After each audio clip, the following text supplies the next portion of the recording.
There you go. Okay. Yeah.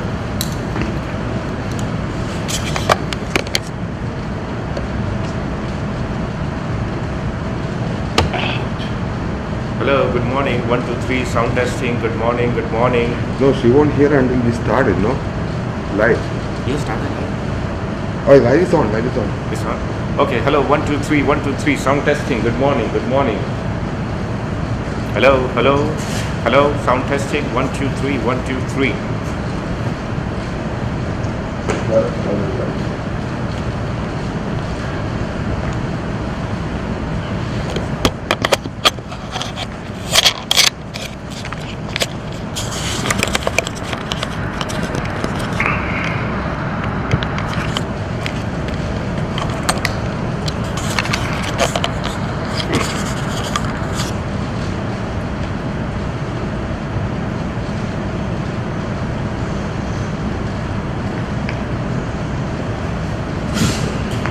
Okay, now we can go for breakfast. Good? Yes, yes. Okay, 1 second, right?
Am I doing it here? Yeah, right here. Just one step back, one step back.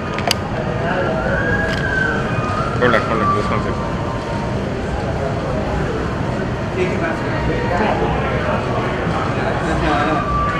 Go ahead. Good morning, everyone. Welcome to a beautiful Sunday, another exciting day of full courses on a lot of continuing dental education. Just want to remind all of you that please mute yourself and turn off your video. Also wanted to let you know that the lecture will start in a few minutes. Dr. Peskin will be our first speaker for this morning.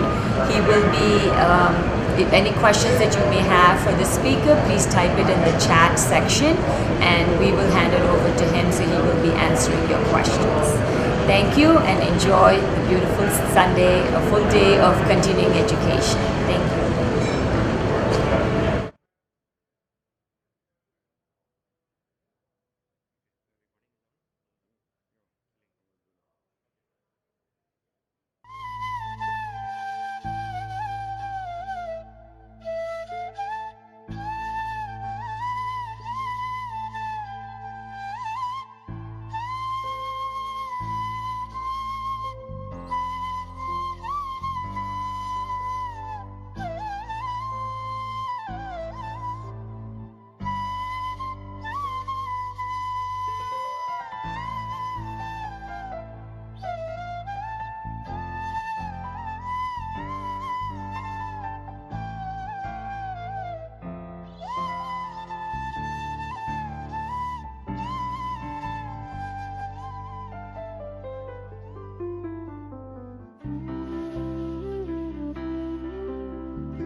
Good morning, everyone. Welcome to day 2.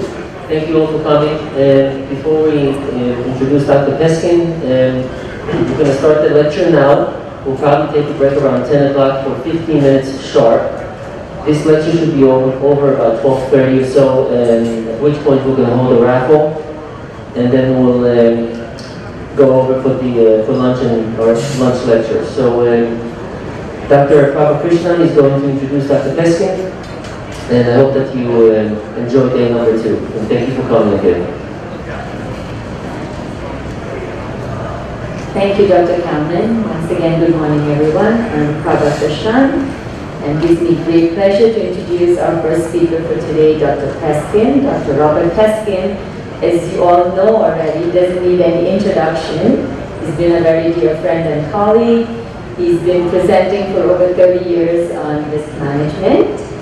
He's a certified parliamentarian, very actively involved in organized dentistry, in the American Dental Association, has been the speaker of the New York State Dental Association, and also past president of the Nassau County Dental Society.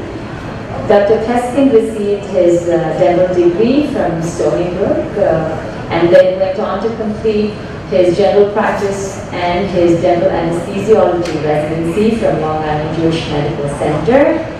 He's currently the clinical associate professor in the Department of Hospital Dentistry and Dental Anesthesiology at the School of Dental Medicine at Stony Brook, and is an assistant attending in the Department of Dental Medicine at Long Island Jewish Medical Center.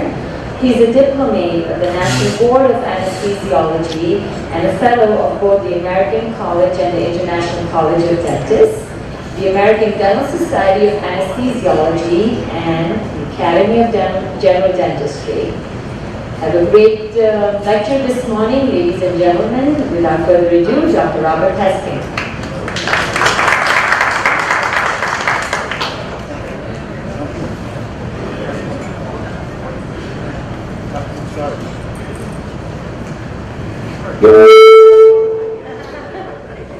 Great introduction. Sorry about that. Good morning, everyone. And I hear a little bit of feedback, so you may want to write that down. It's so great to be lecturing to my colleagues here in the Queens County Dental Society. I have to tell you, as I was getting prepared to drive out here this morning, I was thinking back to my first interactions in Queens County Dental Society, and it actually goes back to 1970 or so, when I used to work for a guy and we installed some of the sound equipment in the Queens County Dental Society headquarters on 188th Street. And I remember Eleanor Rizzo and Emma Lenchner from my early days, not in organized dentistry, but in pre-dental school. It was really a long time. So I have a 50-year affiliation with this group, and I'm really excited to be here lecturing to you this morning. If we could just bring the volume down just a little bit. Okay, because I'm right here with that microphone. That's good. All right, so what we're going to talk about over the next 4 hours or so is a topic that's probably extremely boring to most of you, risk management. It's something that has been very important and near and dear to me throughout the last 25, 30 years I've been lecturing about this. And it's one of those things that you just kind of get a feel for and you don't have an understanding for. So we're going to talk about a lot of things. Mike Kelly was supposed to be here this morning, and I'm not sure if he got stuck in traffic, although there's no traffic on the 109 expressway, so I can't imagine. But in any event, I will be doing this for sure for the next 4 hours. I also want to just let you know, as a means of disclosure, that I also lecture on risk management for other malpractice insurance companies. So my interest in this is broad, and my experience in this is broad, and I have hopefully enough knowledge to impart to you that you will get something out of it. One of the things I'm going to encourage you to do is to ask questions. If you have something that kind of is pressing at the time when we talk about it, raise your hand, and we'll try to get to you early on. If there's something that I'm going to talk about later on in the presentation, I will let you know that, and we'll just defer until that point in time.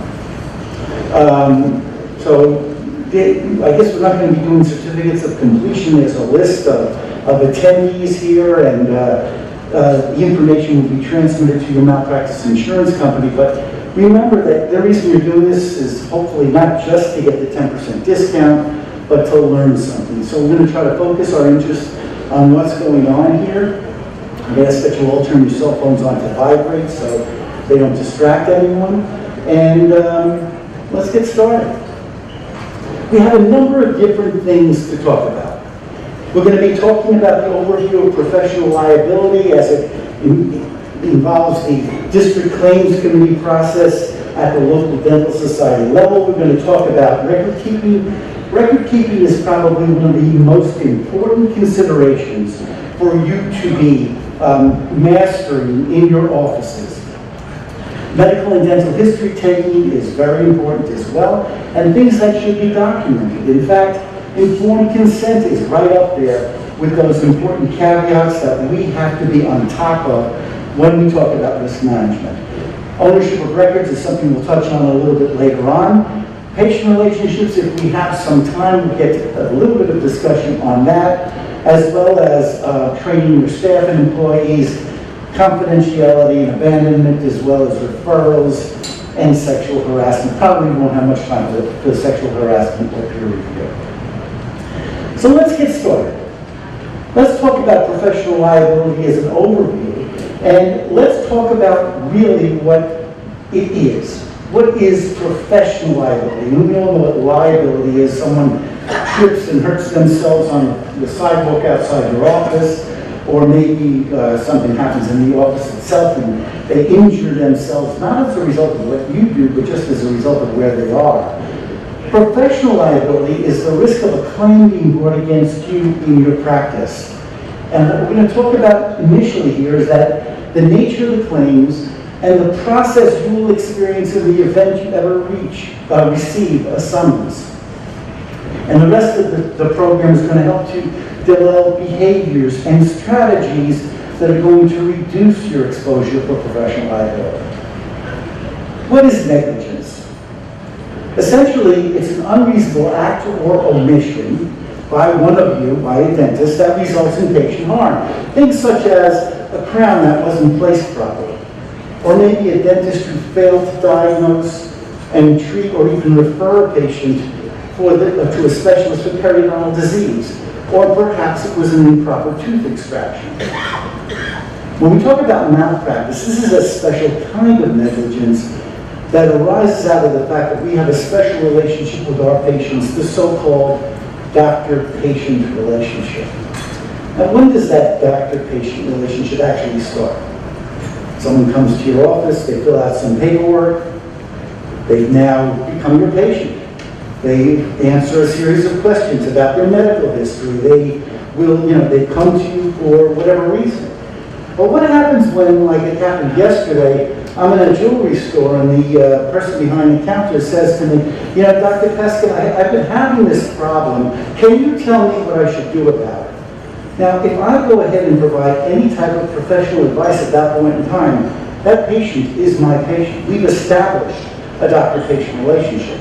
They may not have the paperwork process, but they've done something in terms of engaging me for a professional opinion that makes them my patient. So what I encourage you all to do is, in those situations, try to discourage the patient from trying to get as much information from you at that point in time. Have them make a phone call, have them set up an appointment, and have them come into the office so that they can get the information in a proper setting. I mean, how can these things happen where someone can approach you? Well, today, digitally, a friend can send you an x-ray and say, just give me an opinion about this x-ray.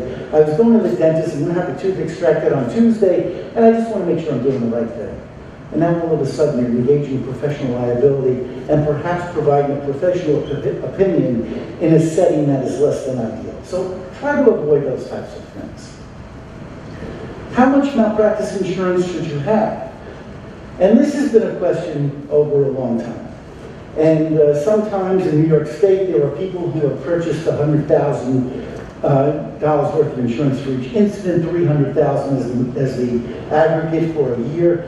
And we really caution you against doing that. We think that you need to be adequately insured. Usually it's $1,300,000 per incident and $3 million in the aggregate in a given calendar year. That's going to protect you. If you do things like I do, I'm a dental anesthesiologist, I'm putting people to sleep, hopefully I'm waking them up, and in that situations, I need to be protected even more so I have twice that amount. But the dollar amount associated with claims these days can be quite exorbitant, and approaching 7 figures is not unusual. So you want to have an adequate amount of insurance, and the reason why you want to have an adequate amount of insurance is because you don't want to end up in a situation where the cost of the claim against you is going to be in excess of your maximum amount, and then it's going to hit your personal assets. So that's what we would advise you to be doing. Now, thank you. You want to take a mask? Some people can't hear you. They can't read my lips. Oh, that feels even better. Okay. Is that better? I'm sorry. Thank you very much, Jim. Appreciate it. Chad is never shy to tell you what he wants to tell you. He just tells you in a very subtle way. Okay, so what happens? Let's talk about the real-life world of dentistry and what we're talking about with risk management. Something happens, something goes wrong, you've made an error, what do you do? What do you do? It's the first thing you think about. All right, so let's say I'm doing a root canal procedure, and I separate a file in the distal canal of tooth number 19, and oh my God, I must have used that file a little bit too much. It separates now, I've got a problem. What am I going to do? I'm going to do, the first thing is to attempt to correct the error. That's the most important thing. And I'm going to tell the patient. And not only am I going to tell the patient, I'm going to make sure that I document it in the record that I told the patient and that what the error was. Okay? Now, you know, it's not an admission of guilt, but what it does is it stops the clock. Because let's say with that separated file, I may have made a glancing comment to the patient. Yeah, it was a broken file, but happens all the time. Didn't write it down in the chart. And now it's about 5 years down the line, and that patient ends up in someone else's office. And they got a little area around the distal root of tooth number 19. They present in that office, they take an x-ray. The x-ray shows periapical pathology around that distal root. And now all of a sudden the patient is saying, I've got some pain, when I lie down it hurts. And the dentist asks that patient, by the way, did the dentist who did this root canal ever tell you about the separated file that I can see on this x-ray? And now the clock starts on something we call the statute of limitations. So it's important, it's essential that when something goes wrong, you don't want to go into a long dissertation, but you want to at least be honest with your patient. This is the problem. Attempting to correct the error may in fact be referring that patient to an endodontist. And that's okay, all right? Something happens, we need to protect our patient. We need to protect ourselves. So doing that is not a bad thing. And the reason is because we have a professional obligation to correct any error that may have adverse consequences for our patient. So it's on us. The next thing we're going to do at some point in time is we're going to notify the insurance carrier. Now, I'm not going to tell you that every time you separate a file, you know, where it's not what you consider to be a significant breach, you don't have to call the malpractice insurance company and get them to open up a file and things.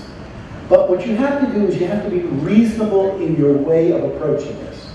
If you sense that something that's occurred as a result of an action you've taken may result in a malpractice suit, call up the insurance company, let them open up a file, okay? If you get a phone call from a patient who's really unhappy with something that occurred, they had an adverse consequence following a procedure, or they're questioning the veracity of the treatment that you provided to them, and they're asking for a refund, or they're just challenging you and saying they're unhappy with the dentistry that you performed, try to be nice and genteel to them and explain to them what's going on. But if you feel uncomfortable, or if you feel this is going to have some adverse consequences down the road, make that phone call and let them know what's going on.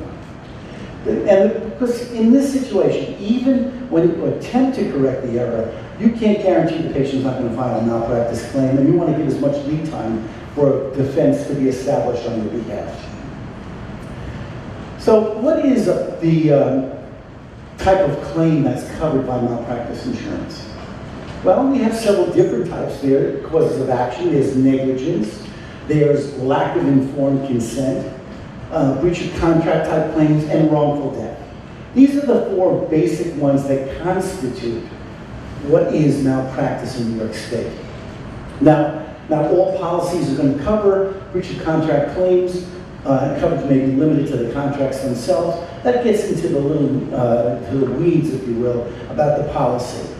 But I think the most important thing that you can do as a homework assignment, and I'm going to encourage every one of you to do this homework assignment, is go home, dust off that copy of your malpractice insurance policy, and take a look at what it says. Understand what your obligations are. Understand that if something happens, what you have to do, because You don't want to get into a situation where something awful has happened in your practice, patient has sued you, you knew it was coming, it's been coming for 6 months, you did something wrong, and you kind of thought it was just going to go away, and now all of a sudden you're getting sued, and the insurance company says, you had an obligation to let us know when this event occurred. You didn't tell us, we're not going to cover you. All right? So be aware of what your obligations are as the policyholder. I'm not saying that the insurance company is not going to cover you, but you don't want to do anything that's going to even give them a sense that this is not something that's going to be, we're going to provide coverage for. In terms of negligence, what's an example of that type of cause of action? And well, in this case, maybe the plaintiff may allege that the crown replaced was too big for the tooth, didn't feel right, made her uncomfortable, it basically impacted food all around it, it was terribly placed. Or maybe the dentures didn't fit securely, or perhaps the wrong tooth was removed. That happens a lot, especially when you get into a mixed dentition, and the dentist thinks they're extracting a second primary molar and it ends up being a first permanent molar. Those are the types of things we have to worry about. Periodontal disease that was improperly treated, or maybe there was a paresthesia that resulted from an improper injection technique. How about with informed consent? With informed consent, maybe the patient had not been fully advised of the risks associated with a particular treatment. They were doing an elective surgical removal of a tooth, no big deal. Now all of a sudden they have a paresthesia that results from a nerve that got damaged. Or maybe you didn't fully explain the procedure that was going to be done. Or maybe you did explain it, but because you didn't speak the same language as the patient who's there was a misunderstanding as to what the risks, benefits, and alternatives were that you were explaining to the patient. They need to understand in language that's familiar to them exactly what you're planning on doing. Maybe there was a breach of contract because you guaranteed a treatment plan and you didn't come through. We have digital software these days. We use this imaging stuff. We take pictures digitally and we manipulate the pictures. We take a diastema and we're able to create on an image on a screen the closure of that diastema. And now we print that and we hand it to the patient and we say to them, this is what your smile is going to look like when you're all done. No, that's not what you say. This is the outcome we hope to achieve. There's a little nuance, a little difference in the way you present that, but you want to be careful that you don't guarantee something or warranty something to your patients. Because if you do, first of all, you can't do that in New York State. It's against New York State law. But even if it wasn't against law, you don't want to put yourself in a situation where you're not able to 100% fulfill the promises that you're making. Now, what kind of actions are not covered by malpractice insurance? Well, clearly, claims of deliberate or intentional harm, or maybe a claim arising out of this contractual assumption of the negligence of a third party. I mean, right now, we're all dealing with third-party payers. It's part of our practice. We can't get around it. Unfortunately, sometimes they put us into a situation where we may perhaps be doing things that, while we understand why the insurance company wants us to do it, we don't necessarily agree with it because it's not the ideal type of dentistry we feel we should be delivering. So we're now stuck behind the 8 ball. You want to avoid those types of things. Okay? You can't blame a third-party payer because you've done a procedure that you didn't feel was professionally correct. We'll get into that a little later on. So what are the most common professional liability claims? Well, I would say right now, there's probably 3 and maybe another one coming up from the rear. Clearly, dissatisfaction with prosthetics, replacements of crowns, fixed and removable prosthetics, bridges, and dentures, and of course, fixed partial dentures involving implants supporting prostheses. These are the things that are really kind of rearing their ugly heads these days. Here, the case may be that the work was done negligently, or the claim may be a satisfactory result had been guaranteed, but not achieved. And up very close is the failure to treat or the improper treatment of endodontic pathology. Now, I'm not going to say that the use of scanning technology is the standard of care. There are some people that may come up here and say that. I don't believe it's the standard of care, but the fact is that if you are doing a root canal procedure and there is a fourth canal or a separation of a canal and you didn't pick it up, again, you're going to be held to the standard of the endodontist in that situation. So you have to be careful about that. Let's just make one comment about that. We have specialists that practice, I think there are now 12 specialties in dentistry. Anesthesiology was the 10th one. But before that, endo, perioral surgery, orthodontics, pediatric dentistry, and the like. When you practice as a general dentist, a procedure that would fall under the aegis of a specialist, you as a general practitioner in New York State are going to be held to the standard of the specialist. Again, that's not to say that you can't do procedures that are specialty procedures, but the standard you're going to be held to is that of the specialist. So you have to be comfortable with those types of procedures, and that's one of the reasons why you don't want to venture out into doing procedures that may fall under the jurisdiction of a specialist if you haven't done enough of them. You're in a meeting here, this is a wonderful setting, this is a wonderful meeting, you have lots of people giving you great lectures, and as dentists we have a responsibility to take as much continuing education as we have to. And a lot of that is going to be in areas that may be specialty type procedures. And implantology right now is not one of those specialty procedures, but pediatric dentistry is. Orthodontics is, endodontics is. In those situations, you want to make sure that you're practicing comfortably enough in your comfort zone and practicing to the standard of what the specialist would be doing. In this case with the endodontics, the legal claim here could be the failure to inform the patient of a separated instrument, or the failure to identify and fully obturate canals, or perhaps you perforated the floor of a chamber, you didn't recognize it, and that's going to result in a problem or a claim. And the third one is periodontal neglect. Now, it's funny, I've been practicing long enough that I can tell you that the nature of periodontics has changed so much that what at one time was the standard in perio, which is trying to save oral teeth, has totally changed. I'm sure we're all feeling the same way. And that many times where we would have tried to save a tooth, now the initial reflex is to remove the tooth. Make sure we maintain the alveolar bone height, graft the site, have an implant placed, and now we're off to the races in a different direction. But with periodontal neglect, you still have an obligation to identify periodontal disease. You still have to do your charting. You still have to check for mobilities. In fact, when you have an initial intake of information on a patient, you have an obligation to do a full and complete evaluation of that patient, which could mean, charting pocket depths, making sure you check for mobilities and frications. These are the things that we were taught in dental school, and we still have an obligation to do those types of things. So here the legal claim may be the failure to properly diagnose periodontal disease, or properly treat periodontal disease, or upon recognizing there was periodontal disease, making sure you refer that patient to a specialist so that they can be properly treated. These are the things we have to do. Now, there are other common claims, and I mentioned about implants. Implants are emerging. Implants have been around for a long time now, but as a source of professional liability, they are emerging, they're really growing, and they grow quickly. Big dollar amounts associated with those types of claims.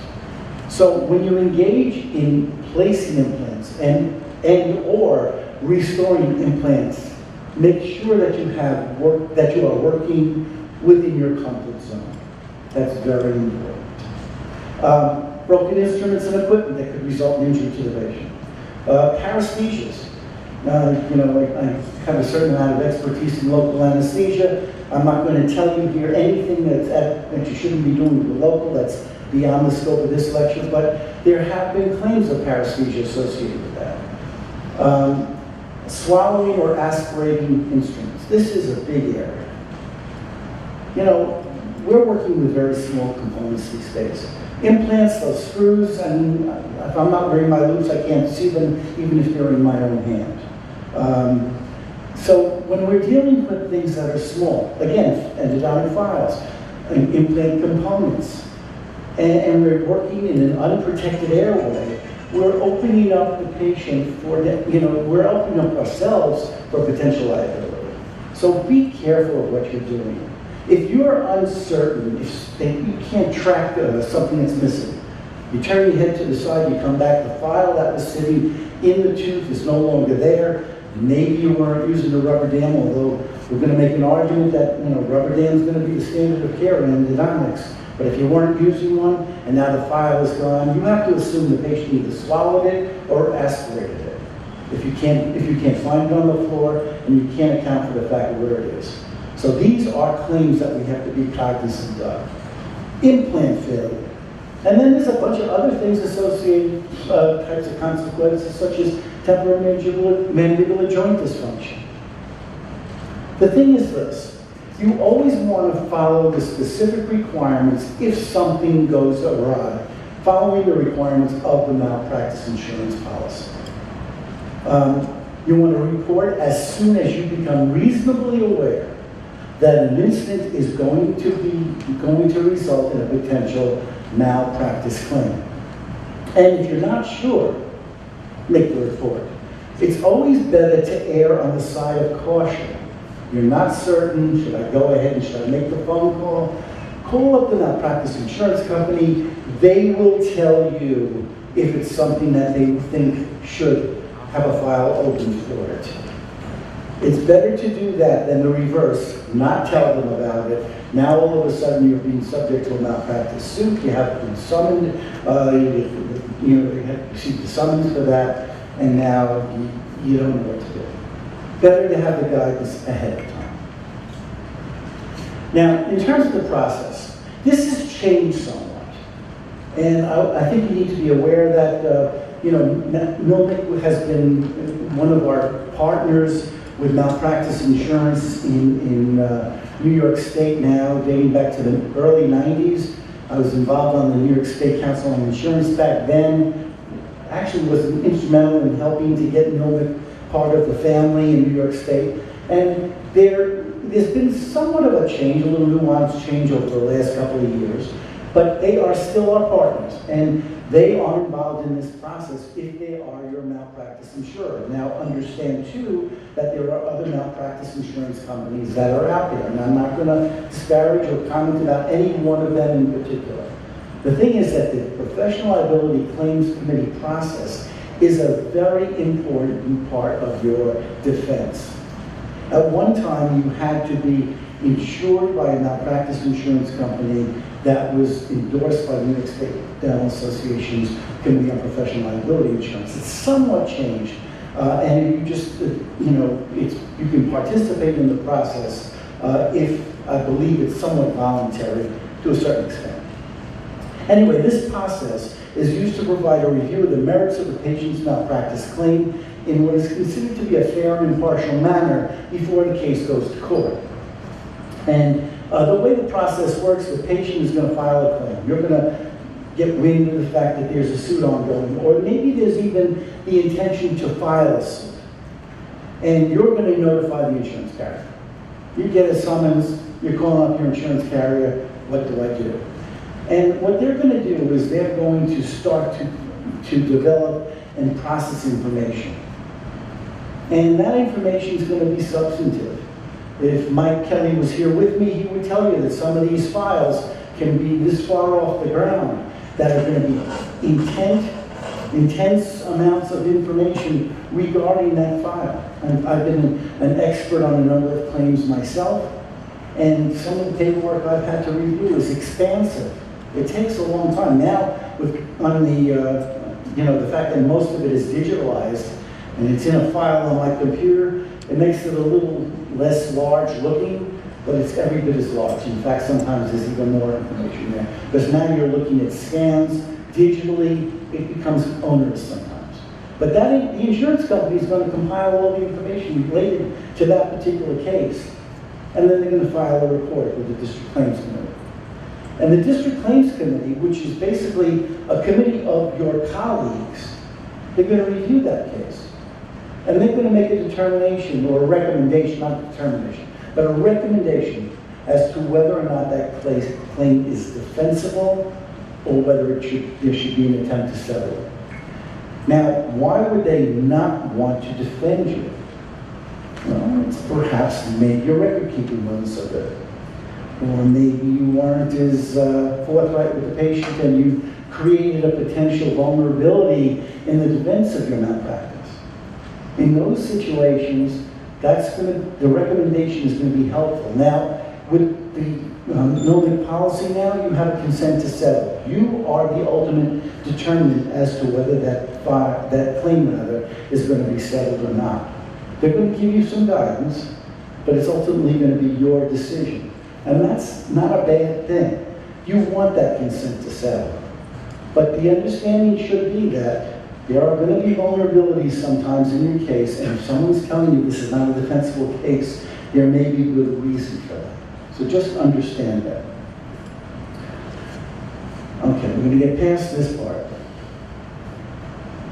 because it's changed a little bit. Okay.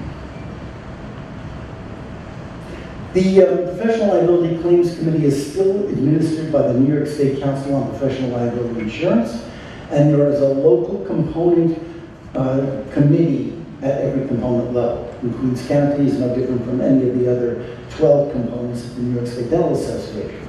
So it's either the Professional Liability Claims Committee or the District Claims Committee. It's the same committee.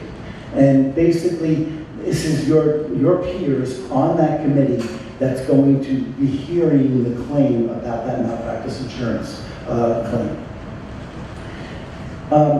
And usually it's a chairman and at least 5 members appointed at the component level. So again, you're going to receive a summons, and you're going to get a bill of particulars, and you're going to have a laundry list of things thrown at you or alleged about you related to that case. Once the case has basically evolved to a summons and a complaint, then all bets are off. And the language that appears in that document is going to be somewhat unsettling to you. They're going to allege all kinds of things that you can't imagine. Some of them, just beyond the scope of what possibly could have happened. But remember, this is the way the courts work, this is the way the law works, and don't be surprised by it. That's why you're making the phone call to your malpractice insurance company. Once you've gotten the complaint, the summons to complaint, you're going to be assigned an attorney by the malpractice insurance company. Now, one thing that's very important, you want to make sure that you have an attorney assigned to you who you're comfortable with, but also someone who is well-versed in malpractice. This is not the time to go to your cousin Vinny and ask him to be the one to represent you, okay? You need someone who knows the nuances, the subtleties of malpractice in New York State, who understands the law and understands what the best way is going to be to extricate you from this case. So that attorney who you've been assigned is going to request from the plaintiff a bill of particulars. And that bill of particulars is going to be a detailing of everything. You're going to say, I put in lack of consortium as a result of this case, and kind of bizarre types of things. But that's what you can expect, that's what you can anticipate. Now, once the dentist notifies that carrier, as I said, they're going to investigate and prepare a claim, and they're going to transmit the information to the District Claims Committee. And the committee itself is going to review that. And as I said, those files can be quite expansive.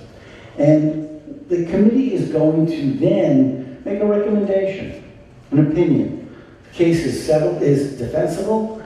We think that there was little done here that really rises to malpractice, and this could be easily defended. Or they may say, it may be best in this situation that this case be settled, that it stays out of court. You may have done everything right, but your record keeping is awful. Okay? Records were lost. It's not discernible what you wrote down. You don't have a defensible record. I believe you in what you told us you did, but the record doesn't reflect that. That's very important. So understand that when the recommendation is to settle, there could be for good reason. Again, with the current state of affairs, you have the right to settle in that situation. You are the final determinant. But you want to make sure that if they're recommending a settlement, it could be for good reason. And of course, the other thing is to defend the case in court. Now, there are going to be certain instances where you may seek to get the opinion of the Professional Liability Claims Committee. Something went wrong. Patient has approached you and said, I haven't started a malpractice suit just yet, but I'm thinking of suing you. I don't like the way these teeth look. I want my money back. And you may decide to use the process of the District Claims Committee to basically validate whether what you did was right or wrong.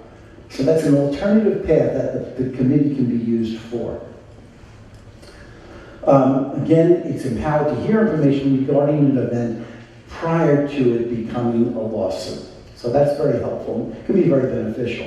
And they may help you to successfully resolve the matter before it gets to litigation. What's the information that's going to be looked at by the committee? Now, understand that there's a lot of stuff going on here. It's your patient records, documents that have been filed by your patient's attorney, documents that have been developed by your attorney, EBT statements of both the plaintiff and the defendant, you being the defendant, of course, the opinions of expert witnesses. You know, experts are an essential component of this malpractice insurance process. Not malpractice insurance, the malpractice process. And recognize that at one time, maybe experts weren't that difficult to find, but nowadays they're relatively easy to get. In fact, you know, plaintiffs' attorneys can essentially go online and they can pull from a laundry list of individuals whose career is to become expert witnesses. Not very, very consoling to us, but this is the reality of things. Of course, if you are a general dentist doing a specialty procedure, and that is the nature of the malpractice claim, the person they're going to bring is going to be a specialist. And it doesn't necessarily have to be a specialist from the local community.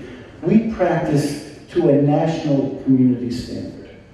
What we do in New York is no different from what takes place in the middle of the country, in California or the Pacific Northwest, okay? So we have to be aware that that expert may be someone who we don't know, but who's from out of town. And then, of course, it's going to be statements that are created by you and your attorney. There are going to be EBTs, examinations before trials. You're going to be subjected to cross-examination in a conversation before it goes to trial, where you're asked a significant number of questions, and your patient is going to be asked by your attorney similar types of things. These are also part of the data that's reviewed by the committee.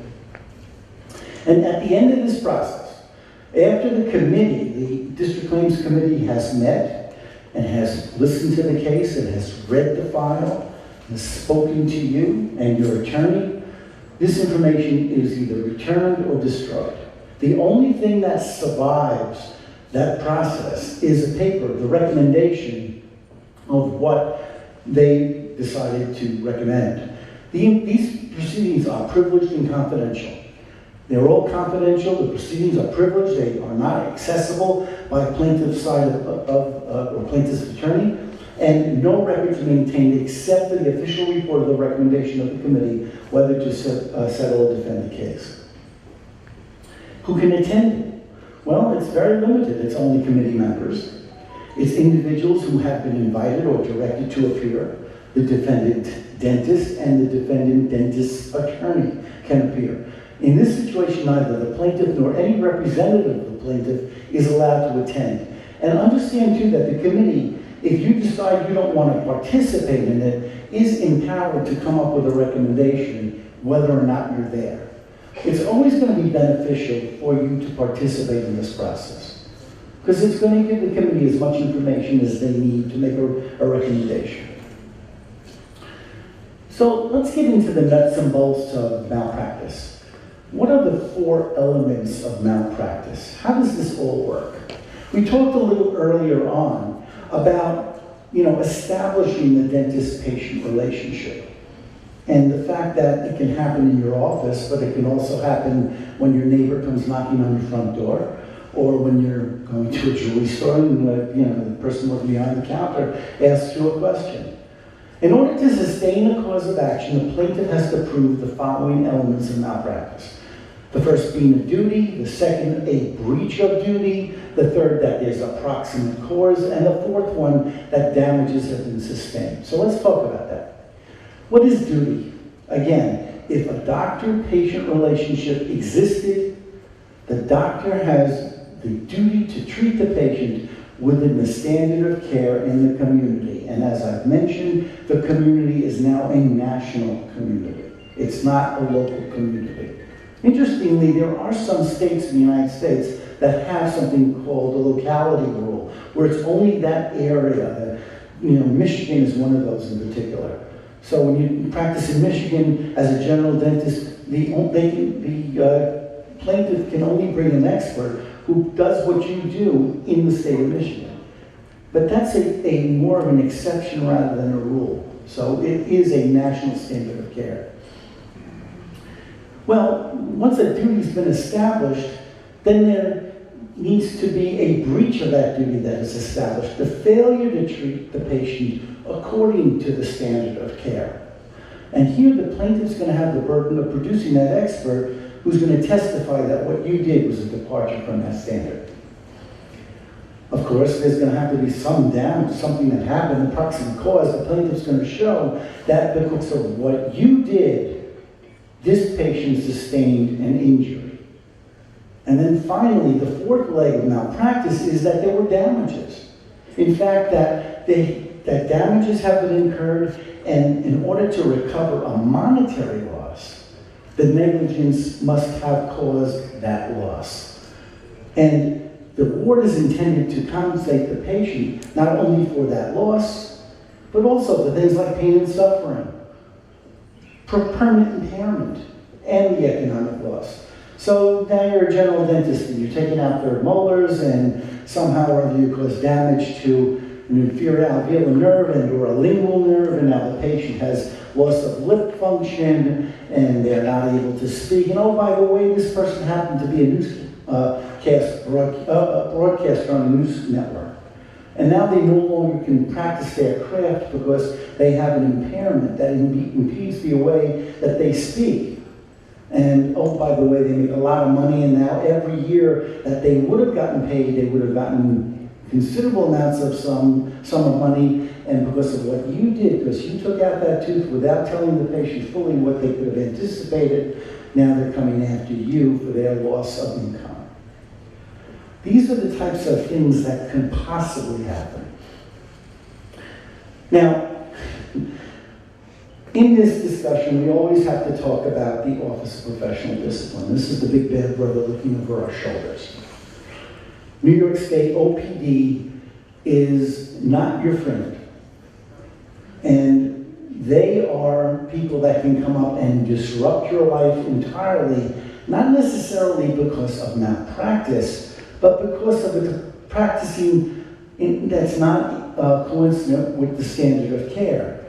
It's much easier to prove a professional misconduct case than to prove a malpractice case. In fact, the only issue to be determined in a professional discipline case is whether or not you acted reasonably under the circumstances. Duty, breach of duty, proximate cause, and damages really don't fall into that discussion. Malpractice insurance companies such as Nomic do provide coverage for the defense, for your defense in a situation where the Office of Professional Discipline has been involved. But if there are any damages that are going to be levied against you, those are going to come out of your own pocket. Let's talk a little bit about OPD. OPD is, as I alluded to, Big Bad Brother to a certain extent. Their responsibility in New York State is to protect the public. Now, that's not a bad thing. And that's why they are involved in your license. They have basically given you the privilege of practicing dentistry, but they can pull that privilege away from you if they feel you are in any way a threat to the public. And that's why OPD will do what it does. Someone can make a question with them. Someone can raise an issue with them. The way you practice, the way you sterilize your equipment, the fact that you're not wearing a mask where you should be wearing a mask, anything that falls within the scope of the practice of dentistry, they have the right to raise a claim with. And who is it that can raise those claims with OPD? Well, it can be anyone. It's not just a patient. It could be a former employee who maybe is not very happy with the way you terminated them. Perhaps a former spouse. Or perhaps a former employee. Any one of these things can be a problem for you. So OPD is obligated to pursue or investigate those types of allegations. And it is up to us to do something about it. Now, so if someone comes from OPD to your office and they ask you for paperwork on a given patient, maybe a series of patients, and they come unannounced and they're in your office and now you don't know what to do. Well, the first thing I would recommend you do is that you not speak to them directly about the case, that you ask them, this is a bad time, I have patients in the office, is it possible for me to call you back? I will do that. And in this way I can properly address what you're requesting from me. And usually they will allow you to do that. Take a business card, get a telephone number, and then call up your insurance company. And let them assign an attorney to you who is well versed in OPD matters. And they will help guide you through this process. Don't answer them directly on your own. If someone from OPD comes to the office, make sure that you not provide the information at that moment in time. I'm not saying to stall necessarily, but at least allow things to kind of recirculate a little bit, make that phone call, get an attorney who's well versed in these matters, and that's going to help you a great deal in basically responding in an appropriate fashion to the issues that are being raised. Okay. Finally, we have to have a little bit of a conversation about the National Practitioner Data Bank. The NPDB is also Big Brother to a certain extent. And what the NPDB does is it maintains a record of medical malpractice settlement payments or payments of court-ordered malpractice judgments. And in fact, it requires insurance companies to report all such payments within 30 days of the date of that payment. So if your malpractice insurance company is paying out anything on your behalf in a settlement of a case or as a result of a judgment, that's going to be reported to the NPDB. If for you as a general practitioner in working in your own PC or LLP are in a situation where for the sake of the case and the patient and maybe your own conscience, you decide you're going to refund some money to the patient because you didn't like the outcome or they didn't like the outcome and you kind of agreed with them and you felt, all right, this is going to be a good $10,000 worthwhile for me to spend out of my pocket to get this case to go away. We'll talk about how you do that in a little bit.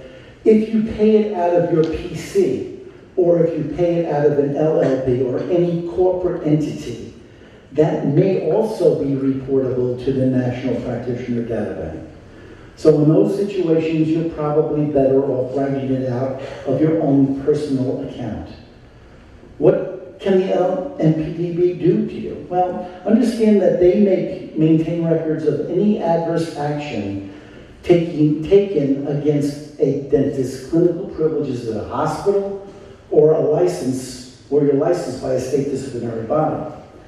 And understand that if you are participating in a number of third-party payers, they may have access to the information there. And they could decide to drop you as a provider because of a series of adverse issues related to that. Or you lost your privileges at a hospital, and now all of a sudden there's a big red beacon that's flashing on your NPDB record, and you go to apply for privileges at another hospital, and they say, we're not going to accept you because of the records that are on the NPDB. So understand this is, again, one of those things that could be an issue for you. All right. Any questions about any of this so far? I know this is really making you feel very comfortable and warm and fuzzy at this hour of the morning. Hold on, let me get a microphone. I see a hand up over here. And the microphone's not on? Mr. AD person? He's looking at his cell phone. You don't have to roll the camera. Turn it on. Thank you. Whose hand was up? Yes. Need that microphone. The switch on. Huh. There you go. Does the NPD back stay indefinitely? Is it your permanent record? It is permanent. It is your permanent record. It's always there. There are things called statute of limitations, which we'll talk about in a little bit. But is it a permanent record? Yeah, it's a permanent record. And for that reason, you don't want stuff to go into the NPDB. Now, the good news is the public is not able to access that information. Unlike some type of ruling, adverse ruling by the State Dental Board about your license, which is public record. So if someone was to go on to the New York State Department of Education website, into the Office of Professional Discipline Proceedings, and there was an adverse action taken against your license, such as a suspension or a revocation, that's public knowledge. But if there was a hearing, the hearing itself would not necessarily be. But if there's something taken against your license, that goes to the NTB, that would be reportable. If you think that there's a potential claim, this is going back a few minutes, and you want to give your insurance carrier a heads up that something may be coming down the road, but let's say it never gets there, and the patient is eventually satisfied, you correct the problem. So if it never gets to further down the road, you're standing with your liability carrier, does that get affected because you gave them a heads up initially? Great question. Great question. And the answer is no. We would rather you call up the malpractice insurance company, establish a file, and have nothing happen with it, to close that file. That's beneficial, as opposed to the opposite. You never called them up, you forgot about it, you got the business card from the OPD guy, you buried it in the drawer, and now they're coming after you. And now, why did you call us? They would rather you call, set up the file, and nothing happened. And we sit back and say something wrong, Tom. I have a question that is not really related to the point we're discussing now, about refusing to see a patient. Maybe sometimes, because some dentists quit seeing HMO group.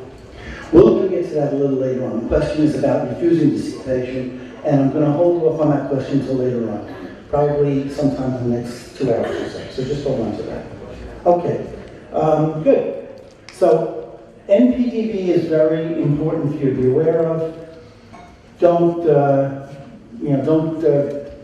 Listen, we have to practice a little bit of defense in how we do things, but let's not, stop practicing dentistry because of all these things. Let's talk about the statute of limitations, and this is kind of important as well. What is the statute of limitations? What does that mean? Well, basically what it is a time limit as defined by state law for bringing a malpractice case to court. And based upon the different causes of action that we've described before, there were going to be different time limits. So for example, for professional negligence, including the lack of informed consent or an allegation regarding informed consent, it's 2.5 years.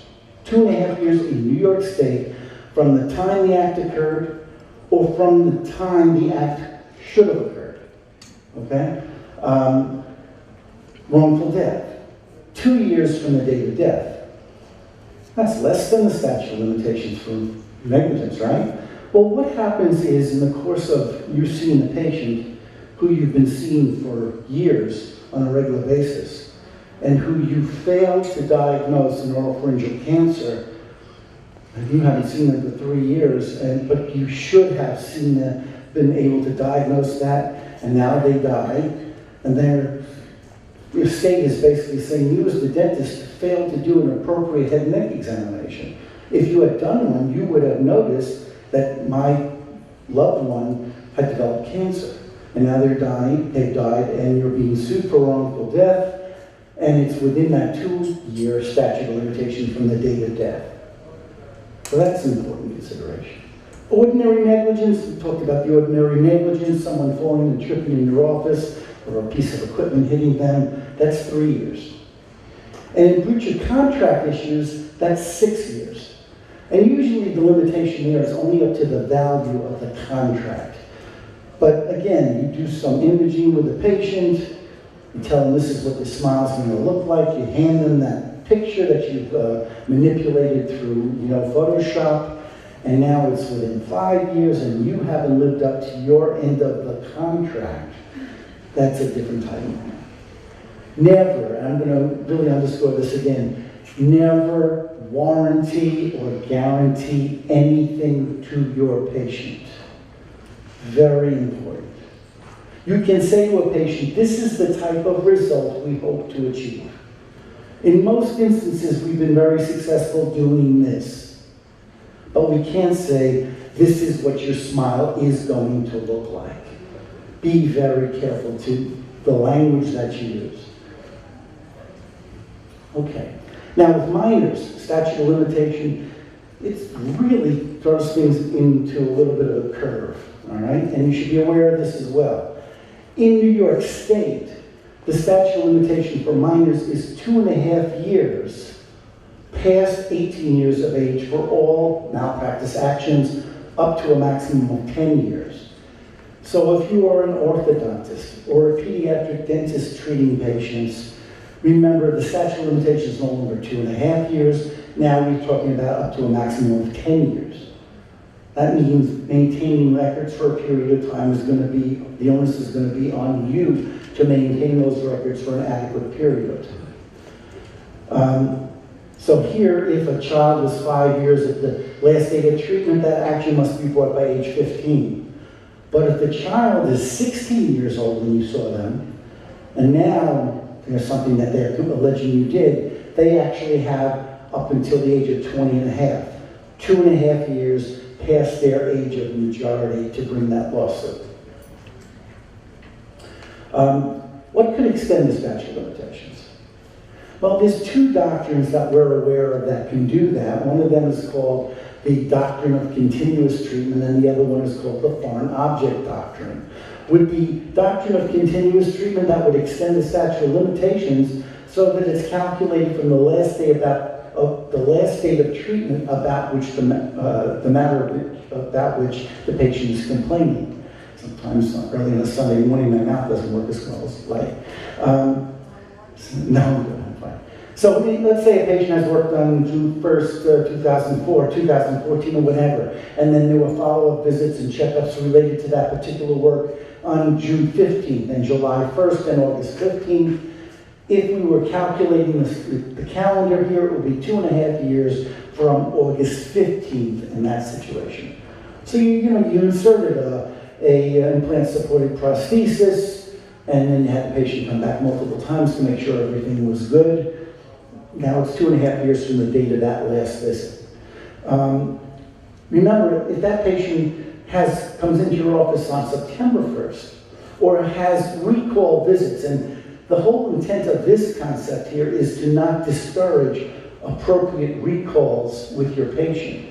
Recalls don't fall under this umbrella. It's only continuous, the continuous doctrine only comes into play where there are actual treatments associated with the main overall treatment that will extend that statute of limitation. With foreign object doctrine, we've kind of alluded this early on in the morning, this is the separated file, okay? So this is going to extend the statute of limitations from 1 year from the date of discovery of the foreign body, or 1 year from the date a reasonably prudent person should have discovered the object. All right, so you're the dentist, and you do an endodontic procedure, you separate a file. You didn't tell the patient. Or maybe you did tell the patient, but you didn't document it, which is just as much as saying you didn't tell them. And now they go to another dentist, and that other dentist says, oh, that's separated file tooth number 19. Did your former dentist ever tell you that? No, they didn't. Well, we're going to keep an eye on that. And then we're going to write it down in the record, okay? So now it's 1 year from the date of discovery in that situation, okay? 1 year from that date of discovery. Very good question. Well, let me finish the thought, and I'll get to your question. So that's what you're going to document, and so that could be 5 years or 6 years after the file was separated, if you as the dentist didn't tell the patient or didn't document. Now, let's see what's next here. And what are foreign objects? Those are objects that are unintentionally implanted in the body, such as a root pick. If you're doing a third molar extraction, the tooth breaks off, and you don't see, a root tip elevator snaps off and embeds itself in the socket. That's a foreign body. Or an endodontic file, as we've said, that's a foreign body. Implants themselves are not foreign bodies. Those are items that are intentionally placed in the patient. So you're the subsequently treated dentist. You see that file, you document that. And the reason why you want to, as the subsequently treating dentist, to document it is because if you're the dentist and they go to someone else, and you fail to tell them about the instrument being separated, you would like them to at least stop the clock. So be a good guy, be a good woman, be a good practitioner, and be thoughtful. And it's always going to be helpful if you document that properly. You have a question? Supposing you separate file, Mm-hmm. all right, you tell the patient, Mm-hmm. document it in, and I've in the past had them sign in my chart, so Mm-hmm. they say that they were informed. Patient refuses to sign, the record runs out, you never see them again, and then a year later, they say you never told them. Okay. So it won't work against theirs? If it's a year later, it doesn't matter because it's still within the 2.5 year statute. So, the thing is this: you have a way of doing your documentation. We're going to spend a lot of time on record keeping. This is probably the next most important concept. But when it comes to record keeping, if they don't want to sign, if you've told them, if you've documented it in the record appropriately, you have assistants and staff that work with you, they see the way you document. You're not putting this in the margin file separated somewhere off to the side in a different color ink on a different day. No, you've written it into the body of the record. You're going to be fine with that. It's when you fail to document it all together, that's when you subject yourself to potential liability. Now, let's not, forget the fact that you separated the file could result in pathology that may have been a result of the separated file. You still have an obligation to practice to the standard of care in that case. And maybe if it's separated and you felt that the tooth was not fully instrumented and really should have been, that maybe that patient should have been referred to the endodontist for follow-up treatment. That's a different issue, okay? It's the foreign body that we're talking about now that we're addressing. Okay, so let's make the distinction between those two concepts. Still have an obligation to practice to the standard of care. That doesn't change. Okay? Any other questions? I don't see any hands up. So far we're doing good. Not asking a lot of questions, but that's okay. At least you're paying attention. All right, now, this is my favorite topic. Statute of limitation and professional discipline cases. We talked about 2.5 years, 2 years for wrongful death, possibly longer when you're dealing with a minor. What's the statute of limitation on a professional discipline case? Well, sadly to say, in New York State, there is no statute of limitation. Office of Professional Discipline can do an investigation on something that took place at any time. The likelihood that they're going to look at a case that's older than 10 years is probably remote, probably not something you should really be worried about. Except if OPD is able to establish a pattern in the way you handle certain types of things, they actually may want to do an investigation and look at records that go back a long ways, way beyond what would have been the statute of limitation, because they're trying to establish a pattern about the egregious way in which you may be practicing a certain aspect of your dentistry. So be aware of that, and that OPD can do that sort of thing. Finally, let's talk about liability and managed care, because this is a very important thing. What is managed care? We all know what managed care is. It's a term that's applied to cost containment mechanisms that are used to deliver health care. It's prevalent in our practices all over the place. We can't really survive these days without some, involvement with managed care. There are capitation plans, and there are professional provider plans, organizations, there are HMOs, and there are IPAs. All of these are ways in which patients get their dental care paid for. What are the principles? It's the same risk management principles for fee-for-service that apply to managed care as a delivery mechanism as well. It's still going to be negligent for you to violate a standard of dental care for any reason. It's going to be negligent for you to abdicate your professional judgment regarding the patient's needs for any reason. You can't say the insurance company made me do it. Okay? When you decide to join on to a third-party payer, a managed care plan, there's documentation that you're signing, and hopefully you've read it and you understand what your responsibilities are with regards to that plan. You may be limited in the specialist to whom you can refer a patient. Okay? Maybe you don't like the credentials of the specialists who are part of that plan. But because you voluntarily joined onto that plan, that's what you are stuck with. As long as you understand it, that's okay. That's why you're encouraged to review these plans before you sign them. Okay, just don't sign them willy-nilly. Make sure you have a full understanding because of these potential vulnerabilities for you. That's an interesting message. What are the potential risks? The risks that are unique to the managed care setting are the risks of direct errors being committed by the plan that lead you to be negligent. You're not allowed to do a certain number of procedures. You have to refer to only a group of specialists that you might not like. How about the risk of indirect pressures from the plan that induce you to be negligent? As a member of this plan, you can't refer this type of procedure out, you have to do it yourself. You are limited in how many times you can refer patients to a specialist for perio or a specialist for endo. You're going to be asked to do those types of procedures, and they may be outside of your comfort zone. And not doing them may put the patient in danger. So just whatever it is, read the plan, understand your obligations, and be comfortable with it. If you have to, basically walk away from that plan, that's okay. There's nothing wrong with making that type of determination, but do it knowingly. Don't do it unknowingly. I have a question in the back of the room.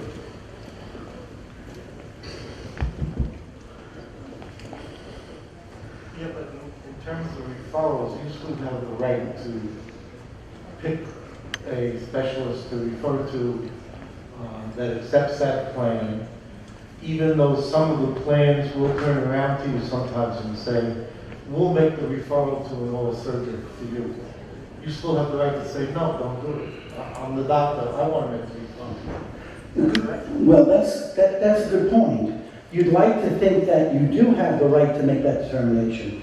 But there are going to be certain instances where the plan may say, Dr. Peskin, you made a decision to join our plan. When you signed on to this, you knew that you could only refer to these 3 oral surgeons in your community if there was going to be an oral surgery referral. This other oral surgeon who's competent, who's part of the plan but part of a different community, that that oral surgeon you cannot refer to.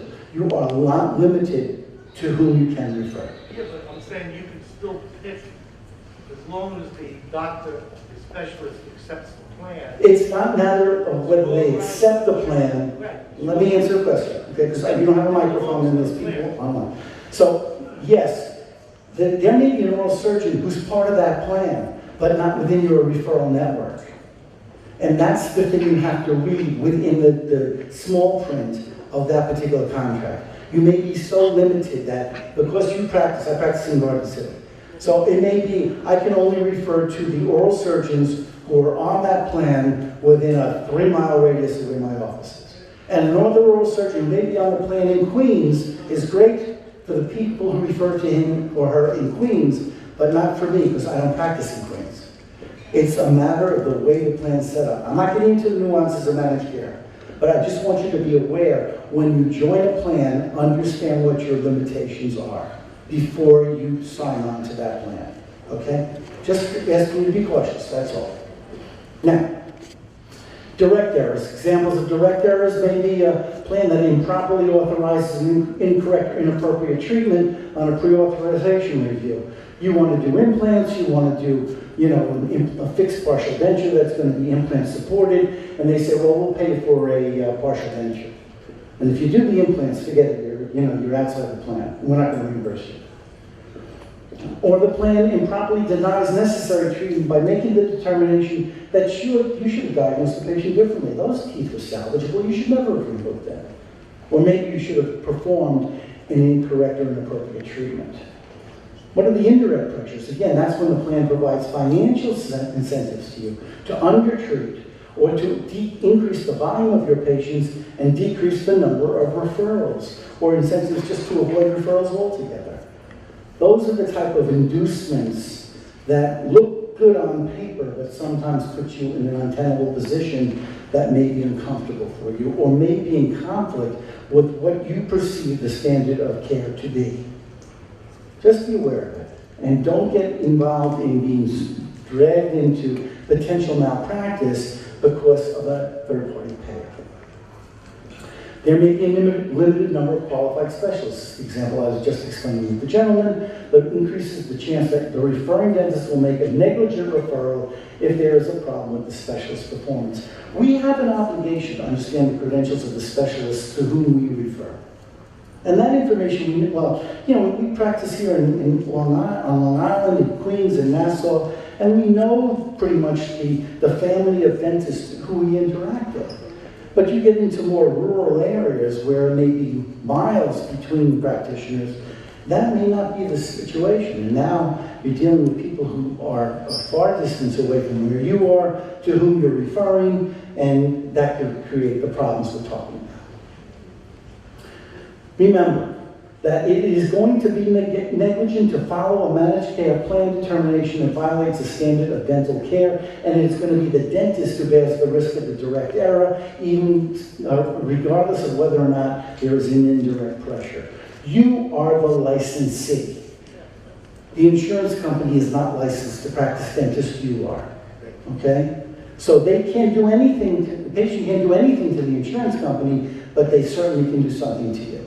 Okay? And that's something you have to be aware of. Okay. Any questions about that wonderful, make feel-good type of discussion that we just finished? I know it feels great now, right? Oh, gee, why did I do this on a Sunday night? We'll be outside, it's sunny out, getting ready to watch the Open. All types of things. Okay. Let's shift gears, let's talk about record keeping. Now, I'm going to say that record keeping, Louisa maybe can make a comment about this. Record keeping is the most important aspect of what we do in our own defense when it comes to treating patients. Yeah, the quality of care has to be good. What we have to do has to be within the standard of care. But if you didn't document it properly, it's not going to be beneficial to you. Why maintain good records? Well, remember that any of these categories of individuals will have access to those records. Your patient, an OPD investigator, the plaintiff's attorney, and perhaps even a jury if it gets to go to trial. And in fact, New York state law says that failing in unprofessional conduct includes the failure to maintain a record for each patient which accurately reflects the evaluation and treatment of that patient. You have an obligation to document the record properly. What are good records? What do they look like, good records? What should we expect to see? Now, before I get too far along on this, there are handwritten records and there are computer-generated records. I'm just asking this just so I can know the audience I'm talking to, and this is not to castigate or denigrate anyone. Who's still on handwritten records? A few people? Yeah, a fair number of people. Who's on computer-generated records? Who's on a hybrid between the two? Okay, sometimes you basically do computer records for finances, maybe you haven't gone full-blown into the computer records yet for your patient records.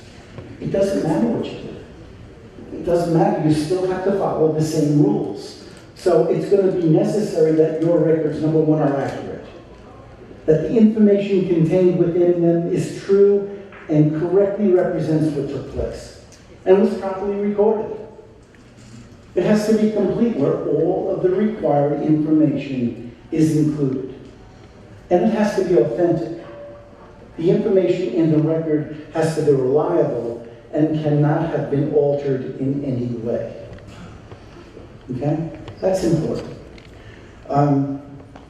You get sued for malpractice, you get the patient's name, you go back to the record, you take a look at the record. You know, maybe I didn't document this properly.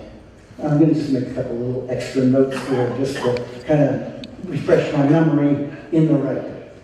Yeah, good idea? No, bad idea. Do not alter your records. If you get sued, or if you get the sense that a suit is coming, don't say, I'm just going to redraft these records. I'm going to use a new paper. I'm going to use a form that didn't exist when this treatment actually took place. No, don't do that.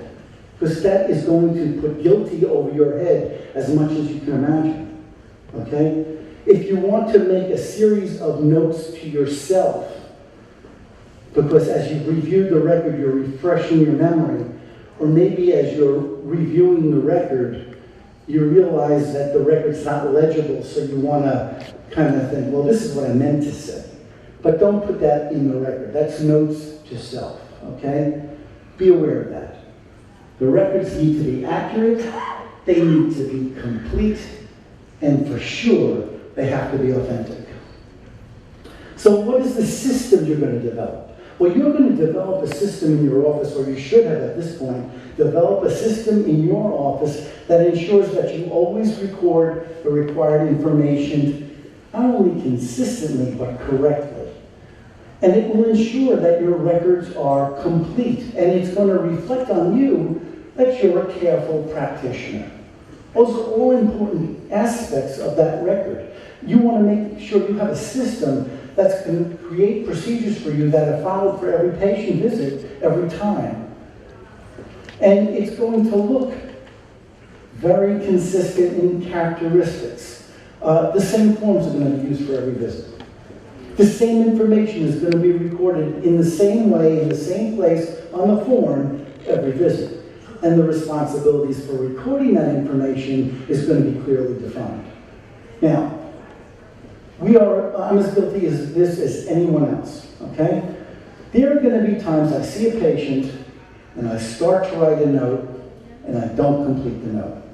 And I realize I didn't complete the note. When do I realize it? Probably the next time they come in, I'm looking to see what I did last time, and oops, I forgot to finish writing the note. Am I the only one that happens to? No, I don't think so. It happens to a lot of us. So when the next day comes in for them to come into the office, you want to complete that note. But what you really should be doing is dating it when you write that note and saying in the body of that note, this reflects treatment that was done last time. So just put in parenthesis, for treatment done August 1st. And then that becomes part of the note. And it's clear, you haven't tried to deceive yourself, you're just trying to be complete. But remember that you're using the same forms. Now, the other thing is, a lot of times we rely on our staff to help us with our documentation. That's okay. And my handwriting is god-awful. I mean, I can write a note that's 3 lines long, get to the second line and I go back to read what I wrote in the first line, and not only can I read it, I don't remember what I wrote. And it was only 3 seconds ago. I mean, this is what happens when I get to my age. The thing is this, that you can delegate the note writing responsibilities to staff for something you've done, as long as you countersign it or initial it. Okay? That's okay. Because their handwriting clearly may be better than yours. For those of you using computer-generated notes, same rules apply. They can enter into the computer the note, and you can just countersign it. One thing I would say about computer-generated notes, if you're using them, is to make sure you lock them once the note is complete on that visit. If it goes, again, just like before, if you didn't finish the note and you're going back to that note a couple of days or 3 days later, make sure that it's a new date for that note. Indicate in the body of that note it reflects treatment that was done when the treatment was actually performed. It's going to be a lot better to defend than trying to get around things, if you will. So these are the characteristics. And, you know, remember that too, that the records are medical records. They can be, you know, electronic, EMRs, electronic medical records, that's fine.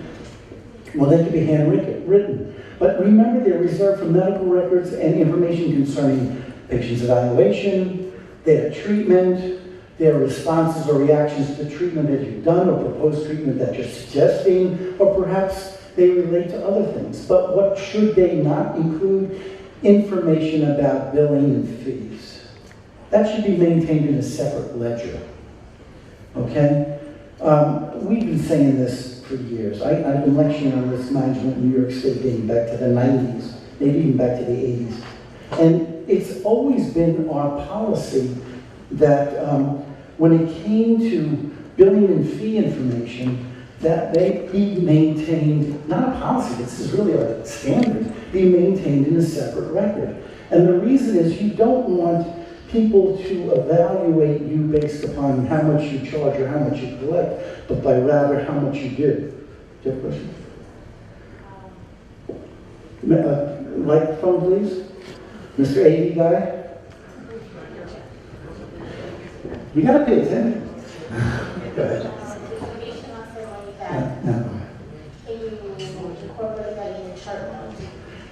If a patient wants them, can you incorporate that in your chart?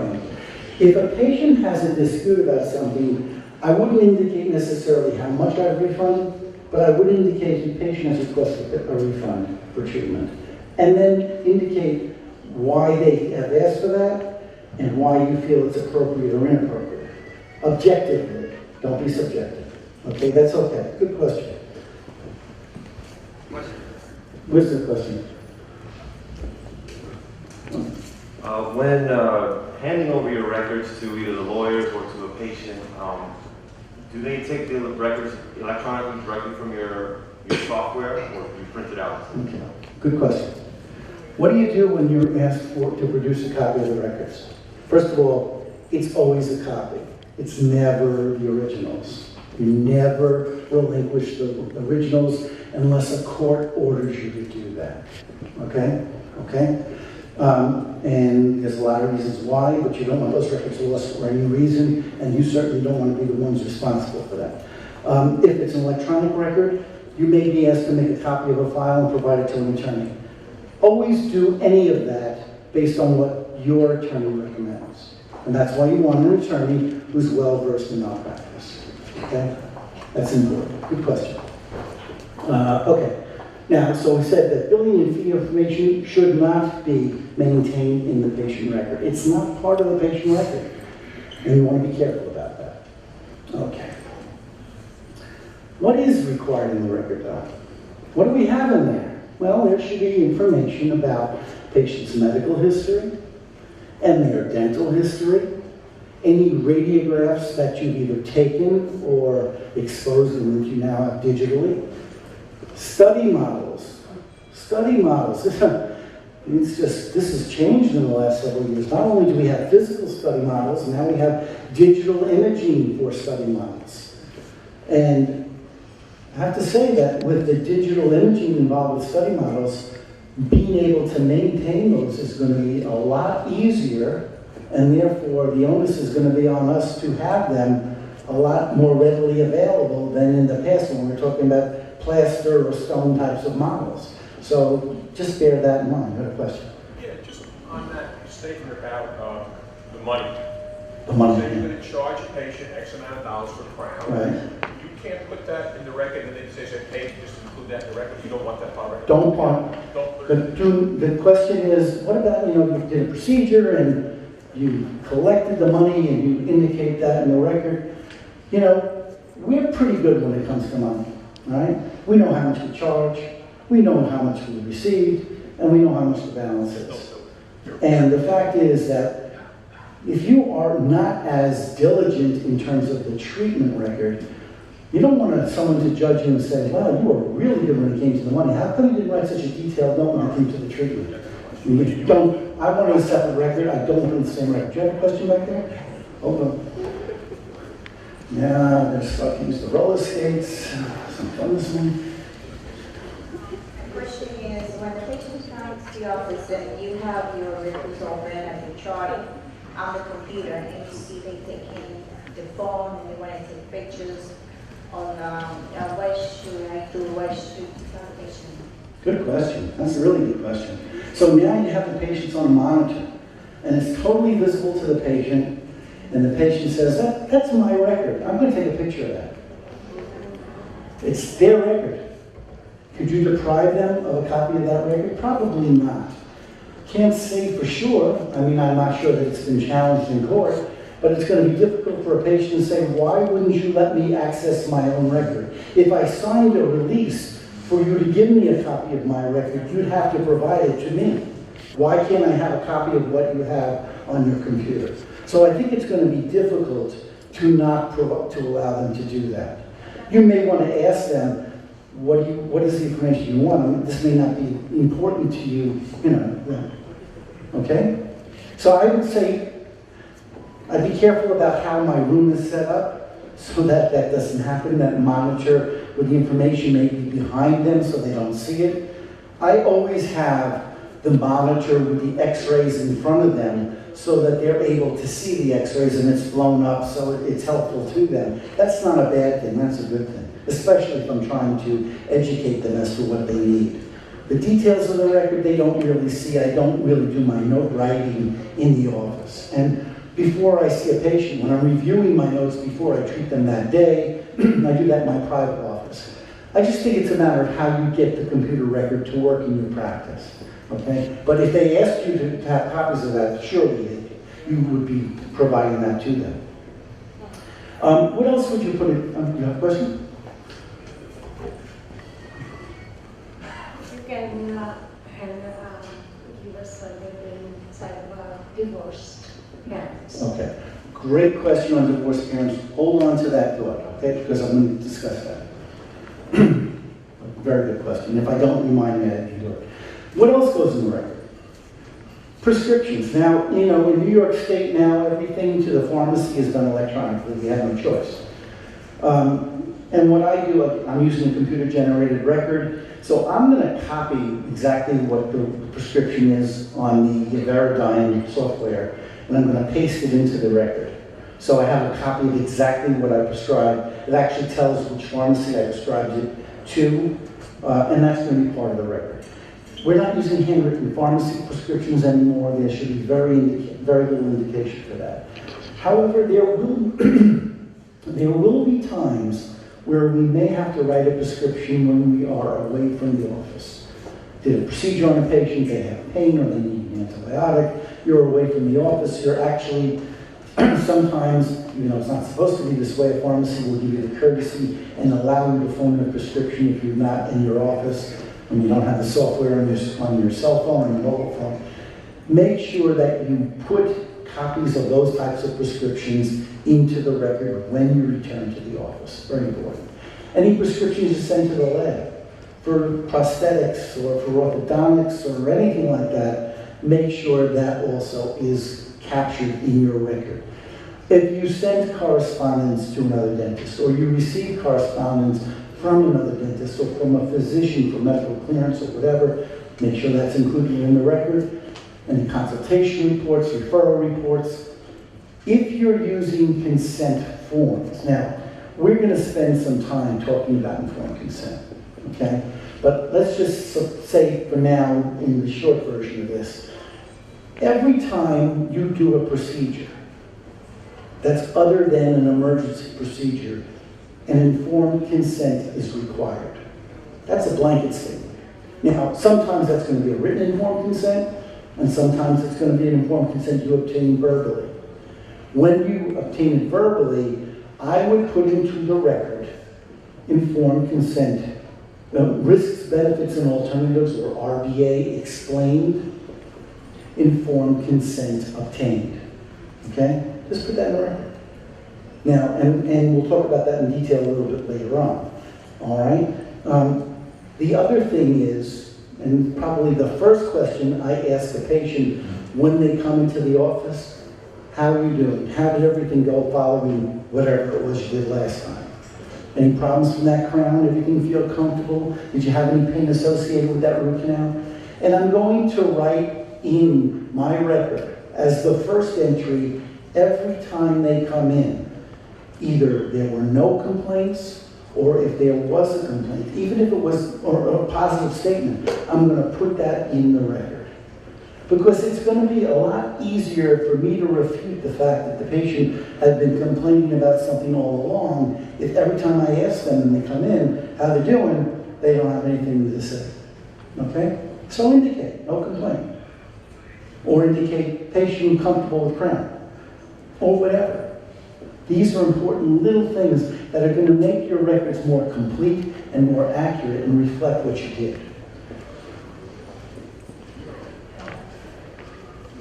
Even if preventive procedures such as appropriate using informed consent? Even, the question is, even if you've done a procedure like a prophy, you need informed consent. Yeah, you do. Now, you know, you're not going to be assaulting someone if you go after them with a prophy. But you don't want to even give them the sense that something you did was without their permission, okay? So you're going to say to them when they sit down, you know, it's been 6 months since we see you, we really need to do a cleaning. Is that okay? And you nod their head, and that's consent. You don't need a written consent. You just need a consent, okay? And you're going to discuss that. Now, certain things you have to go into a laundry list, providing the risks, benefits, and alternatives. Sometimes it's understood. Doing a cleaning, most patients have had at least one in their lifetime, especially if they got to my age, I would think. So you want to just be careful not to do the things that are a little more esoteric without going into a certain amount of discussion. We'll get into that, as I said. Okay, what else? Patients' demographics are important. So your record should have that information somewhere. When you get an initial intake form, you want to make sure that you get on that form the patient's name, address, and phone number, their age and date of birth, the physician's name and phone number, I'll go back a little bit, and emergency contact information. This is the initial intake form. I'm going to answer your question. What I also like to do at the initial visit is 2 questions I want the patient to complete. Who is responsible for the treatment-making decisions on this patient? Okay? Why is that important? Sometimes you have divorced parents, and one has been designated as the person responsible for making medical decisions on a minor, and maybe another one has been made responsible for the finances. Or maybe you have someone who comes in, a woman who looks like the patient's mother, who's accompanying the patient into your office. The patient is a minor, and she says, my name is Mrs. Peskin, this is my child Bobby, and I'm going to be taking care of it. And it turns out that Mrs. Peskin is not the natural mother of Bobby, but rather the adopted mother of that patient, and has no say in the decision-making or the finances for that patient. It's better for you to put aside all doubt by asking at the beginning who's responsible for making the decision-making, the medical decision-making for this individual, who is responsible for the financial aspects of it. Two simple questions, just add it to your intake form, and I think that's really going to set aside a lot of potential problems for your patient. Every visit, first date of that procedure, okay? So the first thing is going to put the date that procedure took place. A matter of complaints is always a good thing to put right up front, like we discussed. You want to make sure that you get consent, so you may write that RBA explained and informed consent obtained. The service that you provided, okay? Any instructions you've given to the patient, any drugs you've administered or prescribed for that patient, perhaps any unusual reactions they've encountered. If a patient cancels an appointment or misses an appointment, and when I say canceled, I'm not saying 2 weeks out, I'm talking like within 24 to 48 hours, okay? If they cancel an appointment, document it in the record. Not you necessarily, that could be a front desk person, no problem. But you want to make sure that you document a pattern of canceled or missed appointments. Because if you need at some point in time to terminate the patient from your practice because of that series of canceled or missed appointments, it's going to be a lot easier to justify based upon the trend that they've established. But if you haven't written it down, it's going to be more challenging for you. Okay? We're going to get to the discussion of termination and abandonment a little later on, but this is important for you to be documenting all along. If the patient has any comments or complaints about your treatment, again, objectively, not subjectively, indicate them in the record. If you've made a referral for a patient to see a specialist, or maybe you've made a referral for the patient to go to their physician because they need medical clearance or you're concerned about something you see, let the patient know, but make sure you write it in the record. Sorry, I need to go back to the phone and tell. We're going to talk about the phone consent in great detail, but go ahead, what's your question? So, initial visit, if you have a form that says, I'm going to perform such, this, and they sign off on all of that, is that informed consent for the whole? Hold the question. Hold the question. We're going to get into that discussion. That's a great question, but I don't want to get ahead of myself. And I want you to be interested in what's going to be coming in the next half hour. That's fine. Okay. There's no questions, by the way, on this side of the room. You're not asleep or... I mean, you know, we're all part of the same group here, so please. You know. And it's because my back's to you, I apologize. I'm going to have my back to that side of the room now, so it's your turn. Okay. Any referrals you made? Any referrals that the patient has not followed or has refused to follow? I'm sending you to a periodontist. I'm concerned about the pocketing around this molar. You got to take care of this because otherwise you may lose the tooth. You know, they go away, you don't see them for another 6 to 9 months, now they come maybe a year ago. Later on, the tooth is more mold, there's more purulence associated with it, and they didn't follow up with your referral. And now you're in danger of losing the tooth. Doc, you know, I want to hold on to this tooth, and now you're betwixt and between because they didn't follow your recommendation. You want to make sure that you documented it when it happened, so that if you have to recommend removal of that tooth, it's justified. Not only to them, but to anyone looking at that record. Any conversations you have with patients. If I was close to my mobile phone, I would show you mobile phone, right? We get a phone call after hours. Patient calls the service, they call me, I have an imprint of the time when they called, I'm calling them back. I know exactly when I called them. I remember what I said to them. When I go to my office the next time, I make an entry into the record, dated when I'm making the entry, but reflecting the conversation I had last night at 9:52 p.m. And I write that information into the record. It documents, substantiates the fact the conversation took place maybe after hours. And I'm going to include not only what we talked about, but when it occurred. The diagnosis and treatment plan must be fully explained and understood by the patient. So getting back to the gentleman's question a few moments ago about them signing a treatment plan. Yeah, that's all well and good that you provide the treatment plan. But every time you do a procedure, you still need to have that an RBA discussion with the patient. We're going to be doing this today. You understand what this is, and these are the risks associated with doing that type of procedure. If you have a treatment plan, and I would really recommend to the general practitioners out there, everyone really, that when there's a treatment plan that's involved, that involves multiple aspects to it, and referrals to specialists and all that stuff, draft that treatment plan, present it to the patient, give the patient a copy of it, and retain a copy of that treatment plan in your record as well. Do they have to sign it? It would be helpful if they signed it, but sometimes there are going to be changes to that treatment plan, and if there are changes, that needs to be presented to them as well. Okay, so you want to make sure that any changes to the treatment plan must be discussed fully with the patient and recorded in the progress notes. And all of this will constitute that complete record that we encourage you to have. Did I get your question? Okay? Informed consent, let's talk about that. This is probably, one of the most important things for us to be aware of. It's essential that we go through this procedure, and in essence, it is required by law for us to obtain informed consent for any non-emergency or diagnostic procedure. We have an obligation to obtain informed consent.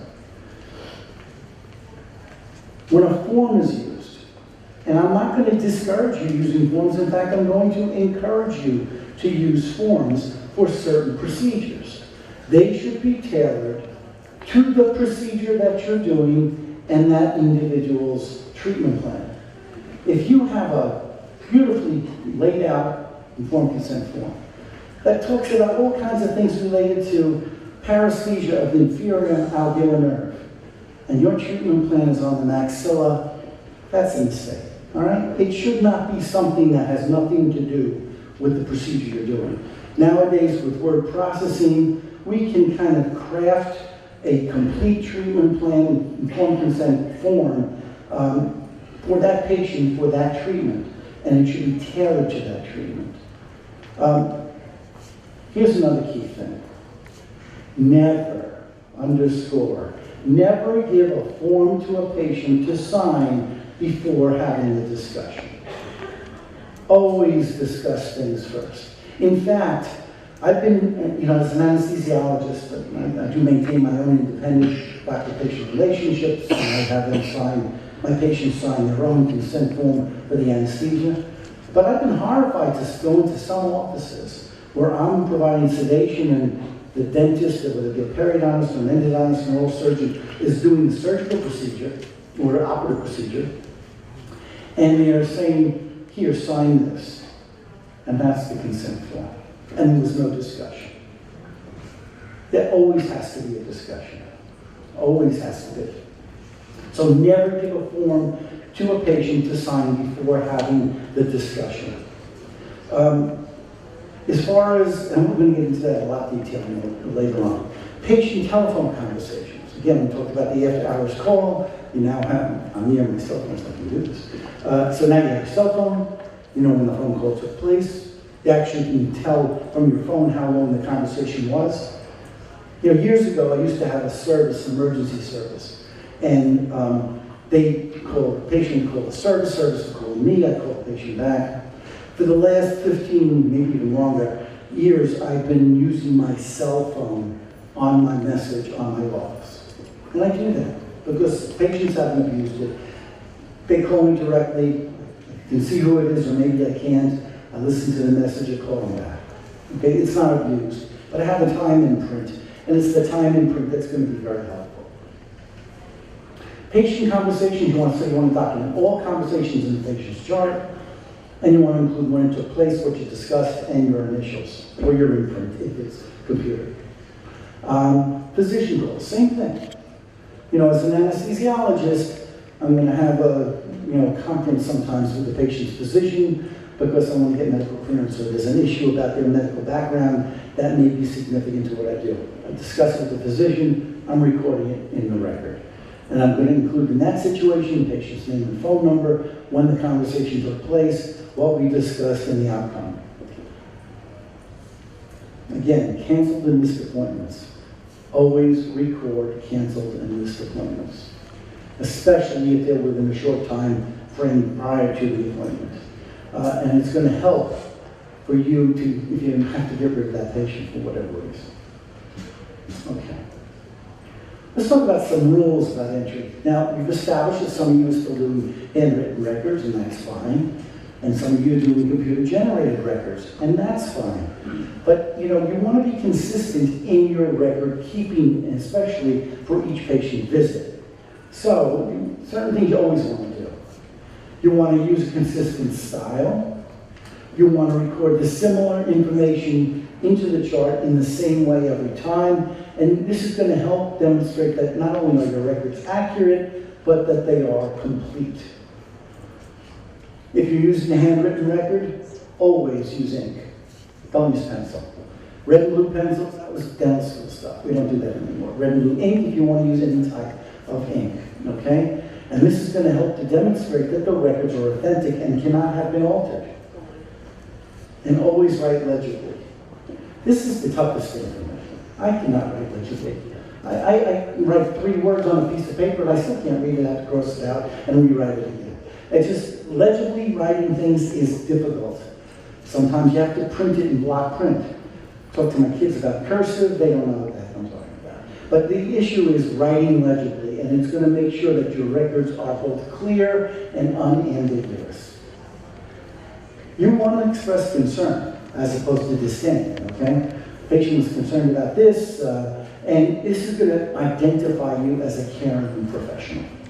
And finally, always make sure your records are properly dated and initialed. If you work in an office where there are multiple practitioners or multiple individuals making entries into a record, it's a good idea to initial them. Similarly, if you have assistants who are making entries on your behalf into a written record, they should be initialing them, because you need to identify who it was that made that entry. Sometimes we have lots of hygienists working in our office. They need to initial the records as well. Okay? What shouldn't you do? Never write derogatory comments. Oh, that patient is a real PITA. No, don't do that. Don't write that in the record. It's going to reflect very negatively upon you, especially when that record goes before a jury in a malpractice case. Because derogatory comments are not reflecting well on you or your practice. Never record fee information into the body of the treatment record. I talked about that ad nauseam before. And never alter a record. Never, never alter a record. Don't think you're going to outsmart someone by rewriting a record or by crossing something out and making it illegible totally. Never alter a record. Now, with regards to derogatory, non-derogatory comments, derogatory comments should not be entered because they are not factual comments about a patient. Rather, non-derogatory comments, maybe the patient is impatient, maybe the patient was dissatisfied because that individual had to wait 15 or 20 minutes. That's a reasonable non-derogatory negative comment. So what would we not want to say? Patient had a real bad attitude. Patient was extremely rude to the office staff. On the other hand, to say something like, patient complained that the wait was excessive, when in fact it was only 15 minutes, or perhaps the patient refused to do a particular treatment, those are important entries to make in the record. Making corrections. Again, ink records for sure. You want to make sure that you never alter anything. If you do need to correct something, then use a single line crossout.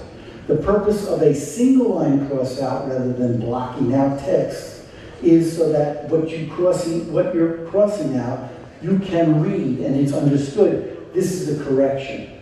So we're going to write the new information and then we're going to date it and initial it. So you can see kind of in the yellow block on the lower left-hand side of the slide, patient was in on 7/2. Oops, we made a mistake, it was 7/7, and they had follow-up visits. So we make the correction because the correction needed to be made. Okay? So it's okay to cross out with a single line cross out, write the new information and initial it. but don't get into the habit of doing things like using whiteout. Do they even sell whiteout anymore? I don't even know. Blocking out text or erasing things. So you don't want to use whiteout, you don't want to use blacked out text, and you don't want to use erasure. These are all no-nos in your chart. Okay. How do you handle complaints? You got to answer them. If a patient complains about something, you want to use your judgment to a certain extent, but it's better to record and explain the resolution of a complaint than to make no record at all that the complaint was addressed. I'm sorry? Okay. Than to make no record at all that the complaint was addressed. The complaint is an important thing. Patient is expressing some concern that they have.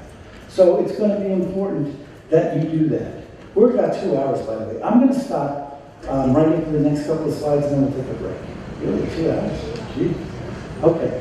If there is no merit to the complaint, you want to record an explanation as to why. And okay, we're going to stop right here. I apologize. We're late by my break. I have a time now. It's now 10:25. We're going to stop for 15 minutes to 10:40, and we'll pick up at that time. If you have any questions during the break, approach me. I'll be happy to address them. Sorry.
find your seats.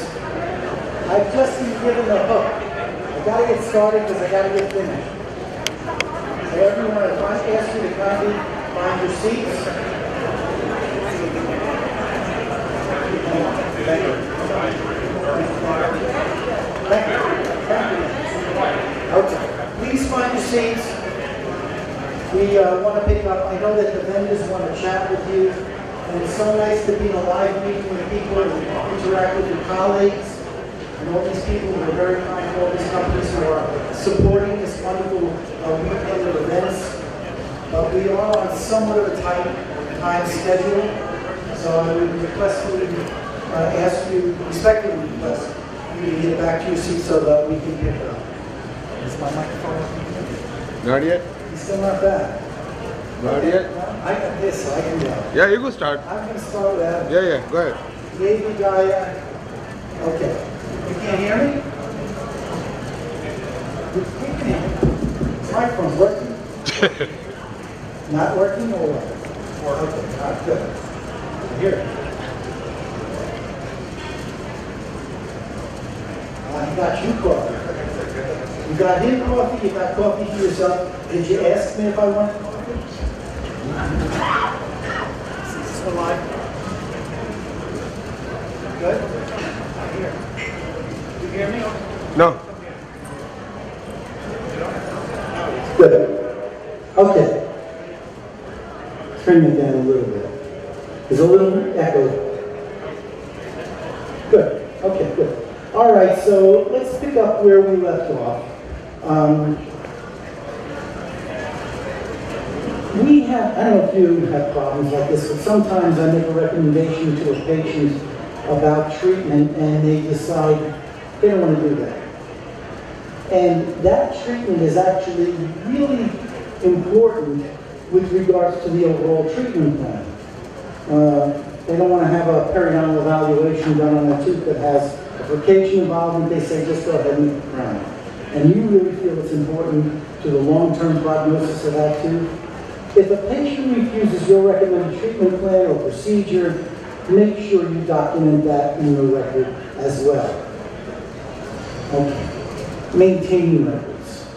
This is really, really important. Okay? And in New York State, there are certain parameters that we need to follow. Actually, there are laws in terms of maintenance of records.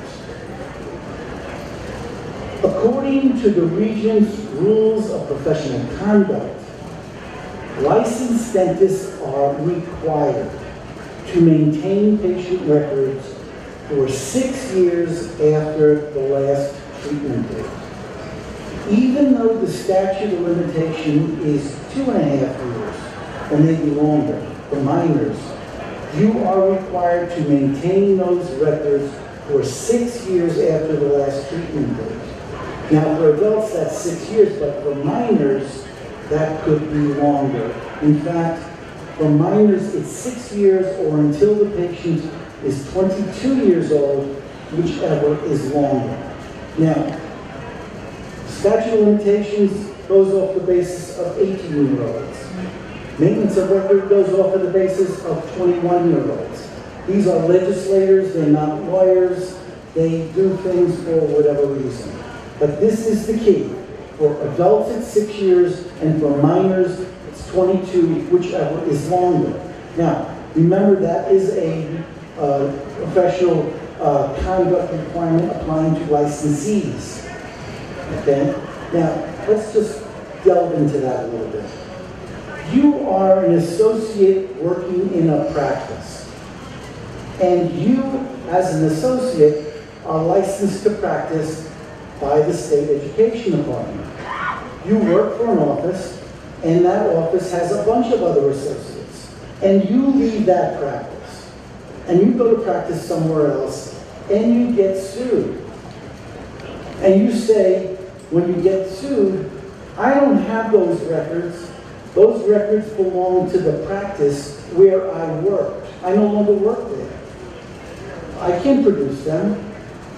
Because you are licensed by the state education department, that's not the patient's problem, that's your problem. and you have a requirement to be able to access those records, even though you may not physically have custody of them. So you have to work out, as an associate, it's incumbent upon you to have some type of agreement fleshed out with the former employee or with the prospective employer going into a situation, so that if you leave that practice at some point in time, you will be able to get those records if you need them to defend yourself. This is especially important in the DSO environment in which we work nowadays. There are DSOs all over the place, and many young practitioners out of dental school and residency have made the financial decision, this is where I'm going to work for the first few years of my career, and that's fine. But going into that type of a DSO situation, make sure you have it clear that if you need the records going down the road, you'll be able to get access to them. Any questions about that? Because that's really the important thing. Yeah.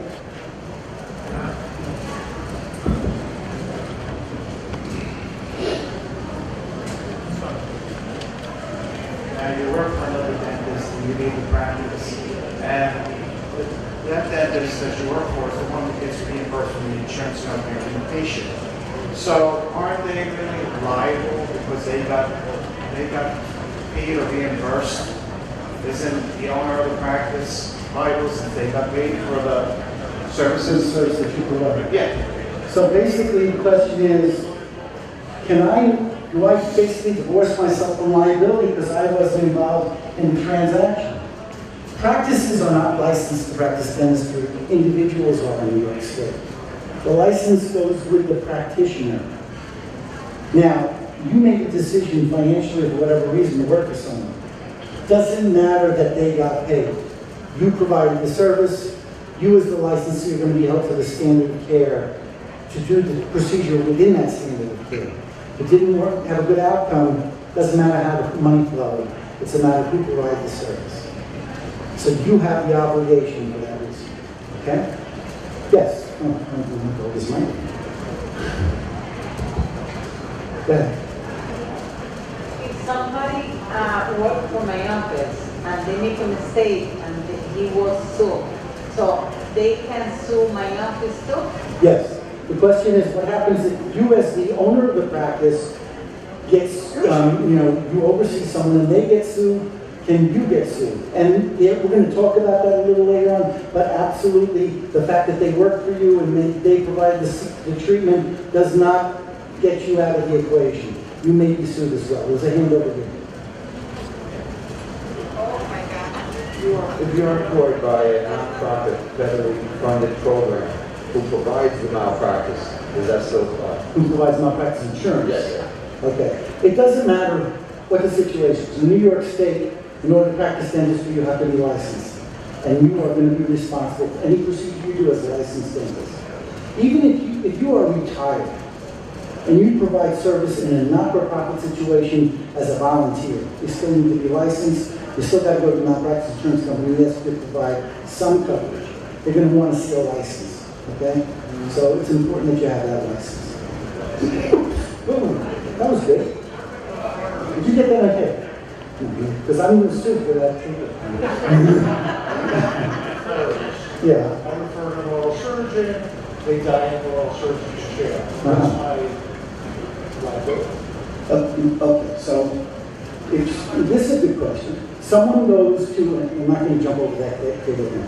If someone goes to a dentist you're referring them to and have an episode in that office, are you responsible? It's possible you may get sued. We're going to talk about this vicarious liability issue a little bit later on, where you may be vicariously liable if you made an inappropriate referral, or what you knew to be an inappropriate referral. Get into that a little bit later on. The bottom line is, when you make a referral, one of the reasons why you want to be careful to whom you refer a patient is because you want to know the credentials of the person you're referring them to. It doesn't matter about accreditation. If someone can have a fully accredited office and be licensed to do things, and they still screw up. Okay? If you don't, if you're not comfortable with the credentials of the person you're referring to, I wouldn't refer them. So gotta be careful. Okay, so we talked about maintenance of records. If you're retired, a retired dentist maintains their license and is subject to the same professional conduct rules as, watch out for that table, as the practicing dentist, and therefore must be careful about that. So for patients, 6 years. For minor patients, 6 years until they reach the age of 22, whichever is longer. What happens in the death of a dentist? Well, you know, if you die, you don't really have to worry about things. Because the estate itself is not going to be licensed to practice dentistry either, and therefore they're also not subject to the rules of professional conduct. So the estate of a deceased dentist can be sued for malpractice, and therefore they should preserve the records in that situation for only 4 years, and for a minor, at least 10 years until the patient is 22, whichever comes first. So it's slightly different when you're dealing with the death of a licensed dentist.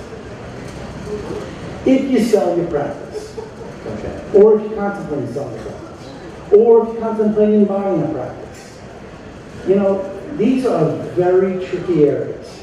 Just like I wouldn't recommend you go to your cousin Vinny to defend you in a malpractice case or in an Office of Professional Discipline inquiry, when it comes to the transfer of a practice, you want to make sure you get an attorney, and not necessarily the malpractice attorney, to help you in taking care of that transfer. Because they're going to be much better versed in what's necessary to cause that transfer to take place. So if you're selling a practice, you still have the requirement to maintain access to those records, again, for at least 6 years once you sold the practice.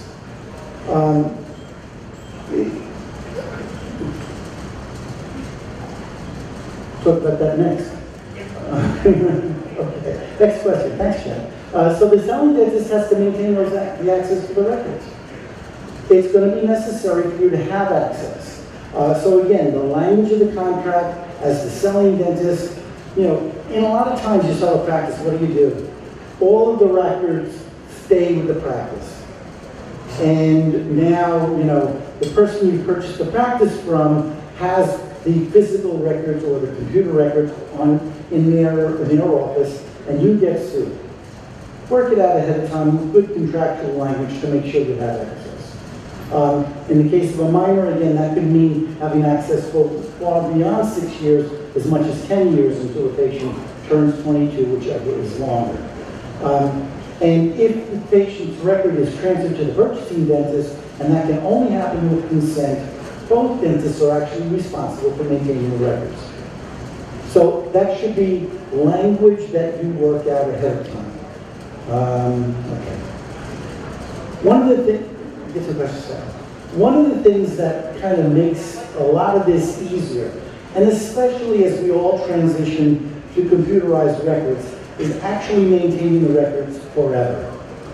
Sometimes that's onerous, you know? You have a storage facility, I mean, I have a U-Haul storage facility, it's like a 5x5 room, and I put all of my old records in there, and it just makes it easier for me. As a dental anesthesiologist, a lot of times I'm seeing anxious and phobic patients who may not go to the dentist for 10 or 15-year intervals.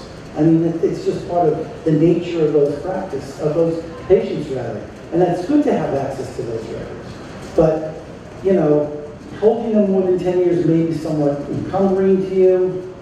You have to make a decision. But we would recommend that you hold on to them for as long as possible. So when I start retiring dentists, again, the retiring dentist situation, if you're retiring from practice and there's been a period of transition, make sure that you have that language worked out with the purchaser of your practice, so you will know that you're going to have access even after you retire.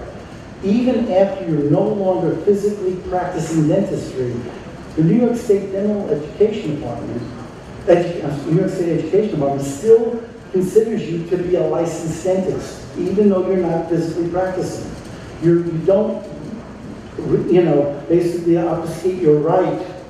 You no longer have the right to maintain those records or the need to maintain those records. You still need to have access to them. With electronic record keeping, a lot of things have changed.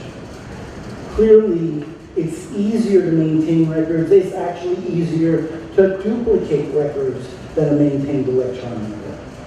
So the state has not said you can't do this. In fact, I don't think the state would say anything negative about electronic record keeping. But it's the same rules that apply. You have to make sure that if you use a record keeping program, they should all lock the records to prevent alteration after a reasonable time. Usually that's 24 to 48 hours. And in a legal proceeding, you'll have to demonstrate that the records are authentic and have not been altered. Any questions about record keeping that we haven't discussed? We're going to briefly talk on medical and dental history, and just so that you have a sense of what the current state of things is. Obtaining a thorough and reliable medical and dental history is absolutely a component of the standard of care. I'm back in dental school, and I go back now 45 years or longer, almost 48 years from when I started dental school. Obtaining a thorough and reliable medical dental history was always the component, was always part of the standard of care.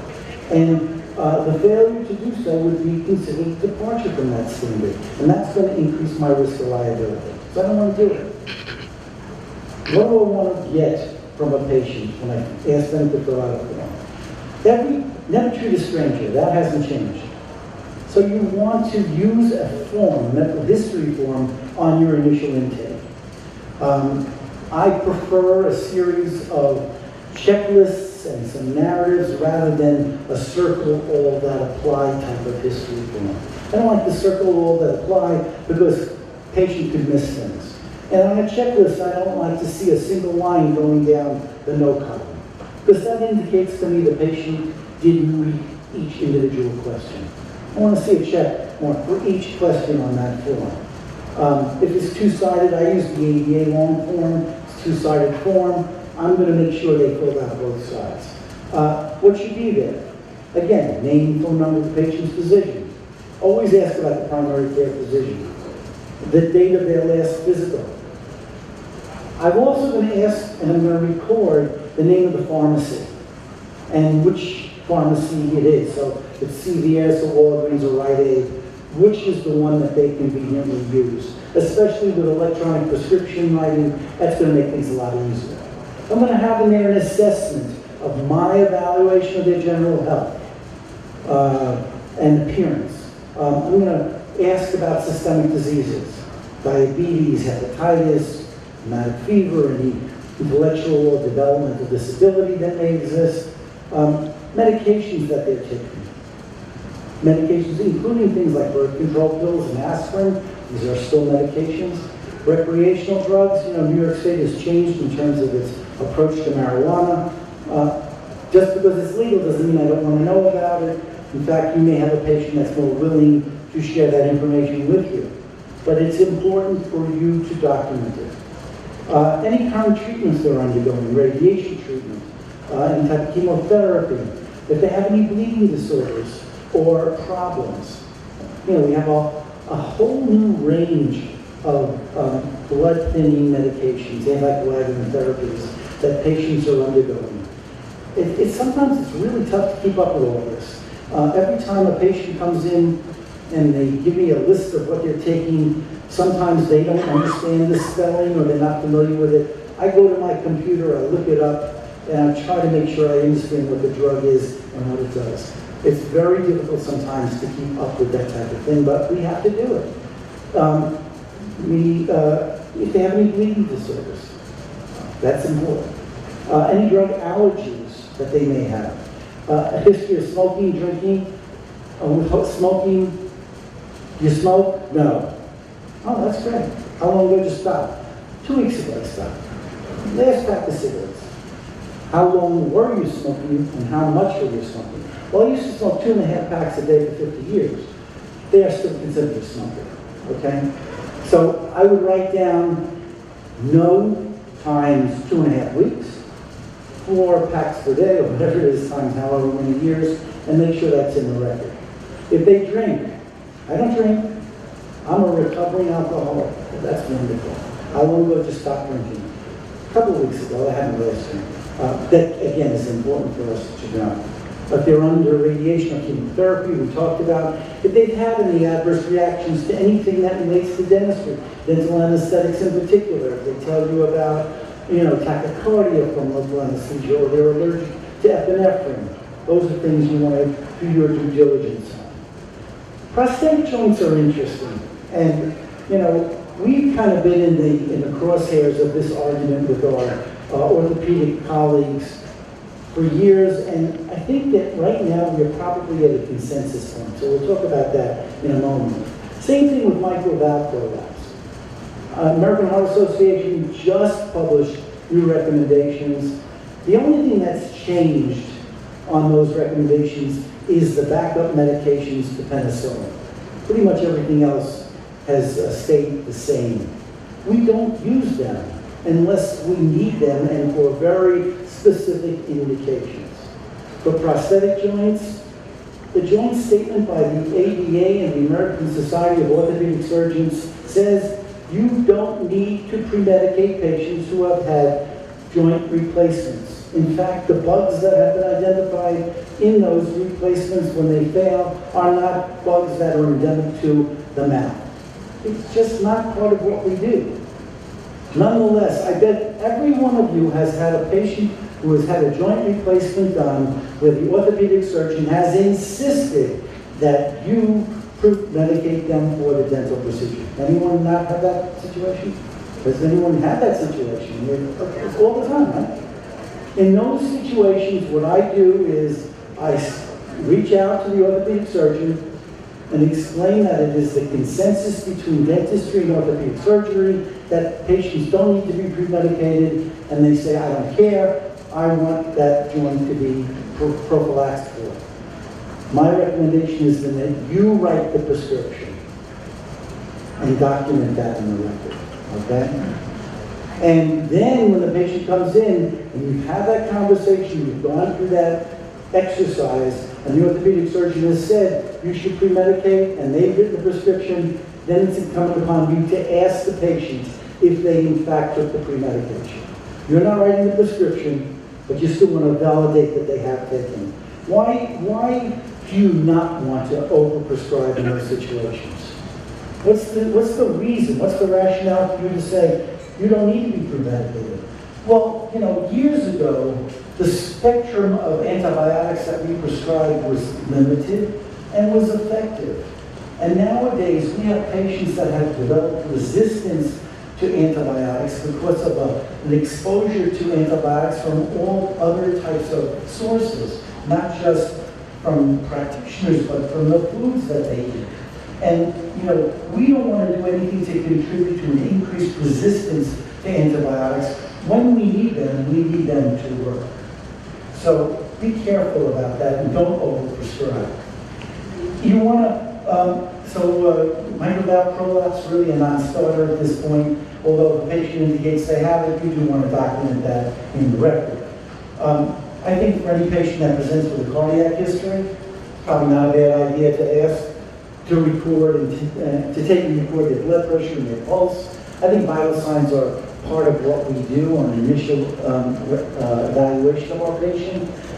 Our hygienists have all been taught how to do that. So on recall visits, especially for those with cardiac condition, probably not a bad idea to throw a blood pressure cuff on, press the button, and let that automatic blood pressure machine give you a readout and record that in the record.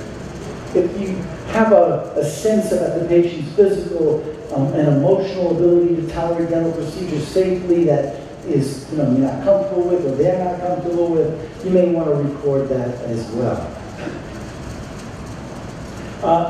And the best way to get through that medical history is not only for you to hand them a form for them to complete. It can be done ahead of time online. Some people are doing that. That's okay.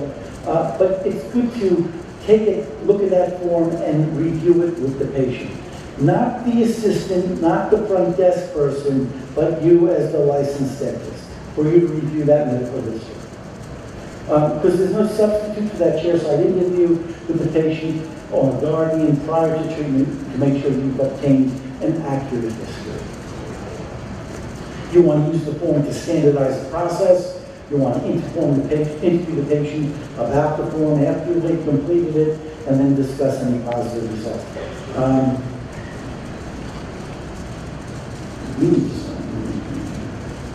Okay, so that's part of that medical history taking. Ask about the most important questions, even if they are marked in the negative, and you want to highlight any information if you're using a handwritten record that has any implications for dental treatment. And of course, we want to highlight the more important things. Remember that each entry has to be signed. Okay, when you completed the entry for that particular treatment or for that particular intake, would it be the first appointment when you review the medical history?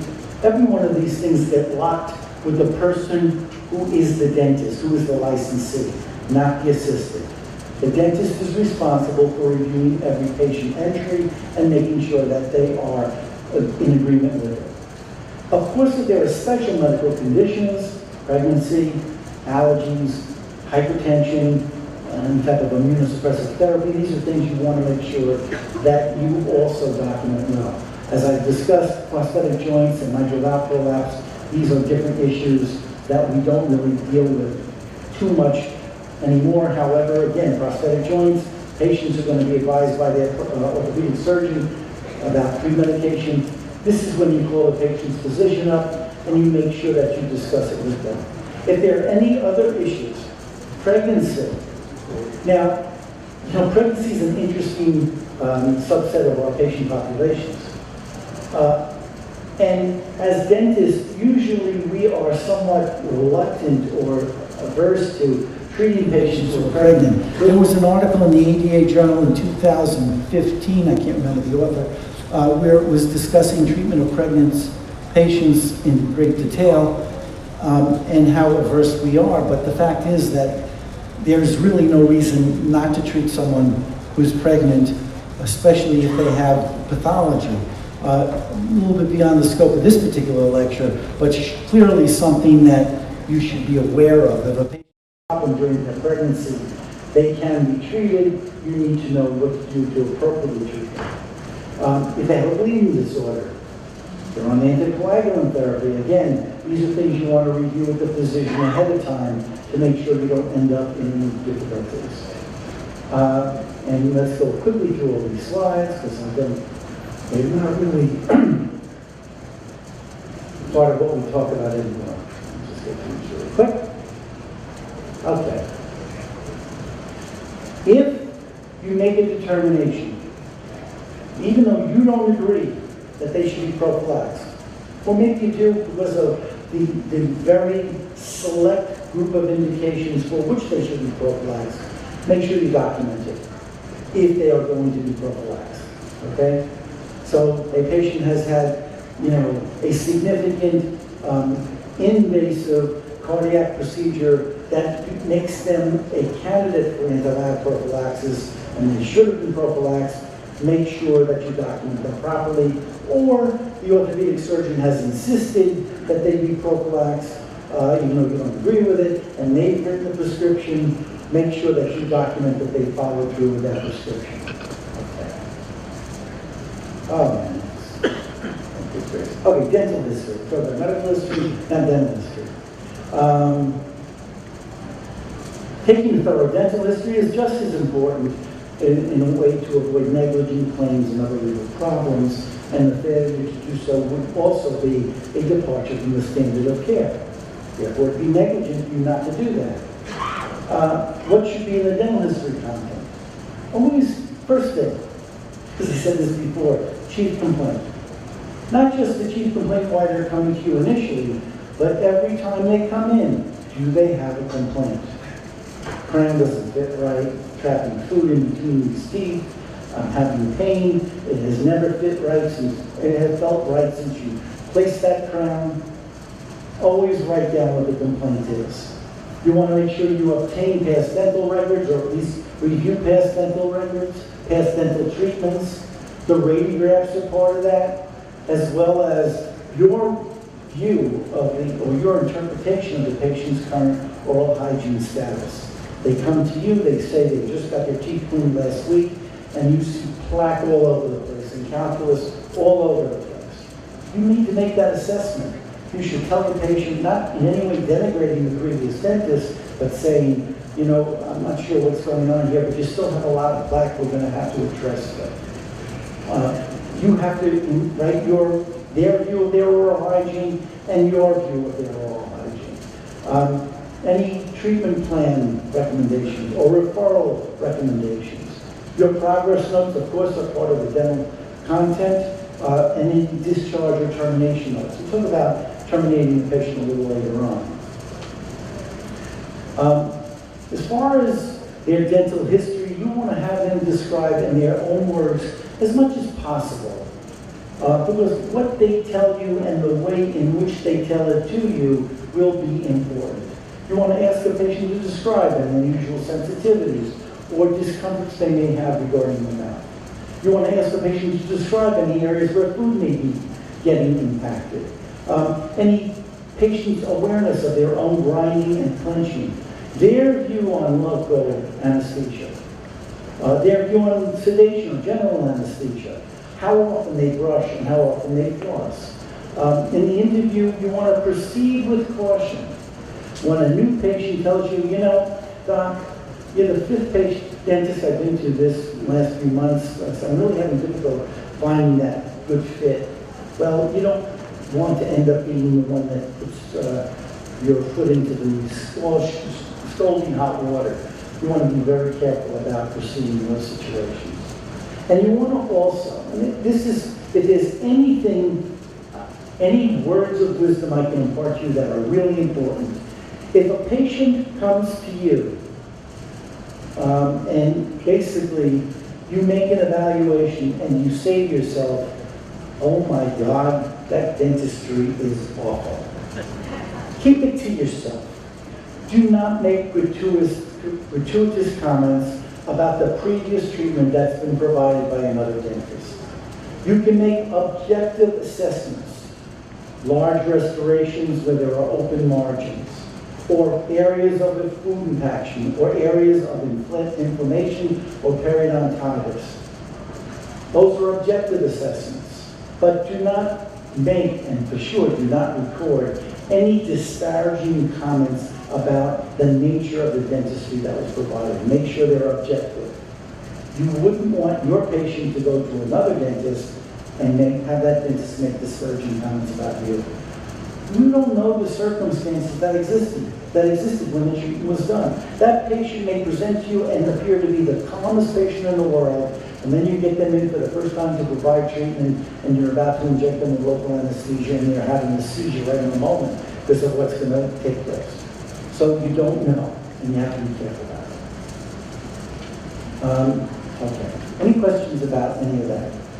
One of the things that did come up during the break that I want to address to a certain extent now, although we haven't had a real formal discussion on it, is teledentistry. You know, we've just come out of, well, we're still in, I guess, this whole pandemic, and the way in which we've had to approach certain dental consults has changed by the very nature of the environment in which we practice. A lot of stuff we are able to do initially through Zoom and teleconference. In fact, I've been utilizing that more in my practice lately than I ever have, especially when I do anesthesia, provide anesthesia services for a patient.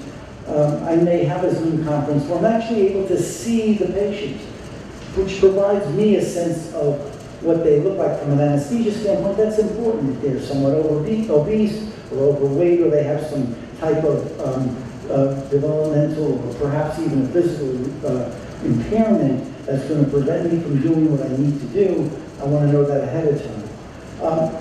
Part of assessment via teledentistry has kind of come into the mainstream of what we do, especially because of the pandemic. I would not discourage you from doing that. If a patient feels uncomfortable coming to the office because of their concerns about the pandemic, but they have a problem, if you can arrange to do it visually over a computer via Zoom rather than over a telephone conversation, it may be better for you to make a better assessment. and you want to record for that in your record. There are ADA codes that will reimburse for those types of things, although not every insurance company is going to allow for that. But the effort is there, and you're at least doing whatever you can to provide some type of an assessment to the patient, which is better than doing no assessment at all. Does that address what you wanted me to say, or is there something else? As far as the record keeping is concerned on that, absolutely you need to record in the record not only that you had a video teleconference with the patient, but this is when it took place, and this is how long it took, and make sure you maintain that and memorialize that in the record. I think that's going to be helpful to you if there's an issue down the road. And, you know, you may get a phone call over on a weekend or an evening where you're not able to see the patient, but they're complaining about a swelling or something that happened. And for you to be able to see that and be able to make a record of it is going to be helpful. So I would encourage you to do that. Yes. I think that would be kind of hard. Would you be open to this look at this diagnosis and malpractice in any way? Because you don't really know what's going on accurately. The question is that going to open you up to some type of liability? I think that the fact that you don't do it may open you up to liability only because the availability of doing things by a teleconference has now become more pervasive. I'm not necessarily going to say I'm going to be able to practice dentistry via teledentistry. I think that's maybe a stretch. But it's certainly doing an assessment in the absence of anything else. I think it adds to the picture and provides us another tool. You have to be, you know, judicious in how you do these things. Do you want to mention that to your malpractice carrier if you got involved in any? I would think that that's part of record keeping, and if you have done it, you make sure it becomes part of your record keeping. Okay. I'm not sure which mic is live. We'll just put this one up here for now. Okay. And let's move on to informed consent. I promised you we'd get back to this. Remember that, and this is kind of important. What is informed consent? Is it a piece of paper? No. Informed consent is the conversation a dentist has with the patient or their legal guardian prior to treatment in which the options and possible risks of the proposed treatment are explained and discussed. The risks, the benefits, and the alternatives, RVA, and the questions that they may have. It is the conversation, and it is required by law. It's not the signed form.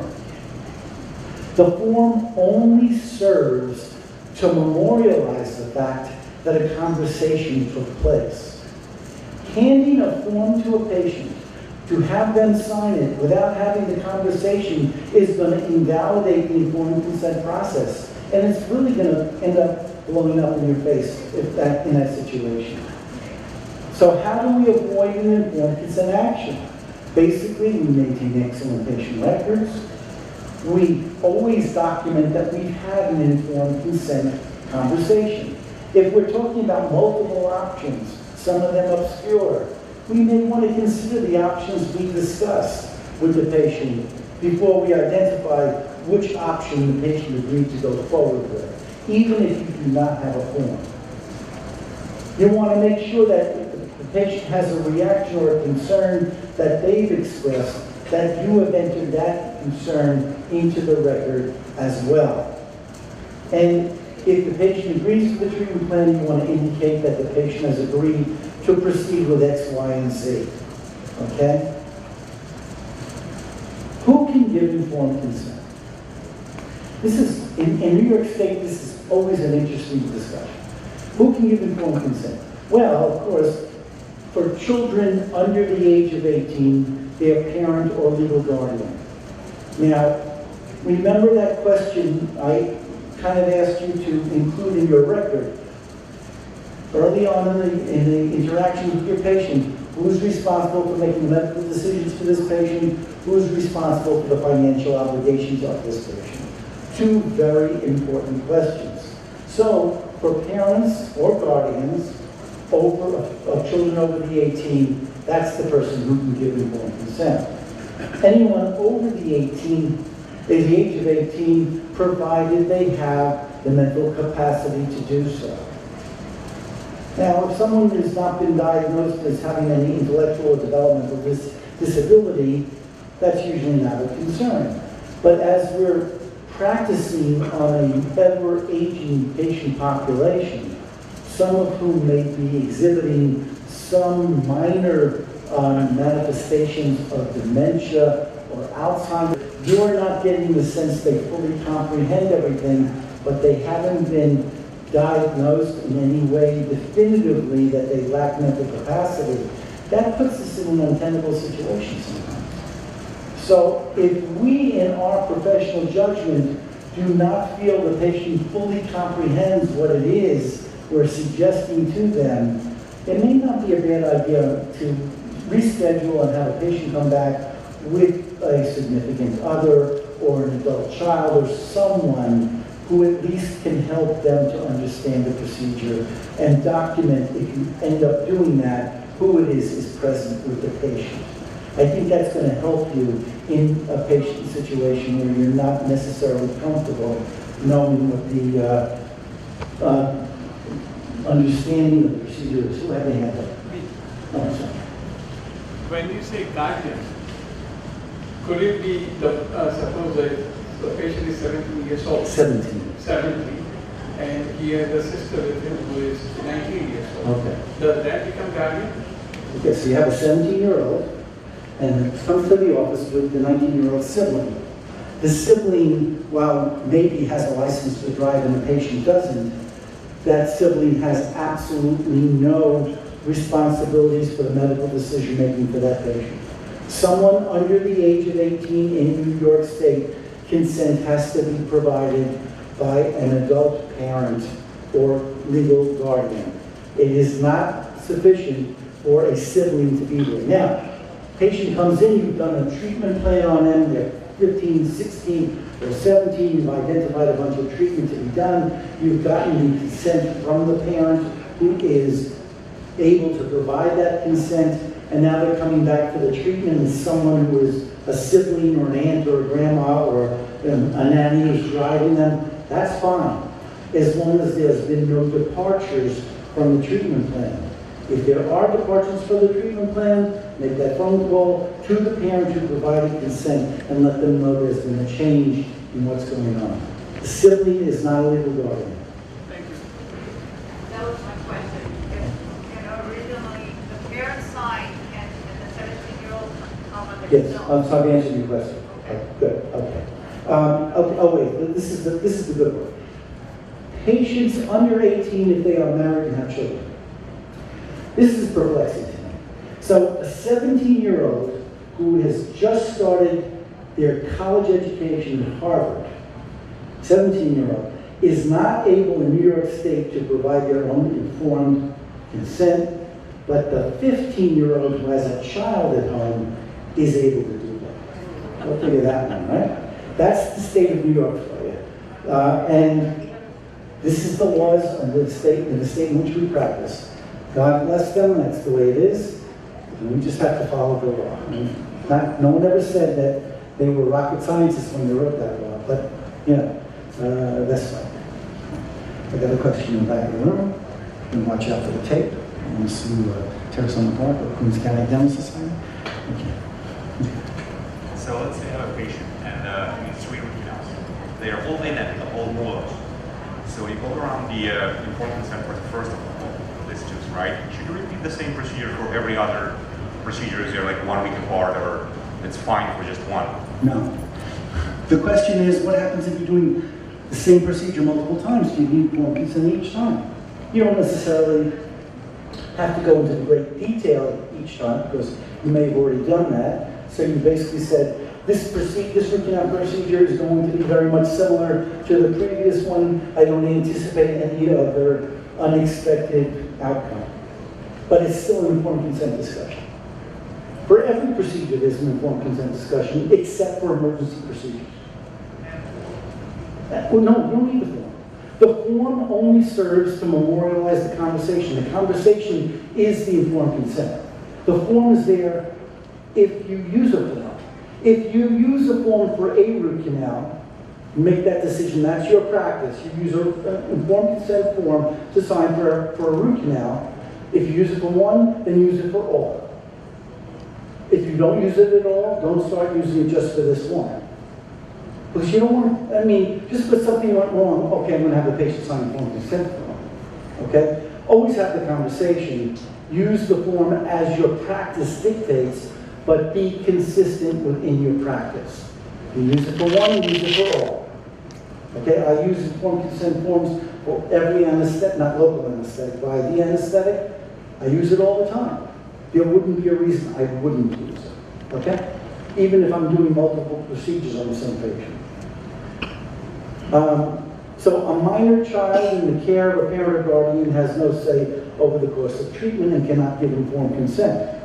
What happens if you have that 17-year-old and the parent brings them in to do some sophisticated procedure and the 17-year-old says, I'm not doing it, I have a date on Saturday night. What do you do? If the patient's 17 years old, they can't tell me what to do, they can't tell the parent what to do. I don't want to get in the middle of that. I said, you work it out, when you get some consensus, come back to me. Okay? Because when they turn 18, they can sue you. Okay? And just remember that things don't change in terms of that, except for the fact they now are in control of their own decision making. Similarly, when you have a patient who has just turned 18 in your office, and now you're discussing everything with them and without the parent present, and mom and dad want to know what took place with your conversations with the parent, with the patient, you have to say to the parent, I know this is hard because your child just turned 18, but legally in New York State, I'm not allowed to have that discussion with you any longer unless your child authorizes you to do that. Just remember where you stand with things. I know when my daughter turned 18, she was in college, and I was talking to someone, I guess it had to do with their community shops or whatever, and I had a conversation with them. They said, sorry, I can't give you that information unless your daughter authorizes it. Well, you know, you're a parent, you've been a parent for 18 years, now all of a sudden you're being told, yeah, you're somewhat of a parent, but you're not a full parent. No, that doesn't work. You have to make sure you're clear about where your responsibility lies. How does one sustain a cause of action for lack of informed consent? The patient has to prove that a reasonably prudent person, such as them, would not have undergone the treatment if they had been fully informed of the risks, benefits, and alternatives of the procedure, and that the lack of informed consent was the cause of the injury. Again, that's the news broadcaster who would have been very reluctant to do a procedure if they had known that paresthesia was a potential outcome of surgically removing that third molar. So that means it was the failure of the dentist to warn the patient that's what proximately caused the injury. How should the procedure be put forward? Well, we kind of discussed this, but again, remember, it's the dentist's responsibility. You don't want to get into a group practice where there's an individual who owns the practice, who does all of the evaluations on the patient, who makes the determination what treatment is being done. Now that patient is being given to the associate, and the associate is being dictated, do this procedure. And now you, as the associate, don't review this consent process with the patient. You can review it, you don't necessarily have to go into the same detail, but you as the person, the licensee doing the procedure, it's your responsibility to make sure the patient understands. And you cannot delegate this to staff person under any circumstances. They can sign for the staff person, but the conversation has to be with you and you alone. It's the duty of the dentist performing the procedure to inform the patient. And it is required whenever you're performing a procedure for which that reasonably prudent person would expect to receive a formal explanation of the risks associated with it. It's required for any invasive procedure and those with established foreseeable risks, actually for any non-emergency procedure as previously described. Now, what are the elements? Again, you need to indicate the procedure in understandable terms. the reasons why you want to do the procedure, the benefits of the procedure and the alternatives, what consequences may exist for those alternatives, including no treatment at all, and the risks associated with the procedure.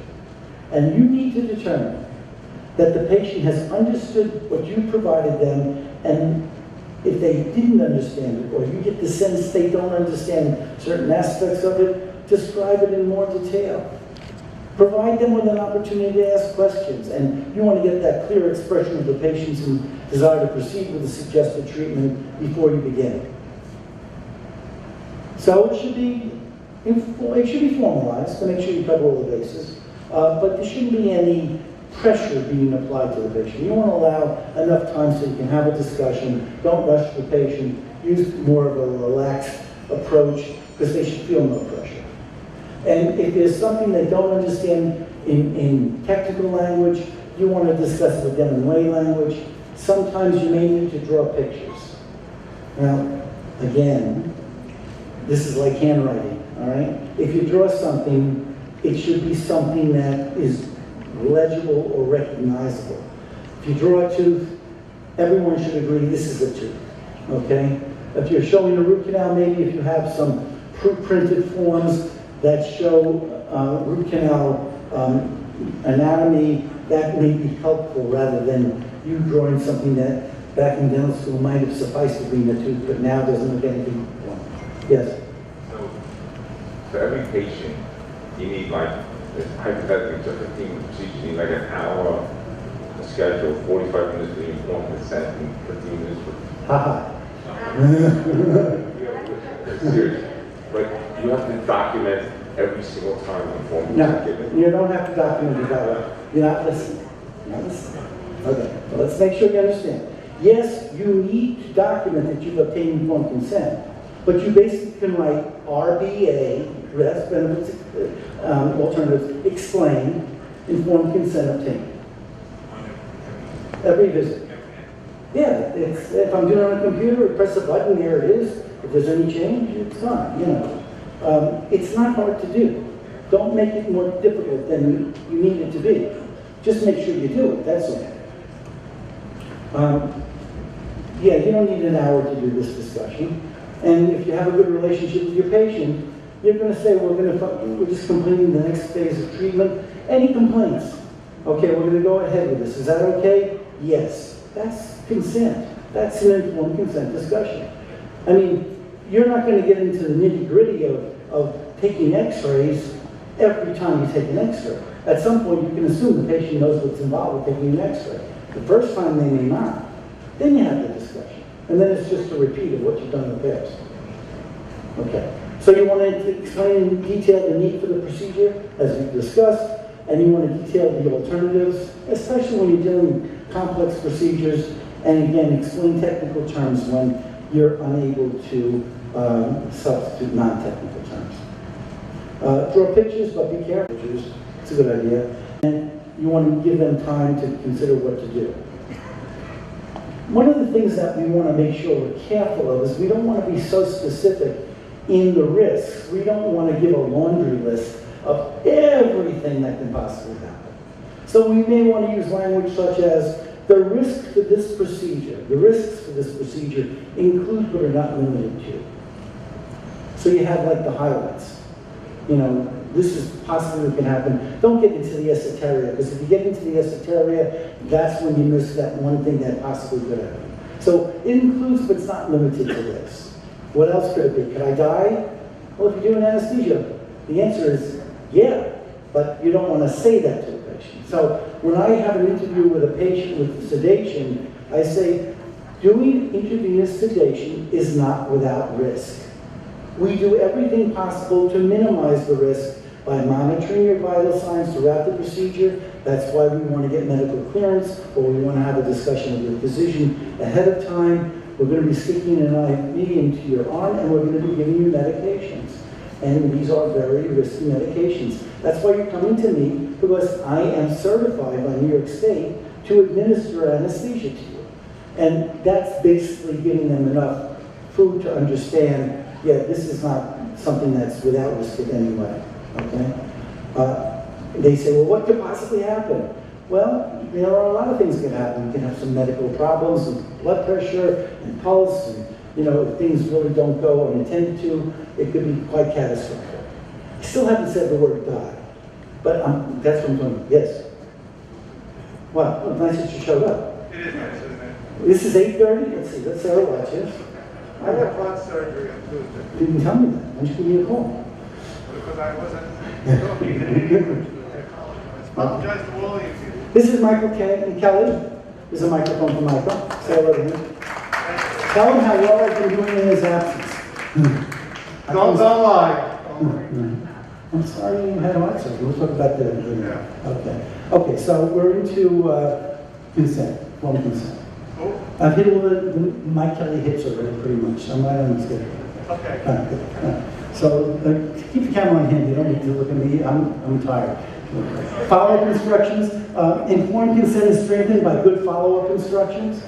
And there's 3 screens, so you don't have to look at this one, Mike, but I realize I don't want to create any more problems. Anyway, save some time in the appointment for follow-up instructions orally if you have to. And if I would suggest that when you have an informed consent discussion and you're doing the procedure for which a patient would expect to receive written instructions afterwards, make sure you have them printed and you provide them to the patient. Those written instructions could be very, very important, especially if you're doing a surgical procedure with bleeding or anything there may be untoward that they're not anticipating. Okay. How do you document informed consent? Come. It's very easy to document informed consent. Just remember, I've given most 2.5 hours of this, so some of this is going to be important. All right. So if I'm repeating you, then I'll let you know. Okay. All you need to do is to write down RBA. You're repeating me. All right. I'm repeating. I'm sure what he said. Okay. Risk, benefits, and alternatives. Michael, why don't you just do this? Tell them what you do in terms of risk management and malpractice and how long you've been doing it. And I think that's going to give them a sense of where the attorney side of things comes into all of this. I think that's I've been doing this for 45 years. I've been representing healthcare professionals for 45 years, including dentists for about 42 of those years. And I picked up a bunch of tricks along the way, and this is one of the tricks, this RBA thing. It means risk, benefits, and alternatives. It means you told them. Once you write that down, that's proof that you told them about the risk, benefits, and alternatives. If you're going to tell people what the risk, benefits, and alternatives are, and you're not going to write it down, don't bother telling them. Because if you don't have the proof and you get sued, you're not going to win. So the idea here is try to be as complete as possible. And I'm not saying, we're not saying that you need to use a written informed consent form every time, but when you do, make sure that it is earmarked for that procedure. Don't use a blanket informed consent form that has nothing to do with the procedure you're doing. Make sure, especially in this day and age, with word processing you can do, and the attempt to obtain consent would result in a delay of treatment that could be harmful to the patient. For someone who doesn't speak English, so we have a patient who comes to your office and they speak a language that your forms are all printed in English, or they're all printed in English and in fill in the blank, maybe Spanish, maybe French, maybe some other language. And now you have a patient who presents to your office who speaks a language that you don't have a written informed consent form for, okay? Giving them a form that's written in English is not going to be helpful to you. So you want to make sure you have as close as possible a certified consent form that says what you want it to say. In this case, I would not rely upon Google Translate on my computer, okay? I don't think that's a good certifiable translation, but you want to make sure if you use a form, that's a legitimate form. You have any comments about that? My comment about that is if when a person comes into your office and you're planning to have a procedure, that's next week. If they ask them, what language do you speak? You should always have that on your form. It should be on your, where they fill it out, where they fill out their part, it should say, what language do you speak? Languages do you speak? So if you have that language, there are ways of getting that form in that language. So when they come back a week later, you now have the form for them to sign. You don't want to undertake treatment with a non-English speaking patient until you certainly have an understandable, intelligible conversation. I mean, that's logical at this point. And that may require a foreign language interpreter. If you have someone who's hearing impaired, this is a different barrier that actually falls under the Americans with Disabilities Act, because a deaf patient must give informed consent just like anyone else, but there are state and federal laws now that make appropriate and reasonable accommodations. It means that we have to make reasonable and appropriate accommodations for that patient. Yes, one thing we hope for you. Maybe you can speak loud enough so it hits this mic. Go ahead. Right. Good question. What happens with an interpreter? I would suggest, and even if a patient comes in and they have a child who is a minor but is able to interpret for them, that person can act as the interpreter for you, okay? I would indicate who's doing the interpreting in the record. I would maintain a record of that. So if it's the 17-year-old son who is doing that, I would make note of who it was that provided the interpretation. If I don't have anyone providing the interpretation, I would also have a sign that they provided the interpretation. If you have a written informed consent, for sure. Yeah. But if you get into a situation where you're not getting a clear indication the patient understands what you're about to do, and there's no one to provide interpretation, I would be reluctant to do that procedure until they fully understood. I think it's very important. Okay. So with hearing impaired patients, you may need someone to do sign language interpretation. These services are usually available at little or no cost from local agencies. Again, we talked about the mentally incapacitated patient. Here, it's going to be the legal guardian. Now, for 7 years, I ran the dental anesthesiology residency at Wyckoff Hospital in Brooklyn, and we treated a lot of developmentally and intellectually challenged patients. And in many instances, identifying or even knowing who the parent was a challenge, because these were orphans of the state, and we had to go to the surrogate's court to provide a blanket consent for them to have these procedures. In the case of a mentally incapacitated patient, hopefully we will know who is the legal guardian, and we will get consent from that legal guardian, and that person will provide the informed consent. On the other hand, we may not know who they are, and in that situation, we may have to go to the surrogate's court. But it should be clear wherever that person is institutionalized or living, who is responsible for making the medical decision. You have a question? Which are the main procedures you would suggest where we should use the word RBA? Where are the main procedures where we should use RBA? Michael, go ahead. Any procedure that you believe has a risk, you should use RBA. If you think that there's a risk to the procedure to this patient of any sort, then all you have to do is explain it to them, the risks, the benefits, the alternatives, and then write it down. If you believe that there is absolutely no risk to the procedure, then you don't have to write it down. Do you have to explain all the benefits, risk involved, or do you just write down RBA? No, you don't have to. In your record, you do not have to explain that. You could then, if you're sued, you could then testify that I have a custom and practice in this type of procedure. These are the risks I usually say. These are the benefits I usually say. These are the alternatives I usually say. And then you shorten it to RBA, and you cover it. You don't have to write like a one-page note of risk, benefits, and alternatives. Thank you very much. Okay, so there was a question back here about what happens in the situation when you have to be dealing with a foster child. And, you know, they're basically an orphan state, and there are parents, but not in a position to provide consent.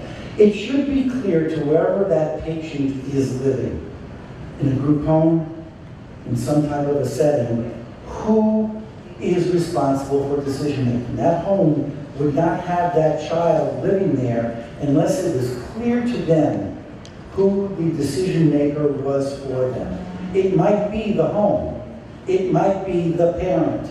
It might be the courts that make that decision. If there's a procedure for which a consent needs to be obtained, you then have to go to that entity or individual to obtain that consent. The first and strongest possibility is that probability, forget about possibility, is that the person who is the head of that home has documents giving them the right to make decisions on behalf of the child who is there. So, I mean, sometimes you have to do a little detective work. And if you treat a lot of patients who fall under that jurisdiction, then you kind of become second nature after a while. But you have to go through that. You can't assume just because they live in a home that the home is able to provide consent. You just need to ask the question. And if they do, if they are able to, they should have documentation substantiating the fact that they're able to. Okay. Again, remember that an adult patient who lacks the mental capacity to provide consent obviously can't give informed consent. And you have to use your judgment in many instances. Okay, ownership of records. Perfect. Who owns the records? This is a property rights issue? It's a property rights issue. It relates to the custodianship of the physical documents, not the medical information contained in the documents. By the way, if it's your patient, you own the records. The patient doesn't own the records. The patient has a right to get a copy of those records if they give you, and if they ask you for a copy of their records, make them do it on a proper form that the state has. A HIPAA compliant form. And then you can give them the records. But if somebody else asks for the records, someone else comes into the office and says, I'm Mary's husband. I want to pick up the records. You can't give the records to Mary's husband unless there's a HIPAA compliant form signed by Mary. And the truth of the matter is, in addition to that, I would pick up the phone and call Mary and say, you know, you don't know whether they're going through a divorce. You don't know what the situation is. You have no idea. Maybe they have a court battle going on over a child or something of that nature. Bottom line is, you only give it to the patient unless the patient sends somebody and you call that patient and they say, yes, I sent my husband to pick up the records. Now, we talked about maintenance. Ever give away your original records. We talked about that in listening also. Yeah. Okay. We've discussed the maintenance of records. That's something different. Remember, you have to maintain a record for each patient, which accurately reflects the evaluation and treatment of the record of the patient. And we talked about the fact that, you know, if you are a licensee working for someone else, you still have an obligation to maintain those records, or at least have some access to those records in the event you get sued. That's correct. If you're going to sell your practice, you're at that age or at that state that you want to sell your practice, don't do it yourself. Get a lawyer who does that. Part of what they do for a living is helping doctors to buy and sell practices. They should be able to include certain language in there that will protect you in this regard. If you don't do that, you're going to end up having problems. Problem being, you sell the practice to somebody, you don't do that, and then you get sued. Well, first of all, you have a very nice practice. Your practice is going very well. You sold it for a nice piece of change. God bless you. Now, you get a call. Now, all of a sudden, you get sued on one of your patients.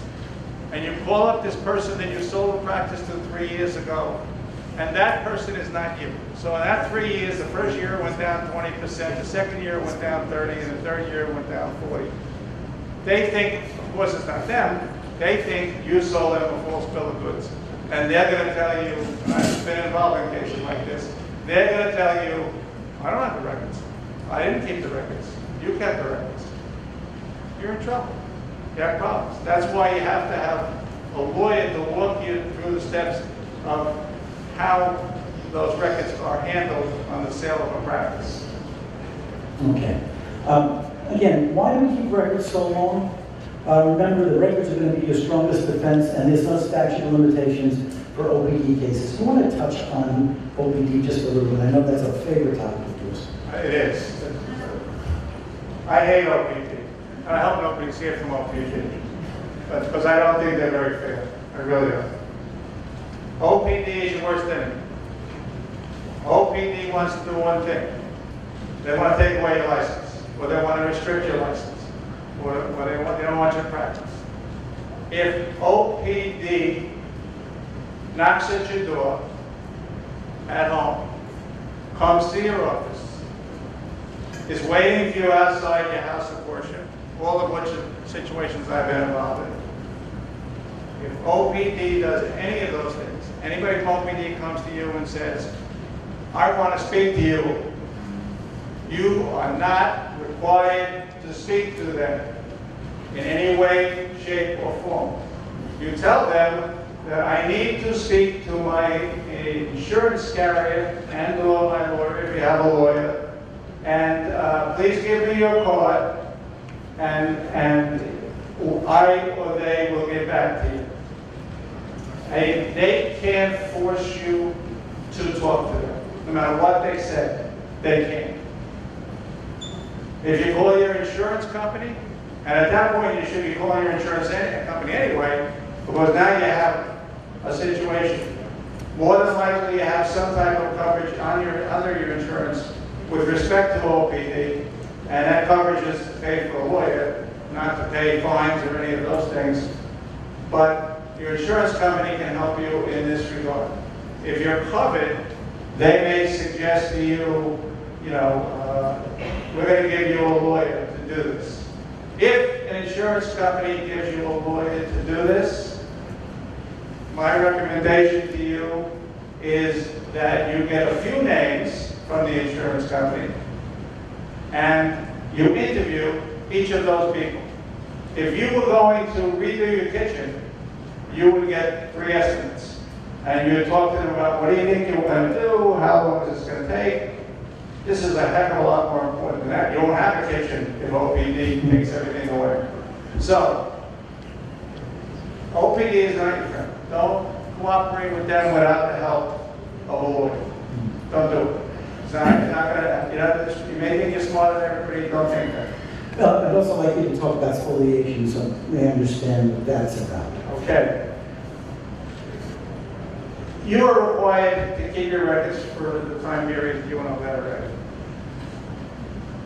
If you get sued and you're going to court, and the attorney who's suing you asks for a copy of the records, the relevant records, and your attorney has to tell the court and tell the other attorney that you don't have the records because of any reason. Superstorm standard. What? Superstorm standard. That's a different reason. But yeah, superstorm standard. If you have to tell them, if you don't have those records, and you don't have a good reason, and a good documented reason for not having those records, the person, the attorney who's suing you, they can go to court, to the judge, and tell the judge they want, when the trial comes up, they want a spoliation charge. What that means is that the records, you say the records are not there, meaning the records are spoiled and gone, and the judge can then instruct the jury that had those records been produced, that those records would have been negative to you. So if you're thinking about tossing the records after you get sued, that's a terrible idea. I did have a situation recently where a patient came to me, we'll get to the question in a second. A patient came to me for some issue with restorations on implants, and the implants and the restorations had been done, for the purposes of this argument, 6 years and 2 months previously. Okay? 6 years and 2 months. And I called up the previous dentist. After multiple attempts to get in touch with them, I finally speak to the office, and the office says, we have a policy that 6 years after the treatment is completed, we delete the records. That's their policy. What do you do? 6 years and 2 months after the treatment was done, and now they are unable to provide their records. It's more than 6 years, but just by a little. What do you do in that situation? It's more than 6 years. They don't have to keep the records. They don't have to keep the records. So unfortunately, that's an issue. But if it's under 6 But you years, have to be careful. Again, I'm sure you talked about this. If it's a child, there's a different story. yeah, once the suit is started, that stops the clock. Once the suit is, stops the clock. Yeah, you had a question? I have a question related to this. Okay. 2 weeks ago when Ida came over here, Yeah. my records were in the basement. Yeah. And they are all washed out. So- What should I be doing? So you had Hurricane Ida, which came barreling through New York not all that long ago, and there were floods associated with it. What should you have done? Probably the recommendation is, even though you don't necessarily expect any type of insurance reimbursement, you do want to file a claim with the insurance company, your homeowner's insurance or your office insurance, to document the fact that records were destroyed as a result of Hurricane Ida. And this way you have some type of record and maybe even a manifest to document what was destroyed. That's going to be helpful to you. If you're going to put the records in the basement, make sure that you have a list out of the basement in a safe place, maybe even a safe deposit box, but in a place where you can say, these are the records that were in the basement, these are the patients, so these are the records that have been destroyed. It's not good to just say, I have records in the basement and they got destroyed. I just make something like a letter and notarize it. What? He said making a letter and just writing on the letter. I think that the insurance claim would probably be helpful, even though you don't expect to get reimbursed from the insurance company. Just something. Yes. Just something. But you should keep a list so that you can tell the insurance company, these are the records that were destroyed. That will be in the insurance company records. That will be sufficient. You will not have a spoliation charge under that situation. Just like when the hurricane came through Long Island years ago, a lot of records were destroyed. Ownership in a private practice, the dentist owns the records, okay? And for a retiring dentist, we talked about this. If you're going to be retiring and you're transferring the records to someone else, make sure you get someone well versed in doing this type of records transfer to help you with that transfer. Because you still maintain a license and therefore still subject and bound by the rules of professional conduct. And you're going to need to maintain the records or access to them for the same period of time as the law stipulates. Again, the selling dentist is going to be bound and the purchasing dentist, so they both have to maintain full access to the records. Let me go through this. Again, the purchasing dentist has to maintain the records as well as the selling dentist. I don't want to belabor this. Again, if you're selling the practice, please get a lawyer who has a lot of experience in the buying and selling of practice. Yes, sometimes the concept of custodianship is what they're looking for, but again, that's beyond my scope, and Michael, who is an attorney, is telling you it's beyond his scope as well, so you need guidance from someone who's well versed in this. In the event of the death of a dentist, remember the estate now owns the records. They can't practice dentistry, but they need to, you want to maintain, at least communicate with the patients of record and the patient the dentist who has passed. You want to indicate to those patients what has transpired. They have no license to practice and they therefore can't use the records to carry on a dental practice, but they can do one of three things. They can either sell the practice immediately and obtain consent for the transfer of the records. They can apply to the surrogate's court to operate the practice for a maximum of 8 months, after which time the practice, including the records, must either be closed or sold to another dentist, of course obtaining patient consent. Or they can just close the practice altogether, holding on to the records for the period of time that we talked about earlier. If they're going to maintain the practice for 8 months or any other period of 8 months, there are actually businesses out there that dentists have to come in and to be the person who will operate the practice for 2 months, 4 months, 6 months, or 8 months. And by the way, vet those people very closely. So Michael, someone came up to me earlier and asked If I have a patient that came to the office and wants to videotape everything that we talk about, is that okay? I wouldn't do it. I suggest... I would have a sign in your lobby, a very nice, fairly big sign, maybe very colorful so it sticks out, that no one is permitted to tape record and or to video record and audio record anything that transpires in this practice. And I use HIPAA as the basic reason why there are patient confidentiality concerns, so therefore that's not permissible. That's correct. Yeah. Now, patients' right to records, New York State law talks about getting patient access to records. You want to discuss that, please? Again, if the patient wants their records, they need to send you a written request and a HIPAA form for their records. Again, they can't send their husband or son or daughter to get the records. They have to have that signed. They can send them, but the form has to be signed by the patient. And you should always maintain the original copies of those records. That's very important. Never, ever, ever let go of your original copies. If the police come to your house and they want original copies, don't give them to them. Call your insurance company. How about non-compliance? What happens in that situation? In what situation? When you fail to comply with the request for copies of the records. Oh, well, if a patient sends you a proper form and a letter saying, I want the records, and you ignore that, OPD will be knocking on your door, because that is a violation, a New York State violation of the law. They're entitled to the records. To copy of the records. To a copy of the records. Now, can you charge for it? That's going to be a little consolation to us at this point, but you can charge up to 75 cents per page and a reasonable amount for duplication of radiographs and study models. But that really is going to poison the atmosphere if you start getting into a large discussion over how much it costs to duplicate the records. I wouldn't charge them a penny for the records. I'd be happy to shake it off.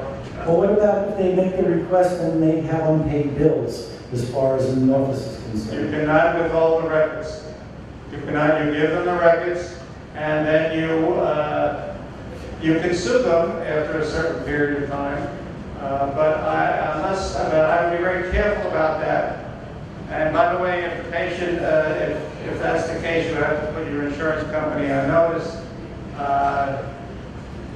You're going to be involved in a lawsuit, and usually it's just not worth it. Now, in a practice where you have multiple dentists, so if you own a partnership, what's the situation with the record ownership in that situation? In a partnership, the patient records belong to the partnership, not to any individual person in the partnership. So unless the partnership agreement says, let's just say one person started the partnership. One person was the sole owner, and they've been doing that for 30 years. And then all of a sudden they decide to bring in some partners. And now you have a partnership agreement. If that partnership agreement says that one person owns the records, then that one person owns the records. It's all according to the partnership agreement. And an employer-employee relationship in that situation? That's simple. The owner dentist owns the records, and the employee dentist has no rights to the records unless there was some advanced written agreement. But the employee dentist still has a license. The employee dentist has a license, but the employee dentist will not, OPD will not come and do anything to them if they don't have a right to the record. But don't they have to maintain the records as a dentist for 6 years even if they don't own the practice? The answer is yes, but the law is not always clear. Excuse me. The question? If you start working for a patient gives you some money, his wife or husband or one of these kids come to you, I need some refund. Can you do that? They come to you and what? I need some refund. They want a refund. Oh, they want a refund? Yeah. You're not giving a refund to anybody other than the patient. The patient died. Or the patient The patient died. Well, tell them to have their lawyer contact you. In a situation where you have that, you want to make sure that any money that transacts you do that in a legal fashion. Don't do that just because you're being a nice guy or a nice woman to the. But technically that money belongs to the estate. And so that's why the courts come into it, because all the states have to be done through the courts. And some, a person who comes to you, maybe let's just say it is a husband. But let's say there's a fight going on between the husband and the children. So who's getting the money? You don't want to get in the middle of that fight. You want to discuss independent contractor status when it comes to this? Is very simple. There's a thing that some people think exists called independent contractor status. That's usually identified as someone who says they're an independent contractor. To be truthful, there is almost no such thing as an independent contractor.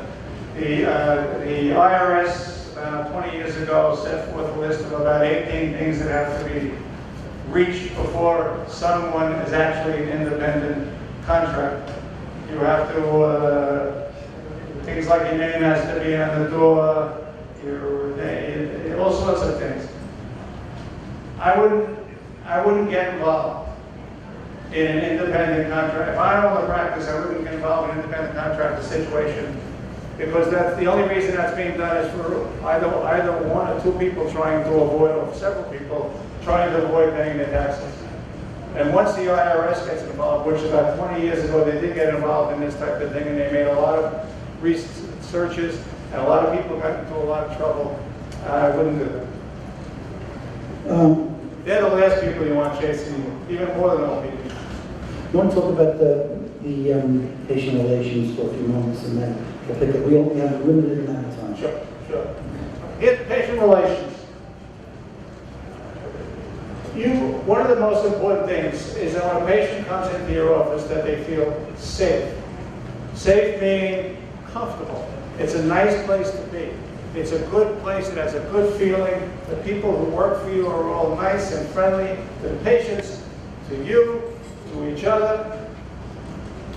If you have an office where people are where the staff is constantly arguing with each other, or even with the patients, or even with you, and it's just a bad feeling from them, nobody wants to be in that office. Nobody wants to sit in a dental. It's bad enough. Everyone's afraid to go to the dentist. Most people, 99% of the people. And they go into a dentist's office, and if you don't have that atmosphere, that 99% may go down to 50%. But if you're in that situation, you're the captain of the ship. You have to do something about it. If you don't do something about it, you're probably going to lose the patients, or you may even have OBD knocking on your door because some patient was verbally abused by the person sitting at the front desk, which I've been involved in those situations. So, one of the ways you can really change that is by having a meeting to discuss what you want your office to be like, and how you want each and every one of them to be in a certain way. Friendly, courteous, kind, not yelling at people, not shoving forms in their face, and all sorts of other things like that. That's very, very, very important. Because there's an old saying that friends don't sue friends. If these people come to think of you as a friend, they will be less likely to sue you. So, one of the things I suggest in addition to that is to have at least a weekly meeting where you discuss different patients, different difficult patients, and also you discuss what people, how they're treating people, and are there any problems? You ask, who has any problems with anybody here? Do you have any problems with any of the patients? So that you can take care of those problems before they become big problems.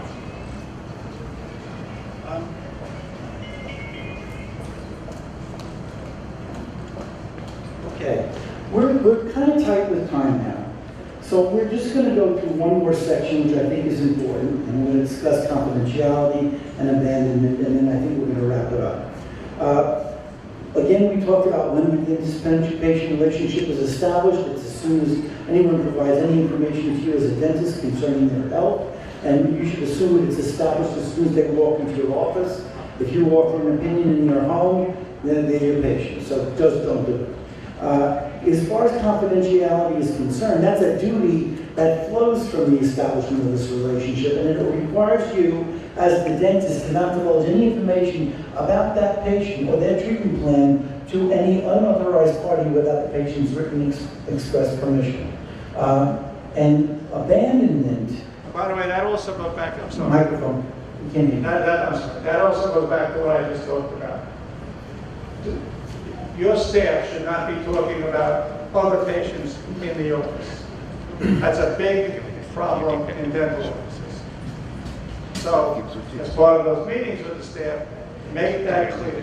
We do not talk about patients. Once the dentist-patient relationship has been established, they have a right to accept. I'm sorry, I want to make this clear. I don't mean you can't talk to your assistants and things of that about the patient's health and things like that.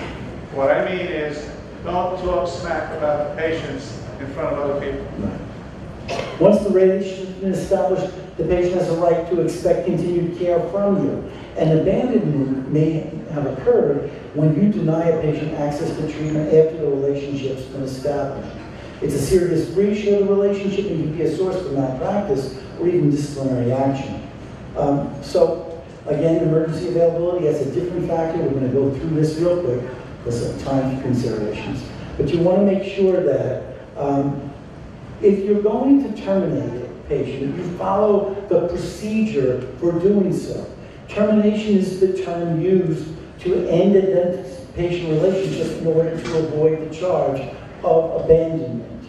And there are strict rules and procedures that must be followed to appropriately terminate this relationship. You can't just say to the patient, I'm not treating you anymore. There are people online, they can't hear you at the microphone. You just don't say to them that I'm terminating your relationship. You can't come back. Don't do that. So remember that with confidentiality, this covers a broad range of issues. We talked about many of those already. You don't want to disclose patient identity outside of the office, and so I don't want to belabor that. But you want to make sure that patients are entitled to access to their records. We talked about that. I'm trying to get through some slides here because of time constraints. Let's talk about confidentiality in the Office of Professional Discipline, really briefly. No such thing. Okay, that's brief enough. So you can't use patient confidentiality to shield an inquiry from the OPD with regards to your patient. There's a question in the back. Yes.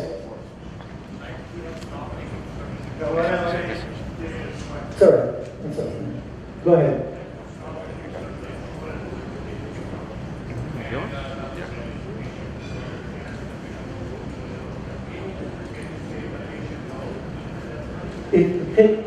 Okay, that's a good question.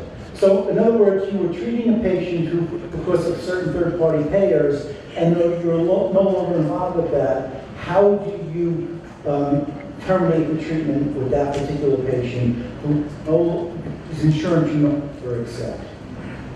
I believe, and Bob may disagree with me on that, but I believe that you have to finish whatever treatment you're involved in. Mike, repeat the question. Yes. Yeah, no, you can say yes. You can absolutely say yes now. If they went to make an appointment 6 months later and you've already finished the treatment, no, you can say I'm no longer treating patients. I can no longer treat you because your insurance company will not pay. Here. Okay. We are really tight on time here. Let me just see if I can get to where I want to get to. Oh boy.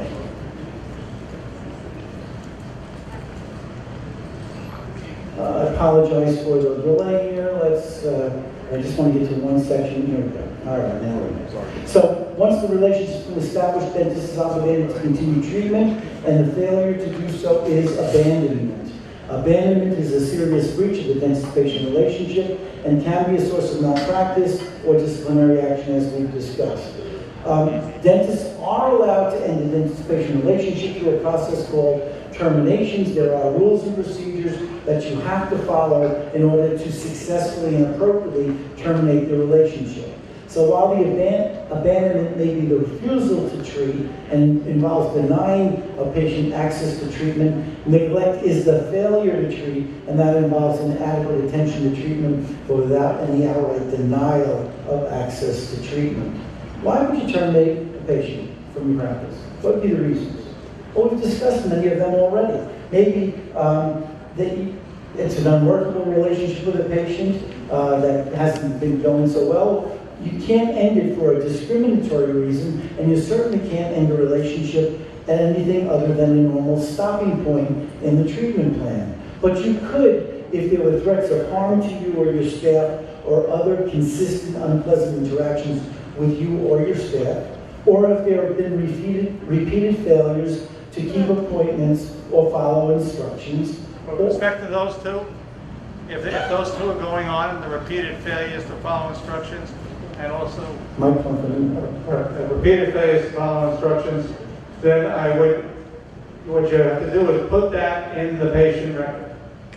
You have to write down what's going on, because otherwise it can be determined to be an abandonment. And you have reasons to tell a patient that you're no longer going to treat them, write those reasons down. If they haven't made a good faith effort to pay for services, that's a reason. And that could be a reason why you terminate. And you could also make a decision you just want to reduce your practice. But remember that you have to follow certain rules. We're going to go through these rules and then we'll wrap it up. You only want to terminate at a normal stopping point in the treatment plan. You always want to communicate the termination in writing. You want to fully document the termination in the patient's chart. And the timing would be any normal stopping point that doesn't leave the patient with dental work that is temporary in nature or that requires immediate follow-up care. So you have to use your judgment in that case to select a stopping point where you can be fairly certain that no patient harm will result from the fact that you're no longer going to see that patient. So one example might be that you prepared some teeth for crowns, you made some temporaries. In this case, you can't stop until you've reached the natural stopping point, which would be the placement of the permanent restoration. Another example would be you decided to, for clinical reasons, to make a denture. You've made the denture. You can't refuse to deliver the denture because the patient hasn't paid for it. You can only terminate after the denture's been delivered and the patient is comfortable and does not need any immediate foreseeable follow-up care. You can send the patient to collections. We discussed why you may not want to do that, but that's certainly an opportunity also. Third example is you've examined the patient, determined the course of treatment, but no treatment has begun. At that point, you could refuse to treat that patient, provided the patient is not in any immediate need for treatment, and the reason why you're doing it is not discriminatory in nature. In that case, you could. Always terminate in writing a brief statement indicating the relationship is over, an explanation as to the reason why. A statement will be available for emergency services only. 30 days, only emergencies, until they can find another dentist. And you want to make sure that the letter indicating all of this is dated and signed. You want to have also an indication there about your understanding about the willingness to forward the records to a dentist of the patient's choosing. This is not the time to get back to that dental school best link of deadline. You want to make sure that you go to another dentist of the patient's choosing, following a written request to do so, and your expectations regarding the outstanding balance. And if they want, they can contact the local dental society to get the name of another dentist. Don't you be the one to refer that patient to another dentist. The letter looks something like this: the statement the relationship is over, the explanation, the emergency availability time frame, your willingness to forward the records, your intentions regarding the outstanding balance, the referral to the dental society, sign it, date it, send it by some trackable means so that you know that they got it. They may not be willing to accept the letter, so send it by first-class mail as well, although in this day and age, we don't know that they'll get that either, but hopefully they will. And then record this. To send it by Pony Express. Well, that's probably the way that it'll work. Because if you fail to document this properly, the court or even OPD may determine that the termination is not a termination, but rather an abandonment. And you want to document why. A series of failed appointments or missed appointments. We've discussed that. We've been documenting that all along. That should be real simple. The fact that the patient has had consistent, unpleasant interactions with you or with your staff. If they've been unruly in the office, this is also something you would have documented. Or maybe they just didn't want to pay for the services you're providing. Again, you get to a normal stopping point. Don't start anything new. Make sure everything is clear in terms of the finances. If they are not able to pay, it's time to send them on to someone else. And the one thing you don't want to do is during that 30-day period, don't treat that patient. If they call and they say they have an emergency, you get on the phone and you ask the questions to determine whether or not there is a real emergency. Because the patients are going to say, I have an emergency. Don't do that. The minute you take that person back, you are taking back trouble. Don't do that. Yeah. The decision to treat a patient you've already decided to terminate is going to really place that termination in jeopardy, and it's going to make it difficult for you to work in the future. It is 12:30. We are done. Okay. I apologize for trying to get so much stuff in there. There is a lot of stuff. When I was asked at the beginning it's going to be 3 hours, I said to myself, there's no way this can be 3 hours. I'm lucky we got it done in 4 hours. I appreciate your patience and being such a great audience. There were some really good questions. If you have any questions after we finish up right now and you want to approach me, I'd be happy to answer those questions for you. There's so much information that goes around that we stimulate in the course of this presentation, but I want to thank you for being a great audience and for your understanding and for being asked questions. Thank you very much.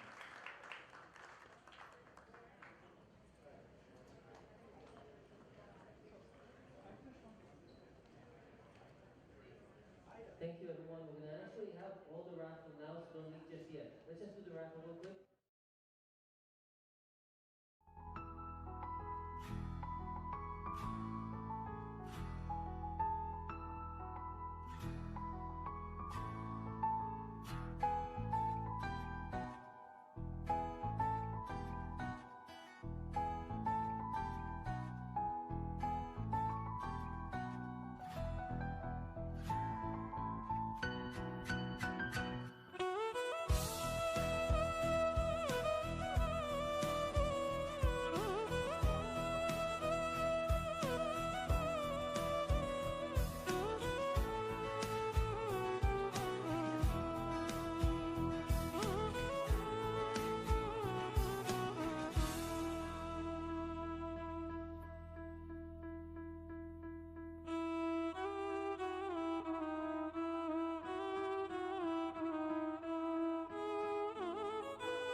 College of Dentistry.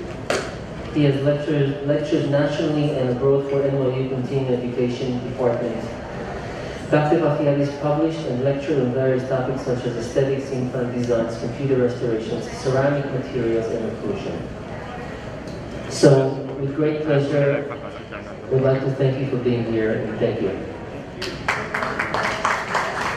1, 2. Test 1, 2. You can hear it? Okay? In the back? How's everybody doing? Had a pretty cool week this week. We had the U.S. Open. We had the Mets and the Yankees. I don't know if you're a Met fan or a Yankee fan. Well, I don't know, but they won yesterday. And then we had the 9/11 memorial, which I was down on Friday night. We had a memorial service there. So it's been a pretty active week. So I got a call from one of my friends and said, hey, there's a big meeting here on Sunday, and said that we'd love for you to come speak. So I was happy to be here. The story is, I was 16 years old and I was living in Fresh Meadows. And a rough neighborhood back then. Prince High School. I went to Jamaica High School, which was really rough. And I used to box. I was 14 years old. And you know how that turned out. So I broke my nose, I broke my teeth. And my dentist was Dr. Stuart Brown on 196th Street. And after I finally got the money up to put a crown on, that was a year to get the $300 up because I only had a paper route. I needed an apicectomy from Dr. Shapiro, who was the oral surgeon, when I was 18 years old. So that was the moment in time when I said, I think I want to be a dentist. I like this kind of life. And I helped out Dr. Stuart Brown in his office, and then I went to Queens College, and then I went to NYU. So that's my story from Queens. So I'm happy to be back to Queens talking and speaking. It's a great investment because it's going to help your life become easier and be able to communicate with your patients. That's probably the biggest thing to take away today is the communication with your patients on a digital level. Now, how many of us sit in front of a patient, take out a little pen and paper and draw that tooth and say, this is what you got. You're missing a contact or you're having a periapical, and you kind of draw them that little picture. Well, what if you could have that little picture on every one of those scenarios? Another thing you can actually do is actually draw on an iPad, and those will be saved forever. So there's so many different things for communicating to our patients that it really makes things a lot easier. So let's take a little bit of a walk through the patient experience. Why is it that you can go to a gas station and fill up your car and get a free cup of coffee, but you'd rather go to Starbucks and spend $6 for a cup of coffee? Why would you do that if you can get a cup of coffee for free? Is Starbucks coffee that much better? Well, you have to debate that because my father was in the diner business. So I know about coffee, and my cousins make coffee in the Yonkers. So I know about coffee. Do you think Starbucks uses the best coffee beans for their coffee? I guarantee you they don't. But what they do is make you feel amazing because they put your name on it, Dr. Silk. Come get your coffee, your cappuccino, mochaccino. It makes you feel really good, and you're going to spend $6 for a cup of coffee. We have to do this. I believe we have to do this in dentistry, and we've been doing it at our office. We're creating a different type of experience for them. It's not a smelly, eugenol office. It's an experience, and when you change that experience with different things, they respond differently. Now, I'm going to assume that all of you, or none of you, are dipping your x-ray. I'm going to assume that, and I'm not judging anybody. But I think digital radiography was my first jump into it. Pre-scanning our patients. If you're doing Invisalign or line, you know about this. You're having some kind of a scanning device, unless you're doing PDS, which is fine.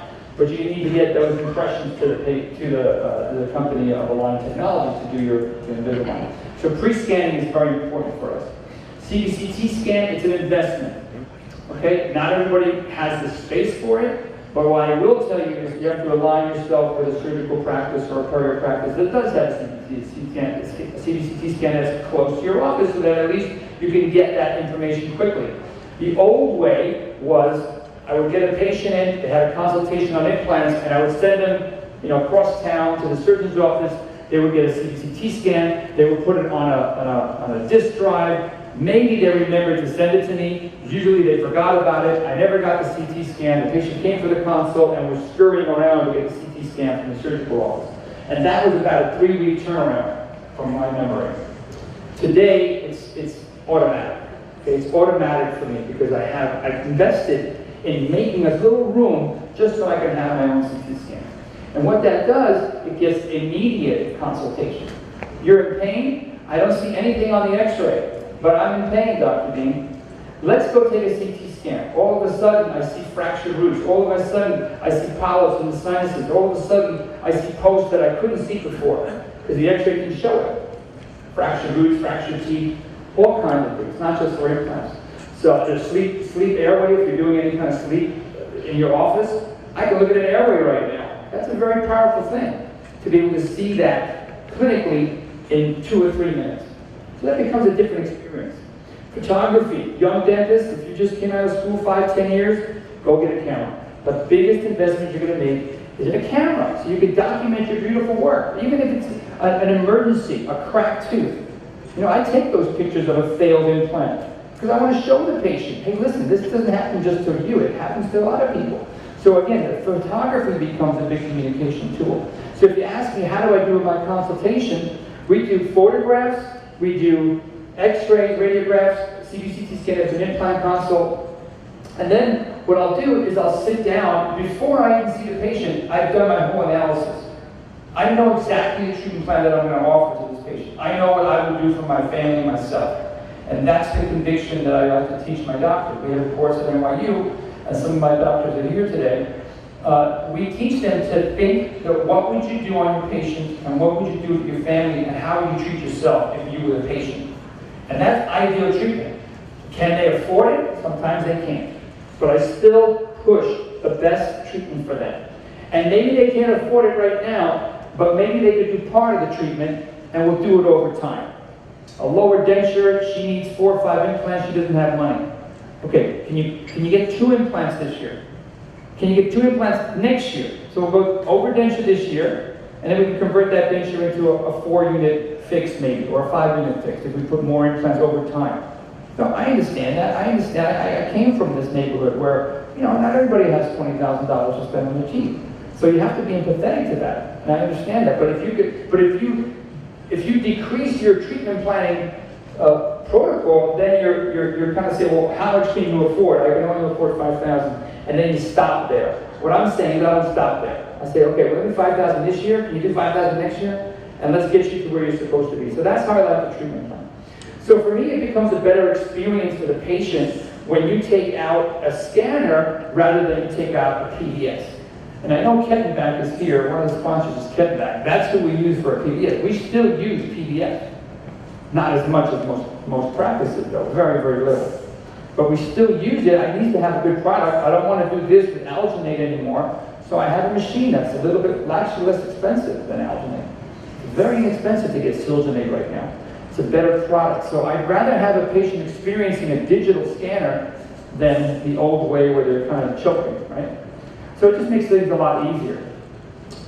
Another thing I want you to think about right now, in the next 5 minutes, I want you to think about 1 or 2 questions. Maybe you want to write them down. 1 or 2 questions that you would have for me. Because there's a lot of people there. Usually I like groups with 20, 25 people. The way I have a lot of people, I can't go to everybody. But I want you to write down a couple of questions that you may have. What is the cost? What's my return on my investment? This is another question you may have. Can you take a full arch scan? 100%? Absolutely you can. Today's, especially 2021. So I want you to write these questions down, and in the next 30 minutes, in about 30 minutes, you're going to tell me when it's 30 minutes, and I'm going to see if I've answered all of those questions. And if I haven't, then you're going to raise your hand. So you didn't answer my question in the next 30 minutes. So I'm trying to answer all those questions which are frequently asked to make sure that I want you to get the information that's correct today. I want you to walk away with good information, and then you're going to figure out whether digital technology is for you. But one of the things I have to say, digital technology does not change fundamental prosthodontic principles and restorative principles. So, what does that mean? That means if you give me a dentist, and I'm sure there's a couple of them here who've been practicing 30 and 40 years, and have never scanned before, and you spend 2 hours with me, you're going to be an amazing scanner. And you're going to do great digital dentistry. Just give me 2 hours. You can come to my office if you want. Why? Because you've been practicing for 30 years. You know dentistry. You know how to prep a tooth, make a dent. That's easy for you. But you're not really sure how to scan. You give me a great dentist who's been practicing for 30 years, I can make him a digital dentist in 2 hours. You give me a young dentist that just graduated, that doesn't know how to make a tent and doesn't know how to prep a tooth, and is still struggling with the procedures and the protocols, I can give him all the digital technology, or her the digital technology. She's going to have a tough time because she still doesn't know how to prep, and she's not really sure about the protocol, how to cement the veneer, and how to do 3 teeth at once. They're not sure, because they're just starting out. So digital technology does not replace education. Let's get that really clear. When I was a prosthodontist for 15 years, and I got a digital scanner that I could make a tooth, oh my God, I was so excited. I could actually make a tooth. This is pretty cool. Because I love making tests, right? In our residency, we learn how to make beautiful, gorgeous provisionals. It's part of the training. Which, by the way, is another thing that's missing in the dental schools. We're going, get a little water. We're going to Nova University. I've pitched this to 7 dental schools. Nova University is the only one that said yes. I said, let's have a provisional course for your young dentists who just graduated 5, 10 years out. I guarantee you they don't know how to make provisionals. Nobody taught them. Nobody taught them, unless they went to an aesthetic advantage course or some kind of provisional course that involves that. None of them said they would think about it. They all said, we'll think about it, not sure. Nova said yes. We have a provisional course, the first of its kind, in Nova University. We've done it at our course at FMR, and it's a great thing, I think, for dentists to understand how to make beautiful aesthetic provisionals and work out the occlusion and make sure the occlusion's on 90 micron, right? Perfect tapping, perfect guidance. How to make provisionals like that. Because too many times we rely on our laboratories to give us ideal work, and guess what? We know it doesn't always come out that way. So CAD/CAM is not just make a tooth, that's what it was for me in the beginning. Then it was make a 3-unit bridge. Then it was scan to save time. Then it was scan to save materials. Then it was let's scan so we can get more diagnostics. So it became not just for making a tooth. We started scanning for implants. I mean, we were scanning for implants with ENCODE. Some of you may have used Biomed ENCODE system, right? That was taking an impression of the ENCODE, and then you get back a digital design CAD/CAM. We published that in 2007. That we can actually make a full arch of CAD/CAM abutments. And I spoke at the World Congress of Implantology in 1996. 1996. Think about that. So, it's not just to make a tooth today, it's for everything that you do. Right now, the top 2 players are 3Shape Trios and Sirona Prime Scan. So the first question comes, do I want a mill in my office? 10 years ago, the answer was yes for me. I wanted to. And we were doing 20 units, 20, 30 units a month. Today, I don't want to do it in my office. Why don't I want to do it in my office? Because I have an office, I have a laboratory that actually worked with us the last 10 years that was in my office, and now they moved. So physically for me, I'd rather have another operatory than have a laboratory. Just because right now with digital, it's sent right down the block, 2 blocks away. So I can have what I had in my office pretty much in a different location. If you're here in Queens and you have a 2-operatory office and you want to be able to mill, I'd say 100%. This milling machine is amazing. Is it worth $100,000? Yes. If you're going to be doing it for the next 10 years? Yes. If you're going to be doing it for 2 years? Nah, it's not worth it. If you're doing it for 15, 20 years, some of you are young, 100% it's worth it. Make crowns if you want to do that. If you don't want to do that, just scan, send it out, you get a crown tomorrow. You can scan at 9 o'clock and get it to the next day, today. You pick the right laboratory, which we're going to talk about laboratories in a second. So you have to make that decision. Is that the kind of dentistry you want to do? If you want to do that, it's amazing. There's one prosthodontic office in the city that took it to the nth degree.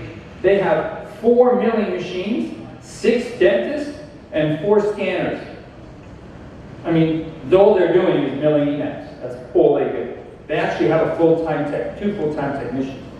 But they took it to the nth degree. They did not want to send anything out of their office. That was me 10 years ago. I'm evolving. Dentistry, digital dentistry, I've evolved. I hit up to 5 scanners, now I'm down to 2 scanners. Because my office has changed, I'm constantly moving things around, right? Because I think I want to be a little bit faster and cleaner and better. I don't want to be milling in my office. It was working for 10 years ago, and now with these machines, again, it's it's working really well. Do you want to print in your office? These are the top 2 printers right now. Not expensive. You get one for $5,000. What do you use it for? Bite plates, aligners, bleaching trays, provisionals, wax-ups, if you want to get deep into it.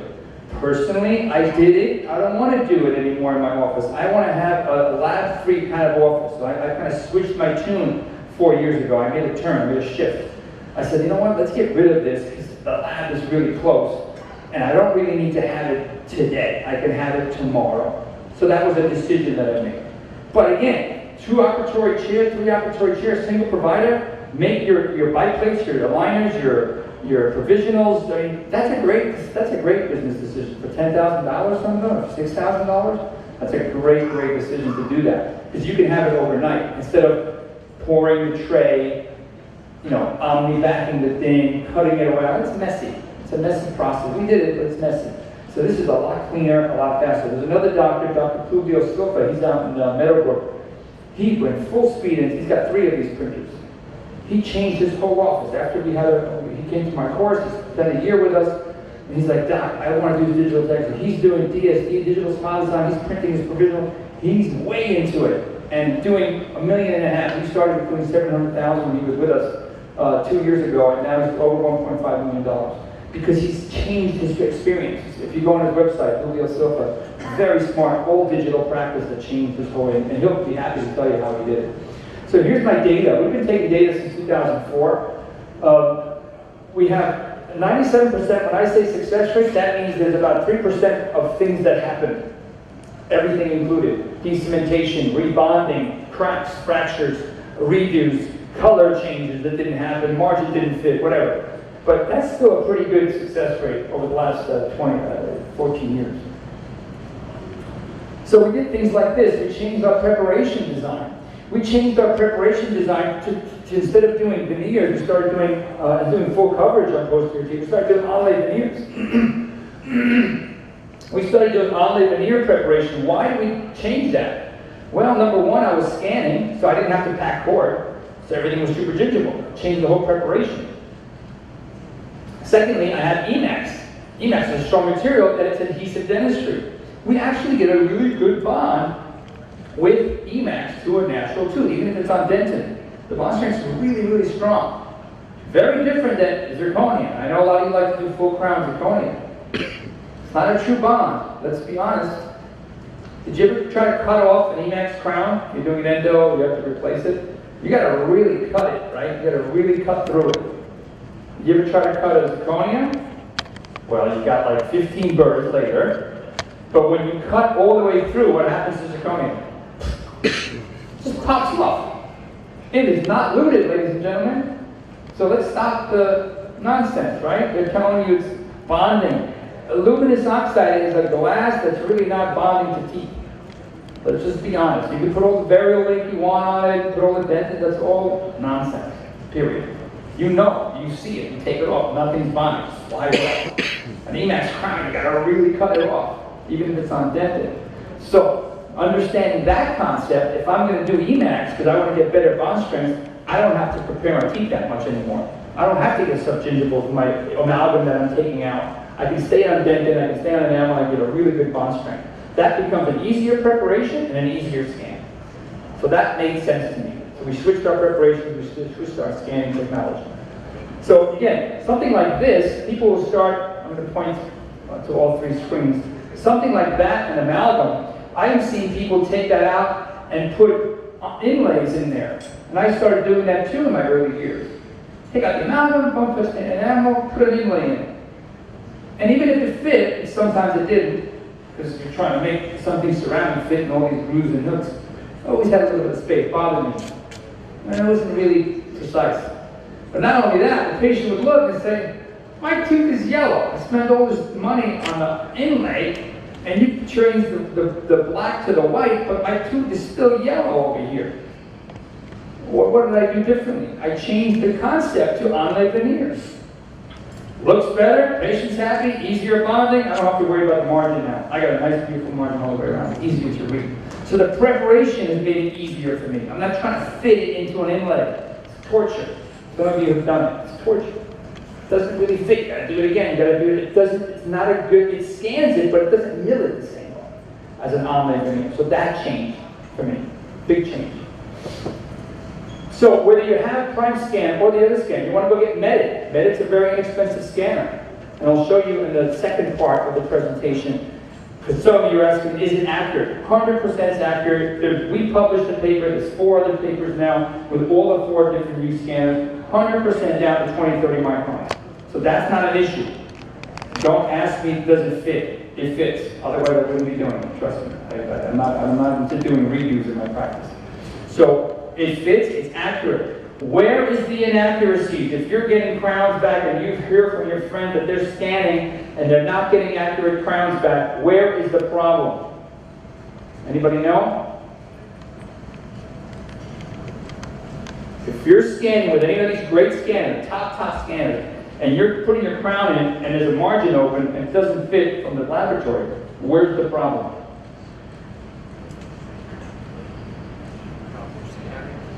Scanning's perfect. Where's the problem? The lab. What about the lab? Not the design. Deeper down. I'm going to assume that you can put a margin around it too. It's a pretty easy thing to put a margin around it. You can't make a mistake. Where's the problem?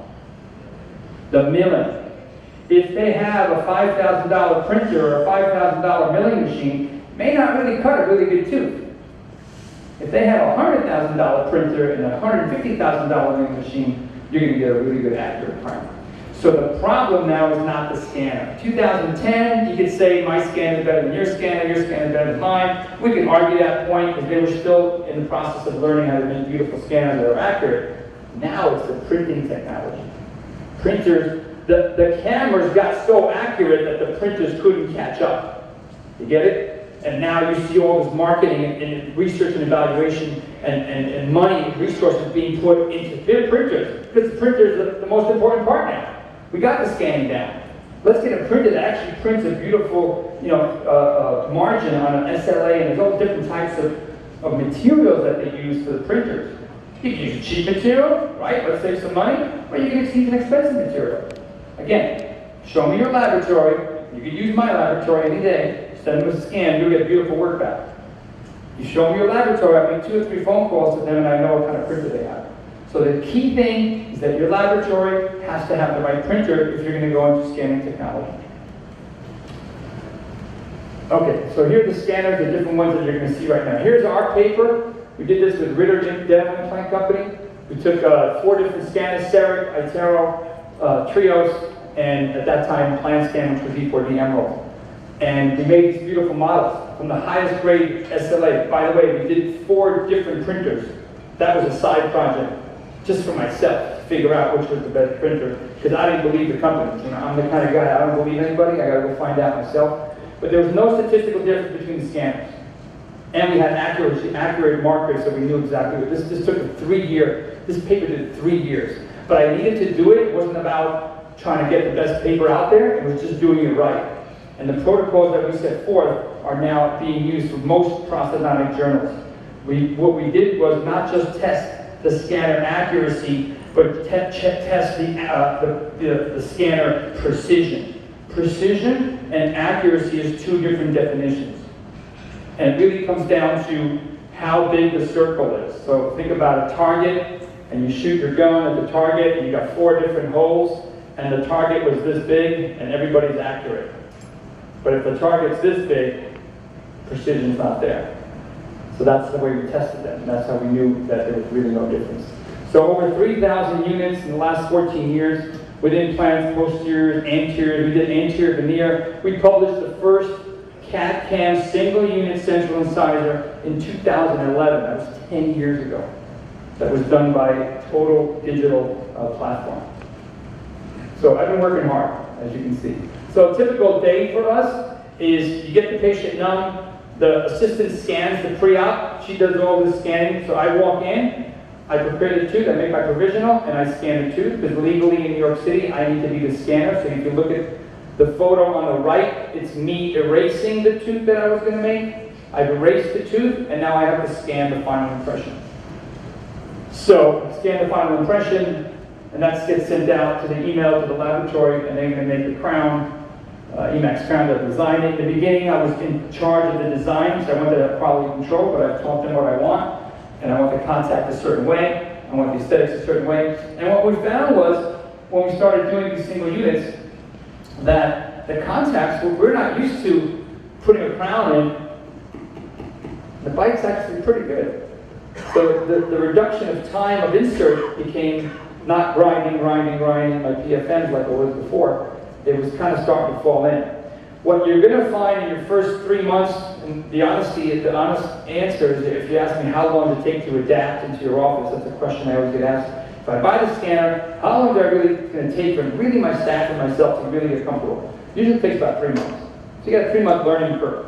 What happens if the scanner is really accurate, the lab is really good, the printing technology is super good, but the technician has the old mentality? It's the old mentality that the contact should be a little lighter on the stone. What was happening my first couple of crowns? My contacts were open. I said, when you do the, they check the contact on the stone model, the stone model wears. So they got to kind of like put a little bit of extra stuff in there, right? This doesn't wear. It's a perfect contact point. So I said, don't touch the contact point. Don't burnish it. Just, when they mill it, just polish it and leave it alone. Because they were kind of working on the contact too much, like it was stone model. So all my contacts started becoming open. I'm like, what kind of technology is this? So again, it was the technician's little tweaking. Same thing with the occlusion. They were overcutting the occlusion because they were thinking, porcelain is going to expand, I got to cut it back. No. Trust it, trust the system, and now that part's gone away. So there's a little learning curve there that happens with the contacts. But you get the colors that you want. These are some onlay veneer preps. Right? You see the onlay veneer prep. Here's the radiant preps. Super gingival, a lot easier to prep, a lot more relaxed. There's no subgingival. I took out the amalgam, and I normally get a good bond strength. So I'm not thinking mechanical retention. I'm thinking adhesive. Do I have enamel all the way around? I'm thinking adhesive dentistry. I'm not thinking retention, which is a big change. You look at these kinds of preps. These are onlay veneer preps. I've taken the reduction down occlusively. I have a good 1.5 millimeter, 2 millimeter occlusion, and I have a nice clean margin that I know I can scan with no traction at all. So you're saving a lot of time. Again, radiographs to show the cases as they go, but they're all easier to make now. It looks like a crown, but it's an onlay veneer. That's changed the way we practice. If we are doing full coverage, again, really clean margin, super gingival. What happens if it's subgingival? Question. Dr. Dean, if it's subgingival, can I still scan it? If you're bleeding, no. If you're not bleeding, yes. Period. That's the answer. So don't say, oh, I can't scan through blood. Okay, well, get your retraction under control. And if you can't, take a PDS. So if you ask me, another question, I guess, well, how many really of your crowns do you do that are PDS? And I'll say the answer is about 75%. So it's still 25% of taking the PDS. Why? Can't control the tissue. I need to get that PDS down there. I can't get a scanner down there. It's too long. Sometimes the teeth are long. By the way, what's the scanning depth? Here's the question. Dr. Dean, what's the scanning depth of the scanner? How far down can I scan? I have a 12 millimeter tooth. Can I scan that whole thing? Well, guess what happens when you scan this way? You're not scanning this way, you're scanning down the wall of the tooth. There's distortion there. Think about a light. Think about a light going down to a tube. At the bottom of the tube, there's no light. It's being deflected, right? It's the same thing as a scanner. When you're scanning, it's a light. If the light can't see it, it's not going to scan it. So I see a long tooth or a long implant, PDS. Okay, that's the reality. I'm telling you the truth about what's happening.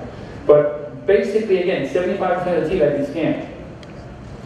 All right, on the veneers there. Zirconia, if you are going to do zirconia, I'm changing my preparation. What's my preparation for an old zirconia crown? This is something, I don't know if everybody's seen this, but it's a total change in your preparation. And I want you to think of it logically. How many of you have done zirconia crowns, shoulder preps, try them in, and they're shaking. They don't really fit. They're like, cement will fill it up, it's okay. And you put it in, it works fine. You take the x-ray 6 months later, and the hygienist says, Dr. Dean, you got an open margin over there. And I'm like, what are you talking about? My crowns are perfect. Let me take a look. And you look, and there's an open margin there. Doesn't mean it's decay. It means there's an open margin. It means there's resin in there. Doesn't mean it's leaking, but it's not sitting nice. It doesn't look good on here. It doesn't make me feel good. I'm like, I gotta take that off now and do it over. So I did it, just like you're probably doing it now. What did I do differently now? I changed my preparation to shoulder bevel. I'm treating the zirconia like a PFM. I'm going back to shoulder bevel now. That was 7 years ago. Why? I want a closing angle on my zirconia. I don't want the dancing anymore. I want it to fit. You know, PFM, boom, fits. Why? The bevel's there. Okay? And I'm not talking about thin bevel, because then you're going to break the zirconia. An angled bevel, maybe, let's say 20 degrees. Right? Not really thin, like 10 degrees, but maybe 20 degrees. And bulk out the zirconia. You're going to get a nice fit, number one, and your x-ray is going to look perfect because your closing angle, even if you're using zirconia, even if you're using resin cement on zirconia, you're going to get a better closing angle and take that x-ray. So it's a change in the philosophy of preparation to make the material work. Because that square shoulder preparation with a dancing tooth, I can't do that anymore. No way. So you see a shoulder bevel here, it's scanned. And now with these kinds of materials, because I've changed my preparation, I don't need a model. And you maybe start getting this from your laboratory. And you almost have like a panic attack. Right? You're like, where's the model? I got a tooth, I don't have a model. Everybody starts panicking. Can't panic, you gotta trust the system. A digital system with a good laboratory, you don't need a model. There's no need for it. It's made on the computer, it fits, it's nice. Again, if you went through the learning process, you're gonna realize that it actually works, the process works. But look at these margins here. Look at these margins here. They're beveled margins, right? Bulked up, thick, so they're not gonna break. If you make it thin, it's gonna break. Any zirconia is going to chip if it's really thin. But if you make a shoulder, a nice thick shoulder with a nice thick bevel, it's going to fit on top of that, and you're going to see it. You're going to say, Dr. D was right. There's no dancing anymore. And you look at the x-ray, and you got a closing angle. So the preparation for zirconia for me has changed 7 years ago. And now I don't have any issues. So again, all these things can be milled. All kinds of materials are available. Ask your laboratory, ask your manufacturer. These are some central incisors we've done. These are in-office stained glaze in office with the plan scan back then. Really nice look. They wear the test of time. These are over 12 years old. This was the paper that we published in 2011, the first single unit fabrication with ceramics. These are some more single units, the interior. The materials work for me. The design was really cool at that time. I could sit there and design my thickness and my margin design here. Get a nice thick margin all the way across so I don't have to worry about the occlusion. But now your laboratory can do that. I did a lot of these on my own. It was a great learning curve. My biggest mistake was I tried to do a full arch, and that was like a 7-hour project. I would not recommend it. But I was trying. But these things now, we can mill them, and we can get the beautiful ceramics on top of them. So all I'm doing today is prepping, scanning, provisionalize, sending it out, and I can get 1 2-day, 3-day turnaround. So I don't have to worry about me sitting in the back trying to mill a tooth. But again, if you have a small office, 2 or 3 chairs, it may be the way to go for you. Make your own crown. You're going to save a lot of money on the next 5-10 years. And even single unit interiors, which is always the hardest thing to match. Take photography, take my scans. If you look really, really closely right here, there's an actual shade tab on the scan. You see it? I've actually scanned the shade tab within my scan. That gives the technician even more information with photography to get the color right. And again, these are Emax crowns with nice layering, and we can replace that too. Am I 30 minutes in? My timer left. He left. Okay, any questions that I did not answer so far? Yes? You do your onlay veneer. Yeah. To replace that amalgam, you remove the whole amalgam. Yes. More buildup of composite in there also. Okay, so the question is, should we put a core material or not? Is that the question? Or is the question if it's really insulated do I take a scan? Okay, so both of those are good questions. If I got a prep that's kind of in and out, I don't want to scan that. I want to put a flowable floor Luxacor. I like Luxacor, it's a great material, sticks to dentin really good. But here's a little trick with your cementation, which I'm going to cover in the second half. When you're etching dentin, you need to put a dentin bond there. And I hear different people using little crazy materials. You need a dentin bonding solution. That could be Solo Plus. I use Excite dentin bonding. It has potassium nitrate, decreases sensitivity. That's the stuff they have in Sensodyne. It's called Excite. It's very expensive, so don't yell at me that I told you to go buy the most expensive dentin bond, but that's what I use for my patients because it is the best. Okay? You need a dentin bonding solution that goes into the pores of the dentin, stops the sensitivity, and gives you a good bond to your cement. Some of them say they do it, and I've seen it in my early years. Like, this doesn't work. I'm not getting a bond strength. How do you know your bond strength's working? How do you really know? You only know when it fails. And I've done enough units that I have enough failures to know. Okay, it's the reality of it. I've done enough units and seen enough fractures and failures to tell you emphatically, when my Emax crown comes off, my dentin bond is still there. And I have a cement failure to my crown.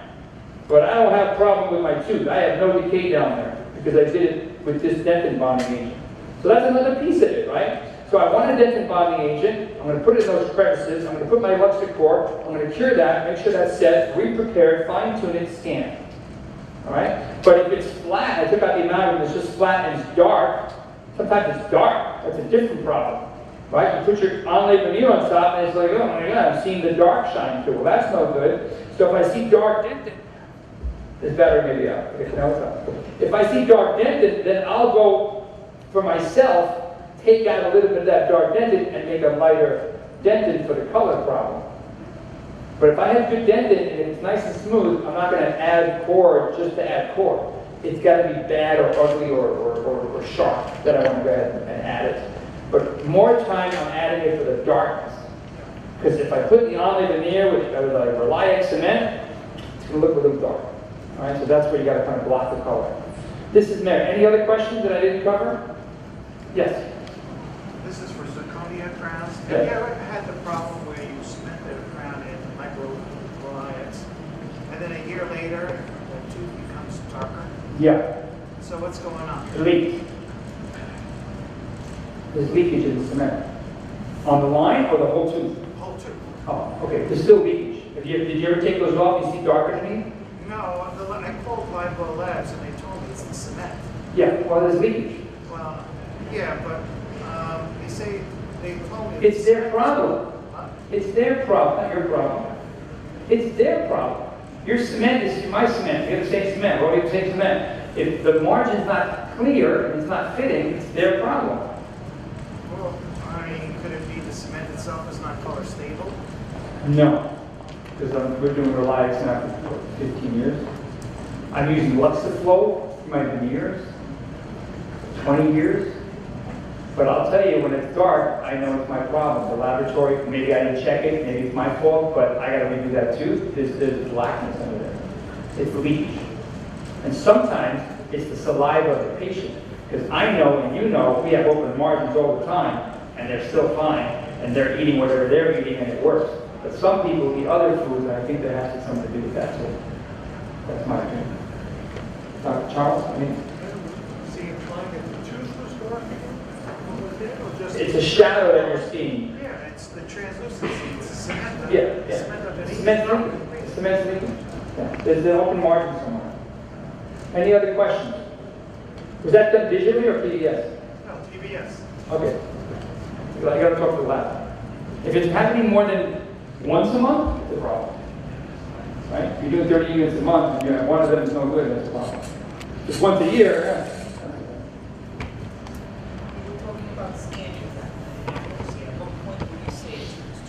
From my estimation, is like 8 millimeters. Can't see more than that.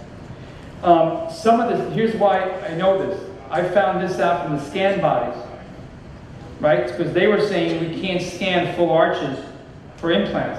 And I'm like, you guys are out of your mind. You have no idea what he's talking about.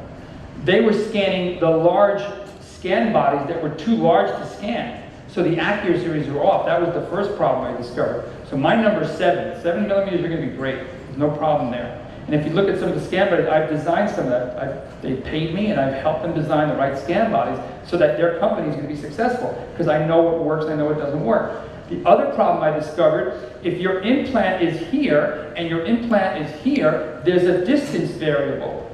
If the distance is greater than 8 millimeters, you're going to have an inaccuracy. Why? Not because of the scanner, not because of the printer, because there's tissue over here and the scanner was not meant to scan tissue. So guess what we developed? Tissue markers. You understand? If you're scanning this scan body, you're scanning this scanner 10 millimeters away, you got inaccuracies in your model. The scanner wasn't meant for that. So when you understand the way the scanner works, it's a light, it's an engineering algorithm that cannot read a tissue, especially in the lower partial area. They say, I want to make partial with scanning. Well, you can't unless you have my scan markers. Right? It's not going to do it. You can do it with Rouget works because they have undulation. If you understand the concept of scanning light, you'll get it. Okay, and that's the answer to that problem. So it's 7 millimeters tall and 8 millimeters between each one. You're going to get a perfect model every time. Any other questions? I've answered all the questions. I can't believe that. There's got to be more questions.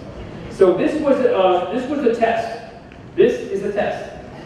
Back then, this is about 7 years ago, they couldn't make feldspathic veneers, feldspathic porcelain platinum buildup veneers on a digital model because the platinum would slip off. It would slip off. They couldn't put the platinum on. So the good, great ceramists who were doing layer technique, they were stuck now because they didn't have a model that they could put their platinum on. So they were forced to do build-up on Emax. That's why you see this Emax flux. They said, we can't do the platinum on digital. We're going to go Emax and tell them, you know, the dentists, they don't know what we're doing. We're going to just tell them. And we believe that they're going to do Emax build up and it's going to look just as good as feldspathic. Not true. In my mouth, in my patients, feldspathic is the best. My mouth. Posterior is Emax. I have 2 golds still left from NYU. I haven't taken them out. But everything is Emax posterior, feldspathic in the anterior. I just had my teeth redone. What do you think? It's my 4th set. I used to box. I ruin my teeth. I tear up the best patient. I'm actually the worst patient. You don't want me as a patient. I need like 22. I do a better job than this. Can you do better than this? Yep. Really? Yep. Good. Here's the problem. I'm the kind of patient I can't get numb. That's okay. My SAT scores were 1200. By the way, there's a correlation between not getting numb and SAT scores. If they're too smart, they can't get numb. So when he did the lower, 22 cartridges of lidocaine. My heart came out of my chest, but I didn't want to feel anything. I didn't feel it. So I'm not really a good patient. You really don't want me. So this test was with patients that I wanted to do feldspathic with a new printer that had just come out from a really cool company that made these really high-tech printers. We did the DSD protocol on him, which we've changed now. We do a different model now. We use a little bit different digital models now. But the point was to get these teeth, obviously for her, in the right size, the right proportion. We measured it all out with her eyes and everything. But the prep was there. We scanned her, and we had this new model made by Stratus. There's the provisionals. Here's the new model. This model was made with a different textured acrylic that they could put the foil on, the platinum foil on. And now my ceramic technician, my beautiful feldspathic ceramic technician, can do beautiful layered feldspathic. So this was the first veneer case that we did with feldspathic on this particular type of model from Stratus. So right now, the new models today, carbon printers, Stratus printers, they all can do this. But the technicians are lazy. They don't want to do it. They'd rather mill it and then layer it afterwards. So if your technician says, oh, we don't do feldspathic, Emax is just as nice, that says, I'm too lazy to go ahead and put platinum on. It takes a lot of work. And again, it's more expensive. They're $350,000, $300,000, $400,000 a unit. That's why they're so expensive. It takes a lot of time to do that. And yeah, you may get 1 or 2 cases a year that you can spend the money on. That's the way I like to do it to get the best results. That was the first one we did there. What's our time? What's our time? 3:10. What time? 3 o'clock. I don't know. 2:11. So we're in the half point mark. Good. I want you to define your practice, because this is really when you ask me what kind of scanner I should buy, I'm going to tell you define your practice. If you have a group practice, specialty office, a laboratory, if you're a laboratory and you want to get into digital. This is my email and my phone. I respond to text messages within a minute. I respond to emails within a day. So obviously, you know, I get a lot of them. So just if you want a response, just text me. It's a lot easier. Just give me your name and your numbers. I know who you are and what you're asking. This is the digital office. This is a great office, but it's not digital. Some of you are working like this. I'm not judging you. And I'm saying to you one thing very clearly. You have a lot of integrity. Your patients are coming because they believe in you. They're still coming 30 years later, right? So this patient, this doctor, was a doctor that we merged into our office, right? So listen to what we did. I realized one thing. Your patients love you. They will not go to anybody else, okay? They will come to an analog office till you retire. They'll keep coming. You have integrity. You have a lot of clout. And you have gold in your practice that you don't even know about. Because those charts that you see over here, which I haven't seen a chart in 10 years, but those charts are valuable. So what do we do with our doctors, 65, 70, 75 years old? I said, let's merge you into this office. He was doing $450,000 in 2 days a week. That's $1 million practice.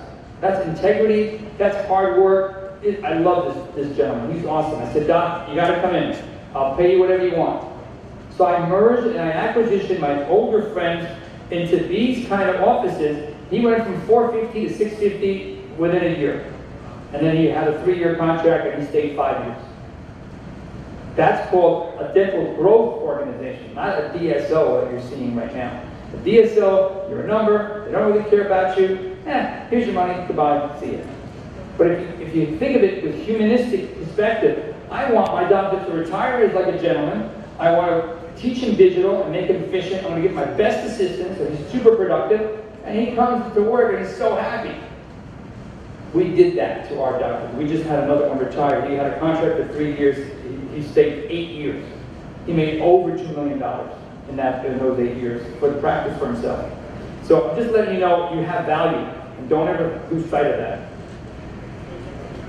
So whether you're emailing or you're milling, this may be your future. Maybe you want to have this type of setup. This is about $150,000 setup.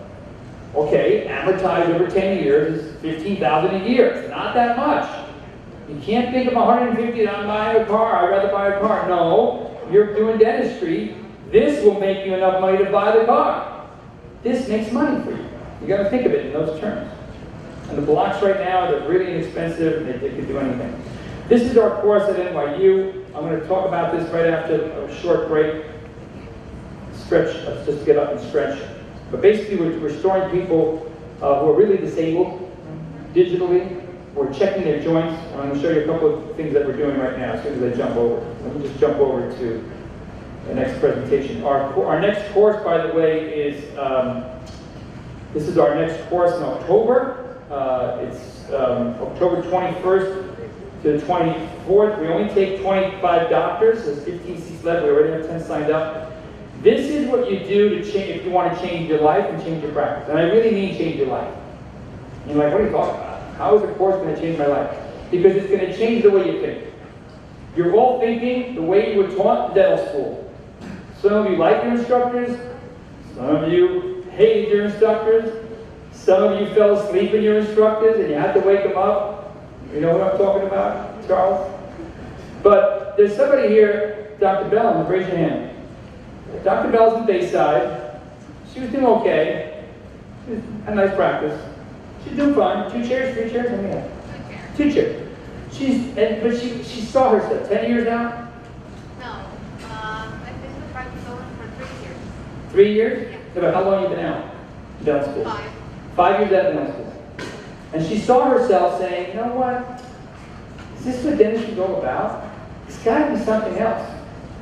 Ladies and gentlemen, this is what we do. We take people like that who really want to change, and she's transformed into a different person now. Don't say numbers, but did your practice double? Not double. 50% more? I will say so, yeah. Okay, 50% more in 1 year. Right. She's taken our course, taken all 3 levels. Because, that's right, give her a hand, that's right. Give her a clap, a hand. And by the way, this gentleman over here, he's very shy, but he does all the IT for the company and for the office and for NYU. So Raul right there is another man of integrity. Our profession, unfortunately, they didn't teach us the right way. And I'm here because the people that taught me had tons of integrity. And if I can give that back to my doctors, then that's what I can do. And that's really the purpose why I teach. Obviously, we don't get paid a lot of money to do this. Okay, but I do it because I care, and I do it because I want my doctors to really succeed. So, let's get to the second part. What time is it? It's 2:17. What time do I have to stop? I can go all day if you want. Tons of material. 3:30? Is that my time limit? 3:30. All right, 3:30 it is. So let me know, can somebody tell me where I'm at 3:25? Who's going to tell? Can you tell me where I'm at 3:25? So here's some great companies that we partnered with. When I say partnered with, I make a phone call to the president of the company and I said, John, I really need you to sponsor this course. Please, I need you to be there, I need some help. They want to do this kind of thing. Can you help me out? Absolutely, Dean. We're right behind you. We're right behind FMR. That's the kind of people I want with me. I don't want a big company that's going to have rules and regulations. They trust me that I'm going to deliver good education. It's all about education, not about selling products. It's about good education. And if they believe in good education, that's who I'm partnering with. So, here we go. Here's my group in Manhattan. Everybody in this group is either has to have integrity, has to work hard, has to love what they do. It's hard to find that in dentistry. It's hard. But thank God I've been blessed with these wonderful people. This guy with the glasses right here, Dr. Peter Farrow, he's a TMJ orthotic specialist in TMJ and orthodontics. Now, if you know those kind of people, I don't know if anybody does TMJ here, I've always found the patients were never happy. They spend a lot of money and how does he feel? A lot of money, I'm still hurting. Right? Yes or no? Right? So that's why I never did TMJ. It was like you didn't know what was going to want. And you step into it and you're like, I don't know. Good luck. See what happens. So I wasn't very fond of that whole system because there wasn't a definitive plan. There wasn't a definitive finishing product. This gentleman is the smartest dentist I've ever met. And I'm going to say that truthfully. He is not only brilliant in the dentistry, he's brilliant in people skills. The people come out of his office saying, I love him. Are you happy? I'm so happy. Okay, thank you. Can you tell the whole world? Because I've never heard that before. He's a genius, he's smart, he's amazing. Dr. Young, Dr. Smolin moved from Pennsylvania to join us. Dr. Armand, like me, he can do everything twice as fast as I can do it. And we have a sleep doctor, sleeping Dr. Jay Newhouse, who's been doing sleep apnea not for 3 years, not for 10 years, for 25 years. He's another great expert. If you want to come to the office and just peek and have a shadow day with us, open to everyone, open to my colleagues. We open our office to our colleagues so they can see what we do, because what I talk is what we do. We don't just nonsense. We really do this work. The other thing we developed, which is something very necessary in the dental schools. The dental schools, and I don't know anybody here who's from the dental school, but I say it like it is, you know me. Dental schools are horrible. Charging $90,000 and not teaching the kids. It's horrible. Okay, give me the worst kid in dental school for a year, he'll become amazing. They don't know how to teach, they're not really good at it. But they charge a lot of money, they pack the kids in. It's terrible. They come out with the new recommendation, I think the requirement is like 2 dentures. And maybe 5 crowns. How are you in dental school teaching dentists to do 3 root canals, 5 crowns, and 2 dentures? It's horrible. I'm very upset. I'm really upset. Okay? Because they spend a lot of money and they get nothing. And they have to do a residency and they hope they can learn it. So what you're getting now, the products of dentistry right now, they need help. During the pandemic, what do you think they did for their students? Students paid $90,000. My doctors who are doctors, or they have practices, My doctors spent $13,000 for my course. I felt an obligation to give them something. It was April. They had nothing. They thought, can you give us something? Absolutely. I gave hours and hours of Zoom presentations. I want them to get the lecture material, at least get that. They couldn't get the clinical, but let's get the lecture material. Well, what happened during that time, and I didn't know what Zoom was. My son was sitting there telling me what it is. Push this button, push this. Okay. Hello? There's people out there? They can actually hear me? Yeah. Just share screen and they can hear it. Okay, great. So I didn't care. It worked. We started with 30 doctors for my FMR course. We went to 60 doctors who started finding out the dental students had no lectures for a month. You know that, right? No lectures for a month. They couldn't get themselves to, they didn't have lectures to give. Horrible. Horrible. They found out about it. They found out what I was doing. I was giving 2 or 3 hours every week on Zoom between dentists and dental students and residents. I gave over 85 Zoom meetings last year. 13 countries, 14 dental schools. Why? You know what they all said to me? I can't wait for Friday at 5 o'clock. I can't wait. The spouses were calling me up. Hey, Dr. Dean, I heard you on Zoom. My husband's so happy that he's listening to this, getting something out of it.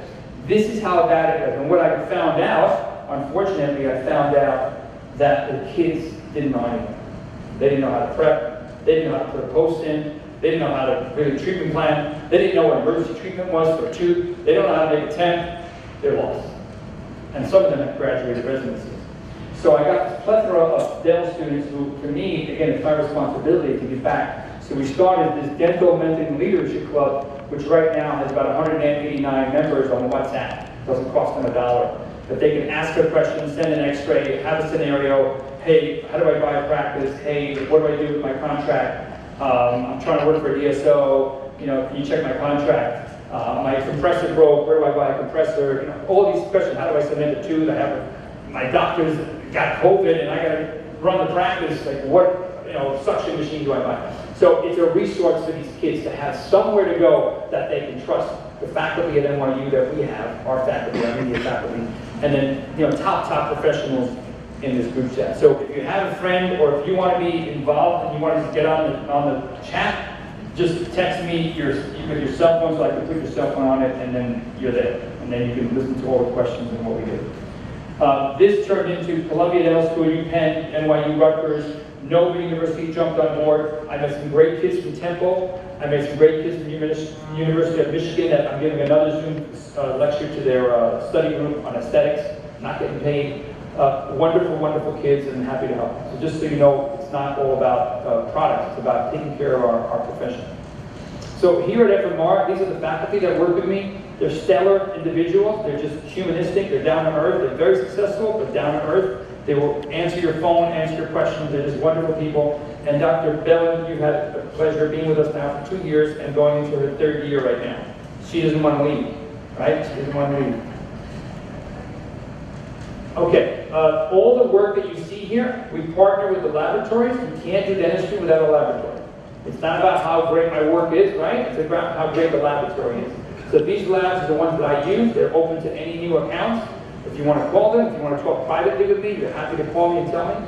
But these are the people that I use every day that do my dentistry, implants, aesthetics, veneers, crowns, everything. Okay? You want to put that back? Okay, you got that picture? And then this is my email. Again, questions about digital, questions about business, questions about full mouth rehabilitation, inclusion. If you have a case, send me photographs, radiographs, we can treatment plan it. I have no problem doing that for you. So one of the basic concepts that we teach at FMR, and how I got into this, some of you may remember the name Frank Salenza Sr. So Frank Salenza was in Lakeville Road in Long Island when I graduated in 1991. And they asked me to come join them in 1993. He retired in 1993 and went to the city with his son, Dr. Vinny Salenza, who teaches the course with us. So he has passed on, but Dr. Vinny is his son, who's also crossed eyes. Dr. Frank Salenza Sr. was doing full mouth rehabilitation back in the 70s and 80s. And I walked into that as a 28-year-old prosthodontist.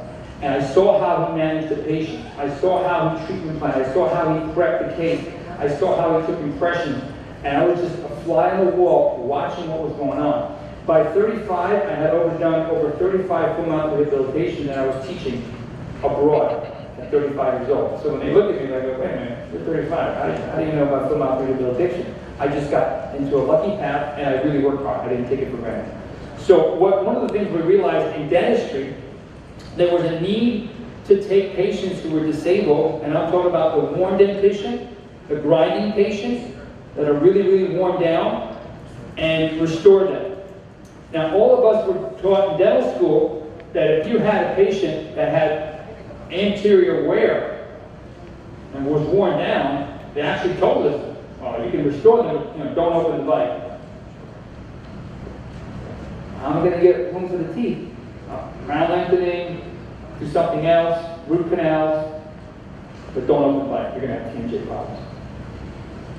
They told us. I believed that 15 years. Until I saw my mother, and she was like, she's a Greek lady, right? Now she's 89. Back then, she was like, Dan, you gotta fix my teeth. I don't know what to do. They told me I can't open the bite, and she was all collapsed. And that was my journey to realize we can absolutely restore the vertical dimension if we do it the right way. Now that's for the class 1s. The class 2s are the rabbits. So John Coyce calls the class 1s the cows. They just kind of grind all their teeth. They're there, they just grind them away. No pain, no TMJ, tissue's great, teeth are healthy, they just ground down. The class 2 are the rabbits, right? They have anterior wear on their anterior teeth. The sides of the teeth look pretty good, but they're just kind of wearing them down. The back teeth sometimes are missing, and their jaws are kind of working around. These are the people that have a lot of TMJ problems, the class 2s. And if they have premolar extractions, they're really in trouble, because they're collapsed, and they probably have sleep apnea on top of it, which we're figuring out now. So those class 2s are always sort of the TMJ classic patient. With very deep bites, mandibular maxillary discrepancy, there's a lot of wear, they can't find their teeth, they don't know where they are, and they're not comfortable. And those people are in pain. They have some TMJ problems sometimes. And then you have the class 3s, the bulldogs. So you got cows, rabbits, bulldogs. That's Coyce's philosophy. I agree with it. The bulldogs are over here, and how are we going to make them look good? Well, we can break their jaw. Anybody want to do that? I don't want to do that. I did 18 of those. They look horrible. But when we can jump the bite, we can restore the vertical and jump the bite anterior and turn it into class 1. By the way, those are the easiest cases. They look the hardest, they're the easiest. Why? Because their whole life, all they do is eat up and down. They never go left and right. They just eat up and down. Open the vertical, jump the bite, put the lowers in, we can get into a beautiful class 1. We've done over 30 cases of class 3. Works beautifully. No surgery, beautiful, restorative, looks great. So those are the 3 classifications. Once you understand the 3 classifications, the one dentition is right here, just the class 1s. Right? That's the one we got to figure out how to change the vertical. Because these other ones, we don't even need to change the vertical that much. So now we understand how we're diagnosing. So that brings us to how we're going to restore the vertical dimension.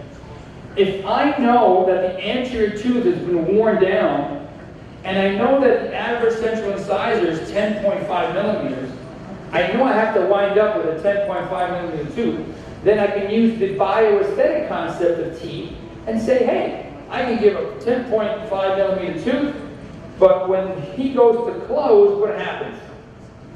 He's hitting 89, the other teeth aren't hitting, and the back teeth aren't hitting, and now I've actually changed the vertical, isn't it? Right? Which means I have to change all the teeth in the arch. Okay. The question is, how much do I need to restore? It has to do with what kind of tooth you want to end up with.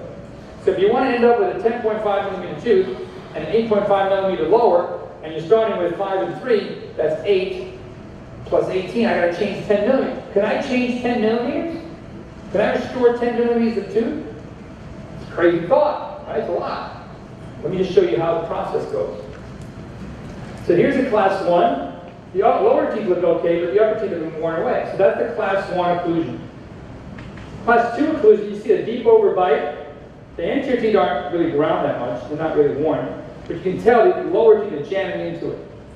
And then the class 3, you can see the class 3 with the lower teeth are coming over on top, and the teeth are behind. But if I could just change the vertical a little bit, I could jump those interiors. That's why the class The class 3s are the easiest ones to fix, but let's stick with the class 1, because that's what we see all the time in dentistry. We're going to use anterior determinant to restore the OVD. That's the anterior determinant teeth. The anterior teeth are going to tell us how much I need to restore. And the posterior is going to be usually about 1 millimeter or 2. That's all you need on the posterior teeth. Class 1, that's a 6 millimeter change. Class 2, only a 2 millimeter change. We didn't change it that much. We just opened it just a little bit. And this is a class 3, about a 4 millimeter change. But that's the results we're getting. So now, remember, this is 15 years ago. And I was not showing this 15 years ago because I was still doing my research. I'm not going to present to you something that I just started doing a year ago. That's not good dentistry and that's not good education. I want to show you things that I've been doing 15 years later and show you the process. Did I make some mistakes? Yes. Did I figure them out? Yes. Can I restore vertical 10 millimeters? Yes. How? Is the question. How did I figure this out? So first of all, I use a lot of technology. I use technology to show me aesthetically, number one, where the teeth are going to be. I use technology to show me where the joint was before, because that was the big problem. They told us you can't open the bite because you're going to get a TMJ pain. And I said, well, how am I going to know if I'm causing TMJ pain if I can't see that joint? So I searched out, 10 years ago, they had cephalometric x-rays which weren't that clear. And I started taking pictures of the joint beforehand. And then when I was finished with the case, I took CT scans of the case beforehand. And then I took it 5 years later, and then I took it 10 years later. And then is what I really saw the truth in what I was doing, and which some of you have done, but you didn't know why it works. Because I guarantee you some of you here have restored vertical dimension. Right? You told the lab, say, open it 5 inches. Don't tell anybody, just open it up 5 and it's going to be okay. Just don't tell anybody. And you put it in the mouth and things working. It worked. You did it twice, you did it 3 times, you did it 4 times. Stuff worked. Just don't tell anybody you're doing it. We're opening vertical. Right, so everybody's in their little hole, not talking to anybody. Well, I'm here to talk about it. We're going to open up the door now. Because I want to tell you why it works. You didn't even know why it worked, but now you're going to know today. The big issue was where the joint was. You didn't know where the joint was before, and you probably don't know where it is right now. But the case worked. Why did the case work? It worked, basic concept of biplate therapy. When you put a biplate in a patient, has anybody measured their biplates distance? They're usually about 5 millimeters. So if you gave a patient a 5 millimeter thick biplate, and all the teeth were hitting, and they were guiding left and right, and they actually felt good, you restored that patient 5 millimeters, didn't you? And they were comfortable. But if you put porcelain, oh no, they're not going to be comfortable. And that's the part that didn't make sense to me. If it works with a biplate and they feel better, why can't I put provisionals in? Why can't I put final teeth in? 5 millimeters. Can I go to 7 millimeters? How much do I really need? I only need what the patient needs. I don't need to say I'm opening 10. I need to get you to where the patient's going to look good. So if I have digital technology that shows me before where the joint is, by the way, if they have collapsed with a class 1, the joint is back. Because they collapsed like a denture, and the joint is back, and you put a biplate in, what have you done to the joint? You put them back where they're supposed to be. That's why they're comfortable. Follow? So the biplate thing came to me, I said, this makes a lot of sense. So I called my prosto guys, I said, am I on the right track here? Well, not really, because you're not in CR, you're not CO, you're in MIP, and I don't want to argue about a millimeter, this is crazy. Am I in the right direction? They said, yeah, kinda. I said, you guys aren't giving me the credit that I do. So I kept going. That was my, when they say they're not sure, I know I got them. If they would have said no, I would have said, okay, let's stop. But they said, they didn't understand themselves, which is cool. So that's what digital did for me. It started showing me up what the joint was doing. Here's the paper that we talked about before, just to reiterate that. No statistical difference. This is the model that we actually made to scan these parts and pieces. And going back to your question, the distance from here is about 7 millimeters, so now I know that's going to be accurate. And this is the chart of accuracy versus precision. This is accurate, but this is not precise. You see it? changing the circle looks different when you bring up the circle to 0, 0, 1. So they're all accurate, they're just not all precise in the right position, but they work. So these are all the different types of scanners that you can buy today.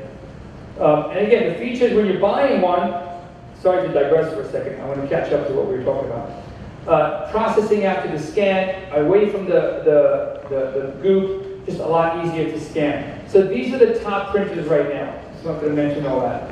You can take that picture, make sure your lab has at least from this point forward, these are not that accurate. These are very, very accurate. So just take that picture, make sure your lab is using these kinds of printers. Go one slide back. Sorry.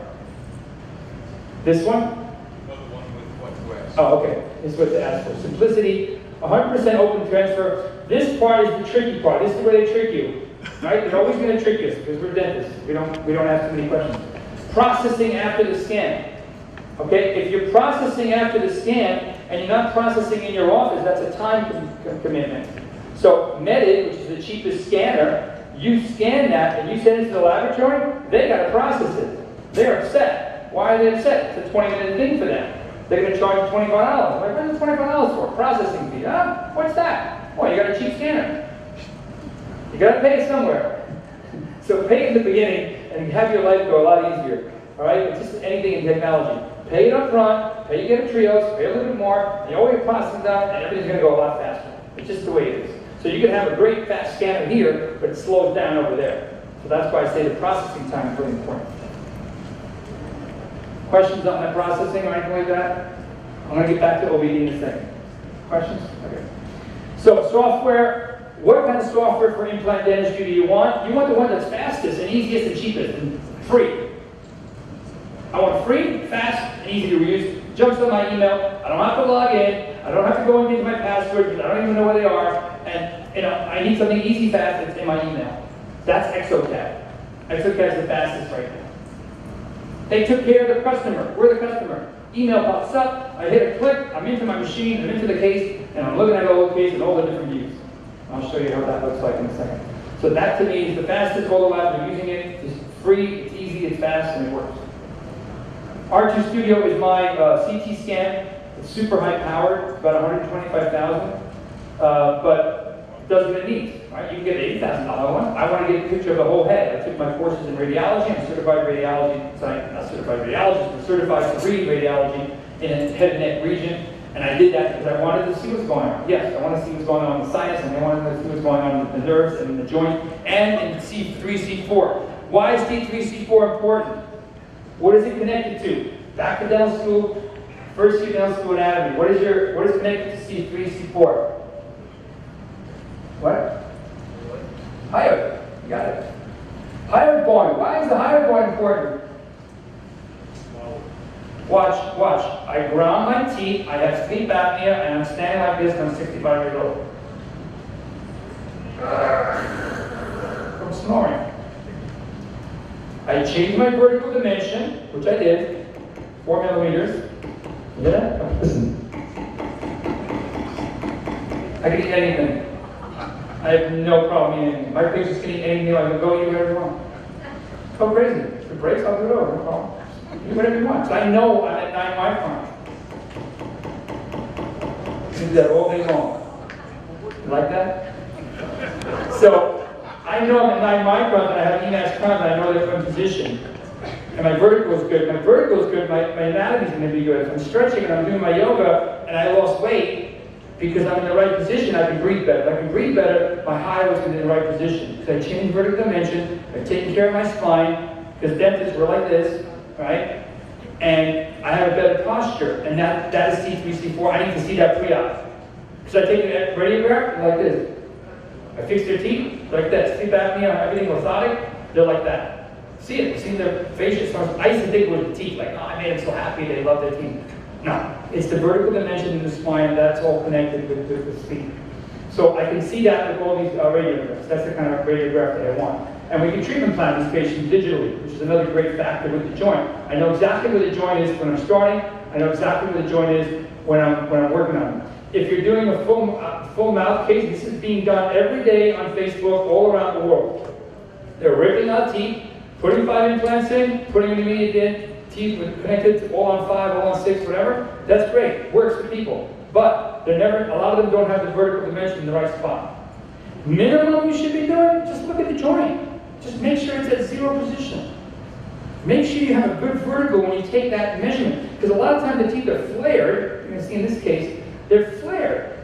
So if you take the vertical of this bite, you got the vertical in the wrong position. If the vertical is in the wrong position and they make teeth, they're going to make the same teeth at the same vertical. So you have an immediate denture, immediate implant case that's in the wrong vertical, as opposed to the right vertical. You can see it very emphatically with the joint. It's very, very clear. And we take measurements. So we have a digital caliper, we have a digital system, we're looking at the joint, and we're making sure that pre-operatively they're closed and maybe back, but post-operatively I want that joint in the right position. So here's what we do. We actually restore them in the mouth and take a record of that. We pick them up, physically put material down there, composite, bonding, something, to put them in the right position. I take them over to the CT scan, check their joint in this position, and then I take a record of that and say, make my all on 4 with the right vertical compared to the lower arch. Now I have the right vertical, and I can measure that and make sure it's correct. And that's going to give me the planning in a very different position. Look where the teeth are on that lower, that last slide, the last corner photo. Look where the teeth are, and look where the design is. They're further back by design. The teeth were here because they were flared, and now they're here. That's where they belong for the face. And you can do that again. You don't have to do anything. If you just send it to the right lab, they will do it for you. You just have to take the vertical in the right position. That's the only thing my dentists have to do. Take a really good impression, PVS or scan, and get the joint in the right position at the time of the diagnostics. If you do all that, everything's going to come back in the right position. But if you're just taking a smush bite and saying take it at this position and telling them to open the pin, it's going to be off. And you're going to sit there and grind. Some of you may have had this problem, just sitting there grinding and get it all to work. And that's torture. I don't want to grind. All this has to do with getting back from the lab in precision position. And it could be CRCO, that's up to you. I'm not going to argue that. But just get it to where you can repeat it and get the materials back in the right vertical so you're not grinding for hours. I want to put the thing in and they close it and I'm right there and I have a little bit of adjustment. That has to do with preparation. By the way, every one of these cases is face bowl. I know that's a painful thing for you to hear. I know your face bowl is in the bottom of your basement, still sitting there. I don't know why you didn't just throw it out, you're not using it. But we don't take face bowls that way anymore. Our face bowls are the Artex. It's 90-second face bowl, maybe 2 minutes tops. Everybody gets a face bowl because it's done now digitally. It's a lot easier. If I show you how to do a face bowl, it will take me about 10 minutes, and you'll say, that's it? And I'll say, that's it. So every case is face bowl to get that perfect arc of closure, vertical dimension, so when the case comes back from the lab, it's in the right position. This is what they never taught us. This is what we're teaching at FMR. Take the vertical the right way, and your case will be easier. It'll come back easier. Not just opening the pin and then grinding after that. It's the old philosophy. That's really what we're changing when we're teaching our courses, is how to take the vertical dimension. So they'll do all this planning for you. You don't have to do anything. It's just images that you see that you can check. You don't know if it looks good or looks bad. I'm telling you this is a good case because I helped design it. But that's what you want. You want the position to be right in the occlusal surfaces. But look at the flatness of the teeth. They're just flat. They're in the right position. They're going to look like beautiful teeth because the vertical dimension was done correctly. So when it comes back from the laboratory, it's in the right position. They even give you an OVD jig just to make sure. This laboratory and sequence will give you the vertical just to make sure it's off. Instead of grinding the teeth, you can check it one more time and say, hey, you know what, I'm not really sure. Let's send it back and get another one. So I don't want to start this case until I'm really, really into it and it's going to be right. But you look, when they close it, when they go ahead and close, there's minimal adjustment here. That's a big difference. It's all in the record taking. It's not in the laboratory being the best lab. It's the laboratory that knows what they're doing with digital that's going to help you. All you have done here is taken an upper and lower alginate or scan, taking the vertical in the right position, that looking at the joint, and taking a face bowl. That's a total maybe about an hour. And now when you come back to that surgical guide, you're ready to go. And your surgeon's there with you and helping you through it. You're not struggling through the case. So this is ExoCAD. So when I open up the email, this is what comes out. This is an accident case. And you can see, this is me doing this in my mouse. And I just recorded it. It's me looking at all the depths of where the teeth's supposed to be, where the tissue's supposed to be. This is an accident case. The lady fell down, 5 stairs with the dog. She was an older person and she kind of lost all her teeth, so we had to replace it, restore it. But I'm checking all the facets to make sure when I get back to provisional, this is just for the provisionals, that I'm going to get good provisionals. Once I have good provisionals, then I can copy to the final. So this is me checking off the boxes just on your email. I didn't pay for the software, I'm just going through it. Right? A lot easier to do than everything. I don't know what you're doing today, but if anybody's using this, they know it's very, very easy. And we want to get to the point where our patient is the virtual patient. We've taken the records. Look at the records from where he was, from the provisionals, to transform onto the joint, transform onto the facial aesthetics, and really get the right position. So when he's finished, I know what I was getting. There was no question I was getting what I planned for. And that's, again, communication from you in the laboratory to know where I'm going with this case. Not, well, hopefully we'll get there okay. Right? When you put your GPS, you know exactly where your GPS is taking. There's no question. It's actually dumbed us down a little bit. My GPS, whatever, tells me, you're in the middle of Harlem. Oh, okay, all right, okay. We don't even know where we are, right? Just going. So, you have to know where you're going. All right. Peter, questions about that? And then I'm going to get to the OBD in a second. Questions about that? So far? We're good? Okay. So Peter was in college. He's a soccer player. His father was my son's soccer coach. So we knew the family very, very well. He went to UConn first year, and he had a little accident. Fell down some brick stairs, fractured mandible, bilateral condylar fracture. If you know what that means, both condyles broken. Now, if you've ever seen this, if any of you are surgeons, if you've ever seen this, and you've seen a unilateral condylar fracture, is worse than a bilateral condylar fracture. Why is one condyle breaking worse than both condyles breaking? It's what? If one breaks, you have a really bad situation. If both of them break, it's actually more even. So at first glance, you're like, oh my God, both condyles broke? But it's actually better that they both broke. And the way the trauma was to the chin. So the chin cracked here, those teeth came out, the upper teeth came out, we lost 7 teeth, and the mandible, the way it hit, cracked both of the condyles. So both the condyles, yes. It's 3 o'clock. Finish by 3. I'm not good with that. 3:15. Okay. Why? Is the president coming in? So what time is it now? 2:49. Oh, come on, Ron. You're killing me. I got a whole show to do. Condyles go in. They're sitting in the pterygoid space. Can't do anything about it. Wire him shut. I make the phone call. They fly him to Columbia. I said, get him to Columbia. It's the only people that I know down there who can do this stuff. They fly him to Columbia. The mother's crazy. The father's crying. They're all upset. I show up 2 days later on Friday because I was traveling. And they're not going to recognize him. And I said, is his nose broken? I said, no. Is his orbit broken? No.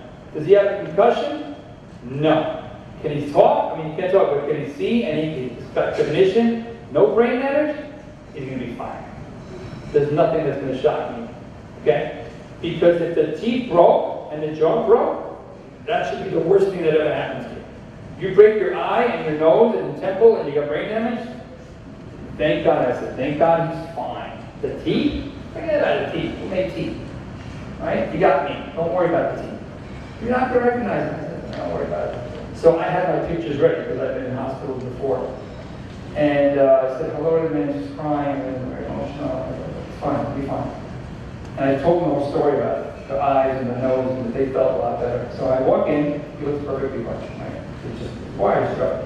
I said, Peter, if you look like this, I'd be scared. I showed him a picture of a really bad accident. He said, that's what you don't want to look like. I said, oh my God. All right, you're fine. This is just teeth and it's a jaw. We're going to fix this. So those are the teeth that were removed, fractured cusps, and some of the teeth were just kind of cut off. The question is, how do we recreate a SMOS digitally? I mean, I'm in the middle of my digital paper at this point. And I said, Peter, this is going to be an unbelievable experience for you. It's going to be amazing. And he's looking at me like, what are you talking about? I said, this is going to be the worst experience for you, but it's going to be the best experience when you're done. And he's like, I don't know what you're talking about. I have no teeth. I'm wired shut. I don't know what you're talking about. But think about the responsibility that we would have if you, I hope it never happens to anybody you know, that we can do this digitally. What could you think of what you would do? I started writing everything down, what I dreamed that I would have to do for this patient, and could I do it? Was there technology to do it? Can we give Peter back the exact smile that he had using the digital technology? If you're going to use it, this is the case to use it on, right? It's not going to be for 1, 2, or 3 teeth. So our responsibility is to get the surgeon, the dentist, myself, the laboratory, and I had a conference call with everybody, and the laboratory, and the implant company. I want the implant company and the bone graft company in too. We're all vested in this case. Nobody's getting paid. Nobody's getting paid. Are you in or not? Yes, we're in, Dr. Dean. Okay, great. Hospital got paid their surgical stuff, that's what I said. There's nobody getting paid in this case. This is a pro bono case for a family that doesn't have $100,000. This is a $100,000 case. I said, this is a pro bono case, and I want everything, all the materials I want donated. I'll donate my time. I'll do the whole case myself. I'll plan the whole case. Laboratory, you're in, you're in, you're in. Everybody was in. That's the team you want. The team is not about money, it's about people. So we got everything together. This becomes an emotional thing for the family. Now you're coaching the family and you're coaching the kid. It's got to be positive. I know the end result's coming. I have to know, they have to trust me that I know the end result's going to be fine. And I 100% did. Once I talked to the laboratory, we were 100% in. So that's what the radiographs look like, the CT scan. You can see the joint there is, there's no joint. I mean, it's just on the ramus right there. So he's all wired shut. They put the, once they got the wires off, they put the mesh, they put a big mesh of bone on his maxillary maxilla, so they can really build it up with a mesh. And here is the actual joint. So I'll start on this screen over here. That's the condyle right there. See it?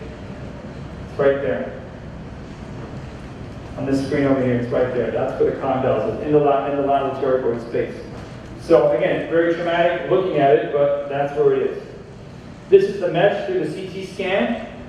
About 3 months later, it's all built up.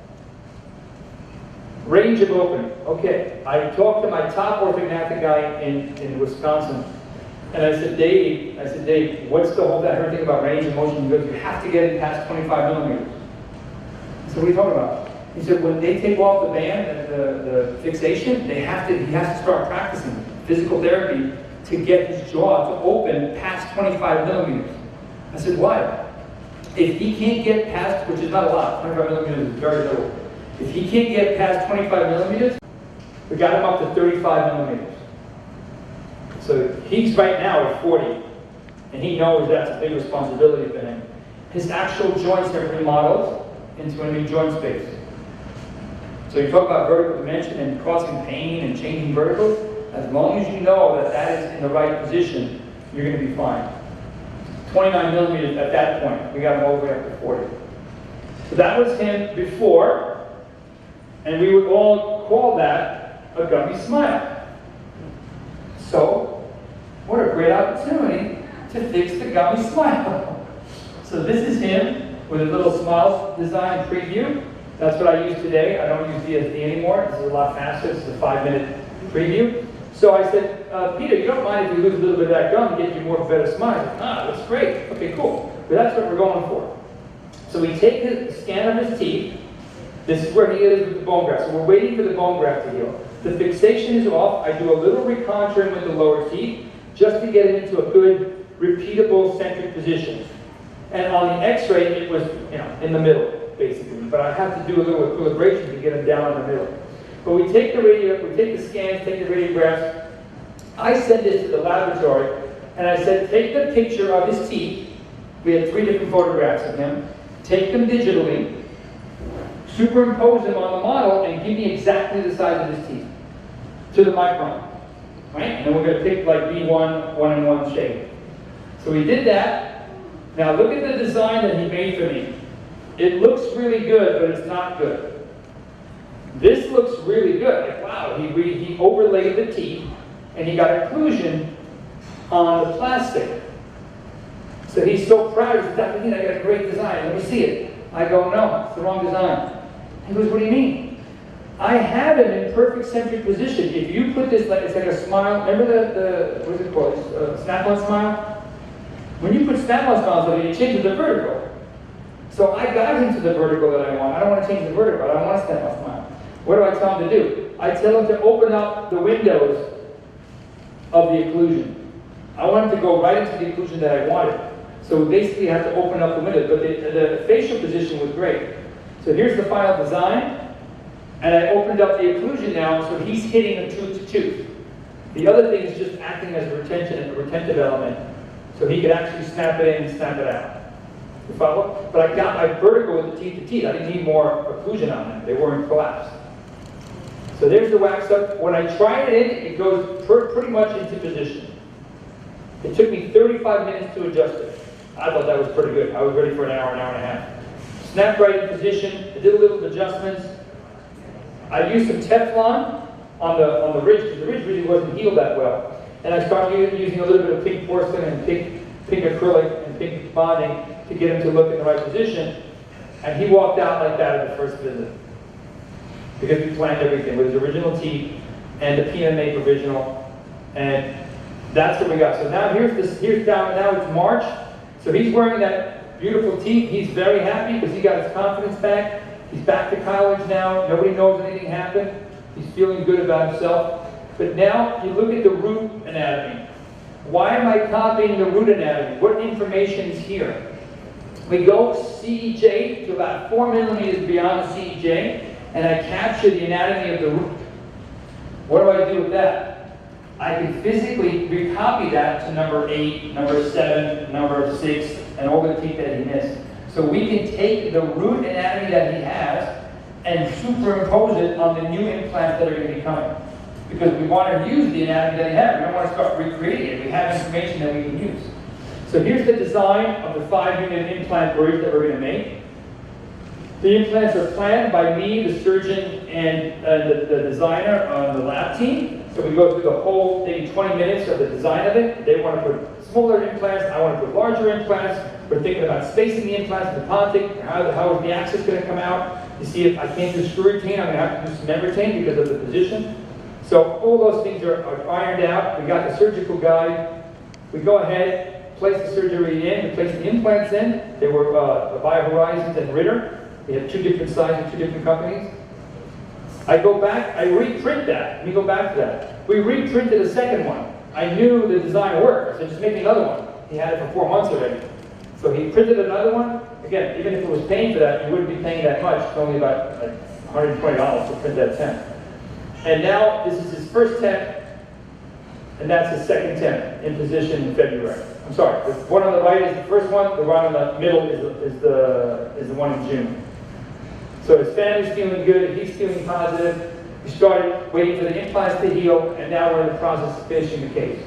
So that case is completed now. I'm waiting at least 2 years so I can present it to people. I wanted to be in the mouth for 2 years, but we basically did cat-tail abutments with a zirconium frame in a beveled position, so I get really good retention. Pink porcelain, got the position and the aesthetics in the right position, and I did 2 veneers on the premolars. So now it really blends well. Not too white, we want it like natural, but copy his tooth position from all the photographs. So that case is complete. I'll be presenting it in about 2 years where I have some more data on it. Is that any questions on that? So I wanted to thank the people that big hand of applause to the surgeons, the implant companies, and the laboratory that really helped me do what I thought was the right thing to do. On the same avenue, we published this paper in 2017, but we've been working on it since 2014. So that's another paper that took 3 years to publish because of all the data that we had to analyze.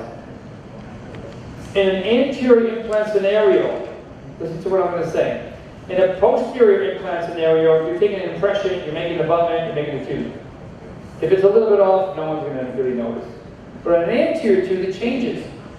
An anterior implant tooth is a premium. It's 3 times the cost of a posterior implant in our office because it takes 3 months time, more time. An anterior implant in our office is about 10 or 12 visits. That's a lot of time from start to finish.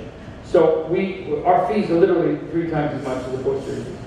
Because of that, we figured out that the anatomy of the tooth is so critical, and the anatomy of the biology of the bridge is so critical, the tooth will never look perfect.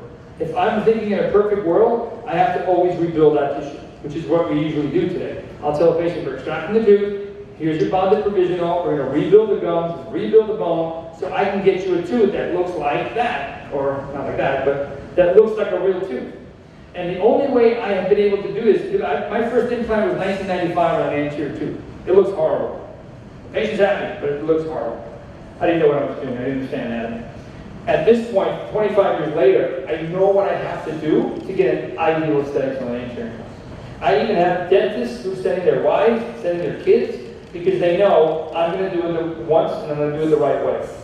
I can't tell you how many patients I get at least once or twice a month. 25-year-old, 35-year-old, 40-year-old, this is my implant I did 5 years ago, what do I do? And it's just, we have to start over.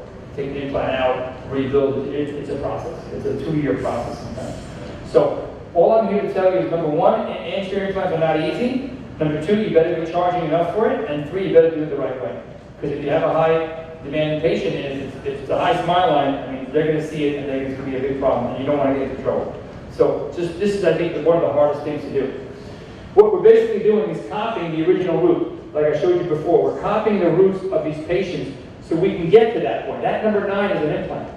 That's the best number 9 I ever did. I have some of them that look okay. This looks amazing because we did it, again, back in 2014. That's 6, 7 years ago. That's what I've been doing up until now.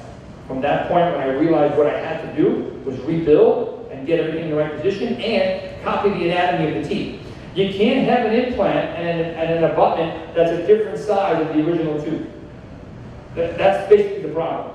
You're sending the impression to the laboratory, they're making you an abutment, they're designing it, looks really good, you put it in, the tissue doesn't like it. It kind of recedes, it moves, it shakes, it's bad, it's red, it's white, it's dark. It's not really what was in the mouth before. So what my responsibility is to copy the exact anatomy of what they have and bring it over to here. If it's number 5 and they're missing number 5, I copy number 12 and I bring number 12 over. And that's all done digitally. It's in the design phase. It's not in the, you could get the best bone, the best surgeon, the best implant. If that abutment's in the wrong position and it's too lingual, it's not going to look right. If it's too facial, it's not going to look right. If it's not, the anatomy's round, it should be oval, it's not going to look right. So when you say, my implant doesn't look really good, look at your anatomy of the actual design of the abutment. If it's not the same as it was anatomically, it's going to look off. So now that I know the answer, that's what we do. We basically copy the anatomy of those teeth to make them look better.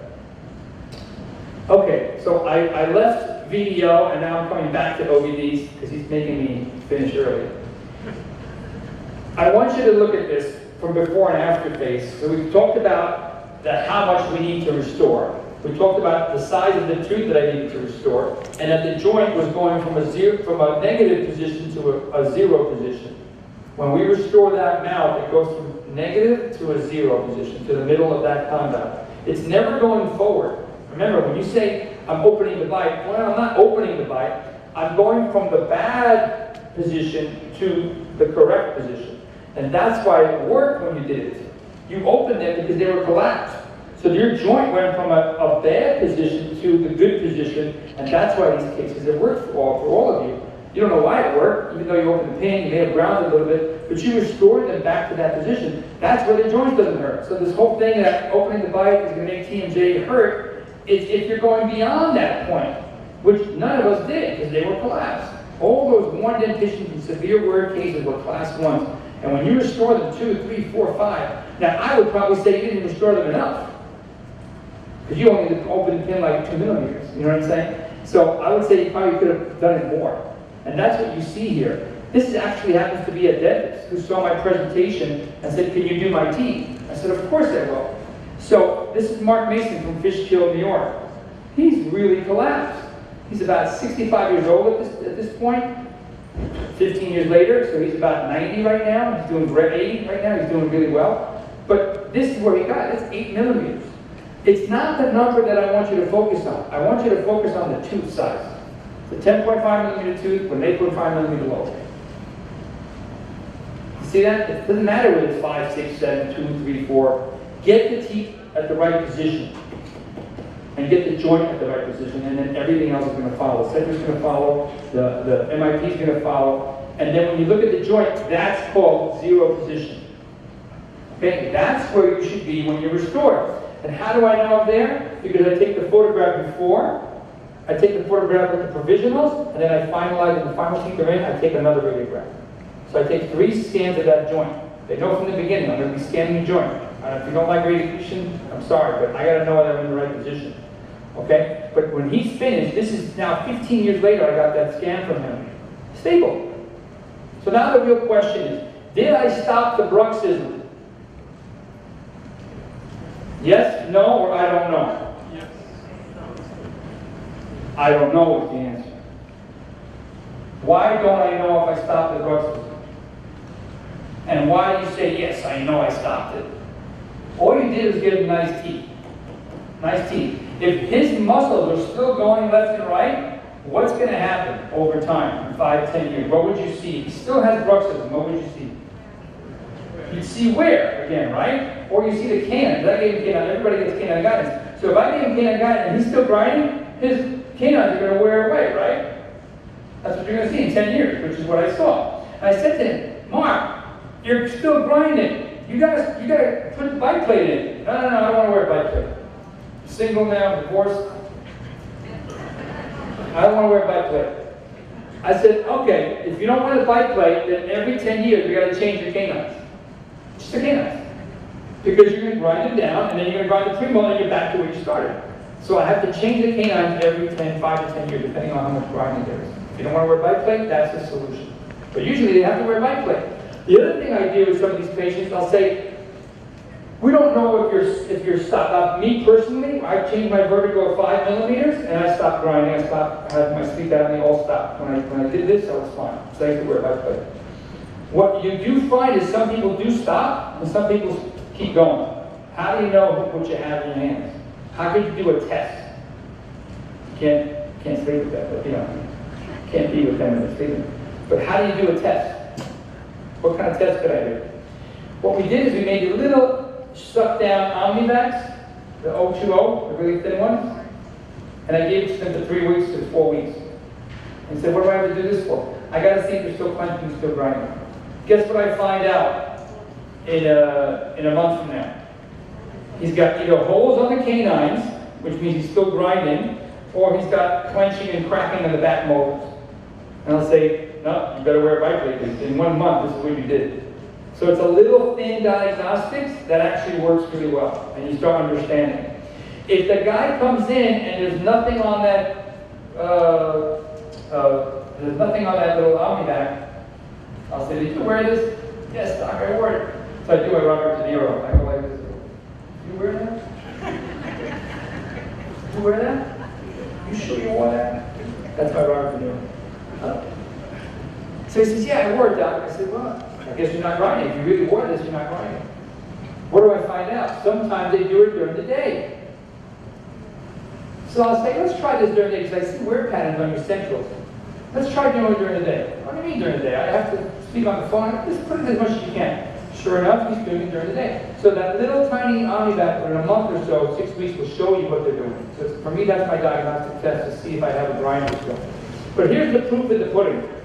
I put this whole analysis on an algorithm and on the C equals 2 pi r, right? C equals 2 pi r geometry thing. If I'm changing that anterior teeth, it's a tangent line of the hinge axis, right?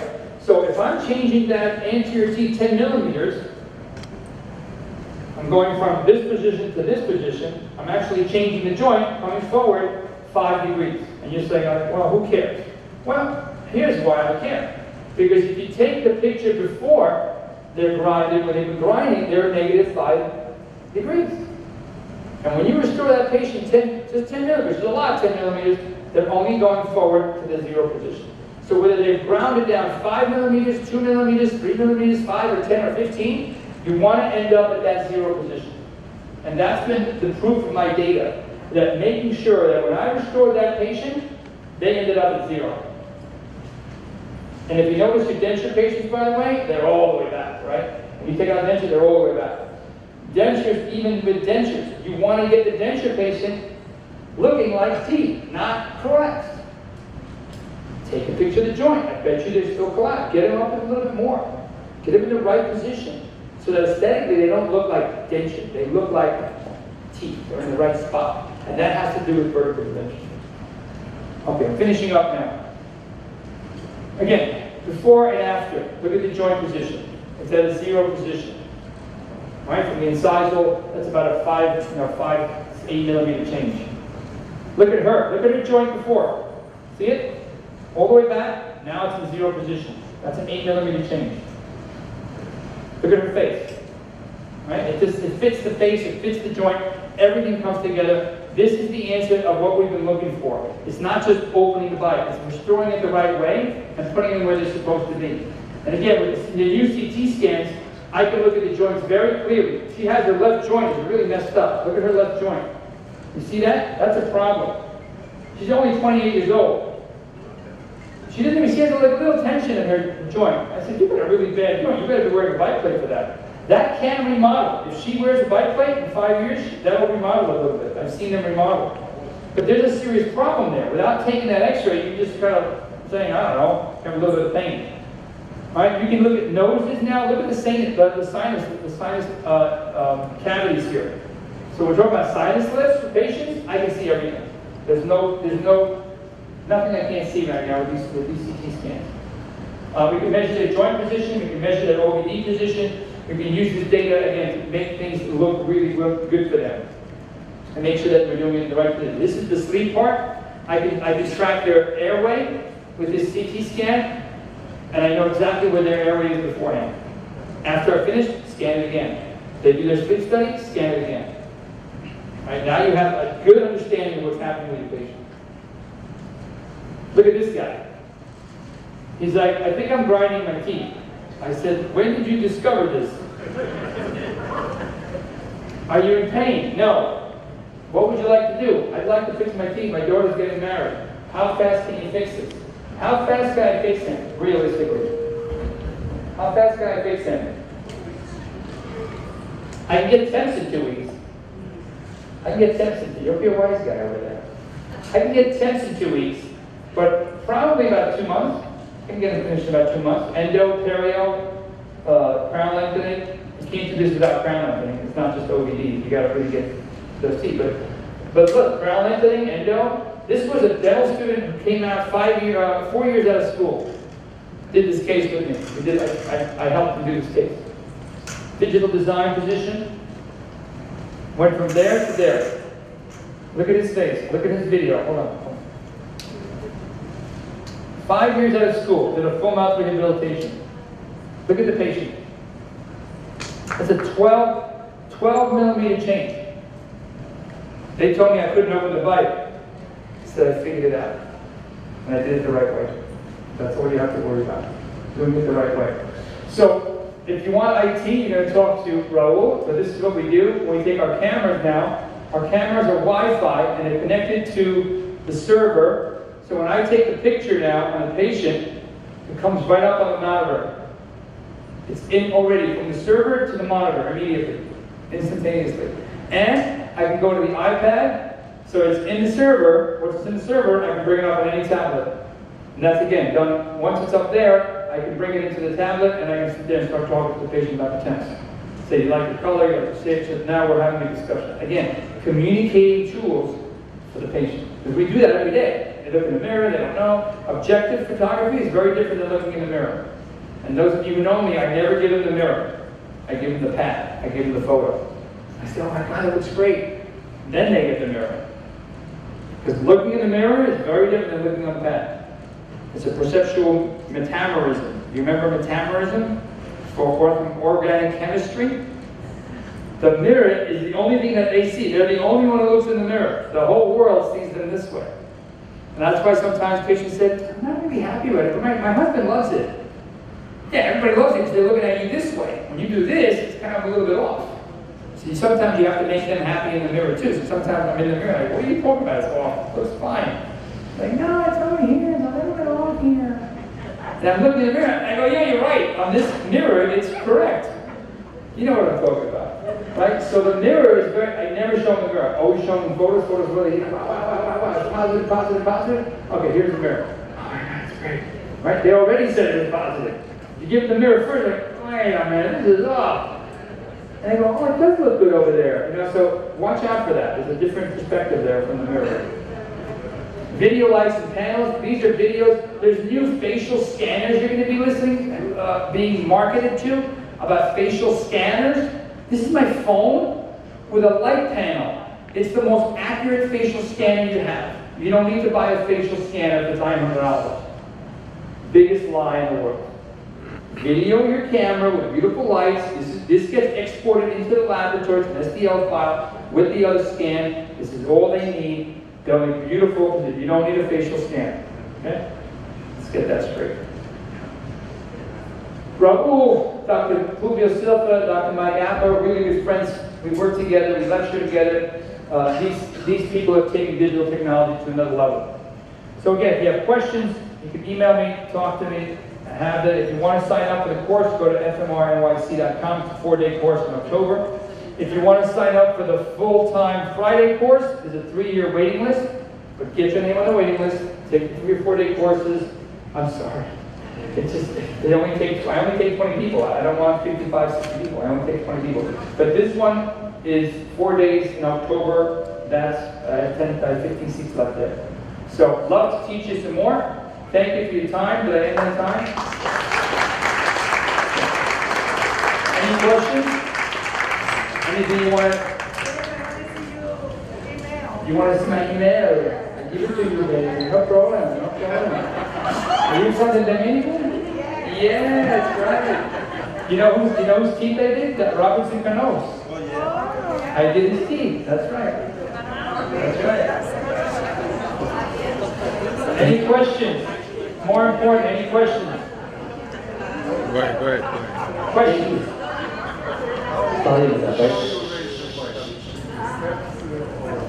So how do we raise the bite? We get the position of the centrals, upper and lower, the lower centrals. We take a record of that, and we get the wax up from that. We prepare the teeth. We do one arch first, put the provisional to the new vertical, and then we do the lower arch second.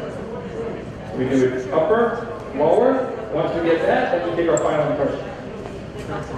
Yeah, always with the purpose. And then we check the joint, make sure it's good, make sure left and right is working, juice is working, everything's in position, and then we take our final impression. And we copy. Stay there, okay? Stay there, stay there. What? You want my card? Does anybody carry a card anymore? I don't think I have a card. The email there. drdean17@gmail.com. You want to write it down for you? I'll write it down for you. Give me your card, all right, and I'll write it down. I can write it down for all of you. Give me your pen. Why do you think so difficult? Dr. Ashmar, why do you think difficult?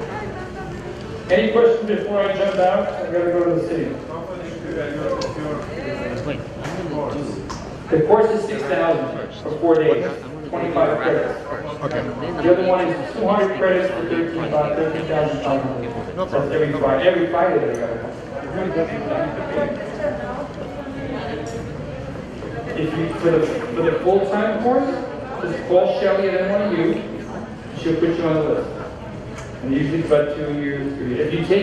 If you take the FMR 4-day course, level 1, level 2, level 3, you can jump in front of the line.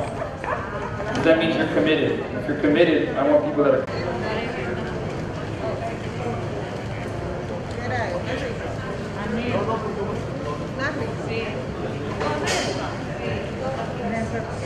Dr. Aziz? What? Come on down!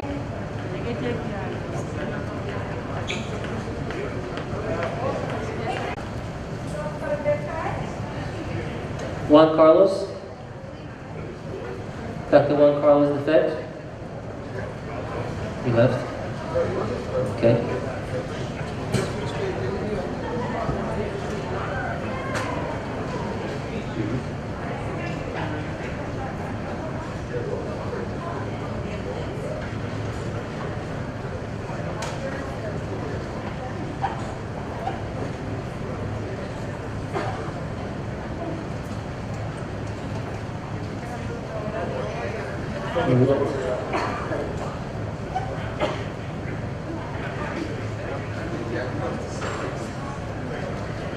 Dr. Kilwani. Dr. Rakesh Kilwani, are you still here? Rakesh? He does do those things, but okay. All right, keep going. We're almost there.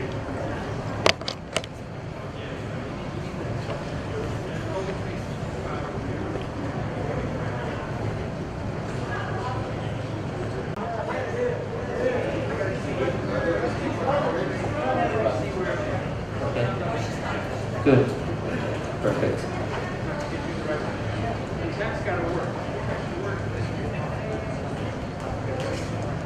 Yep. That's the quiet corner.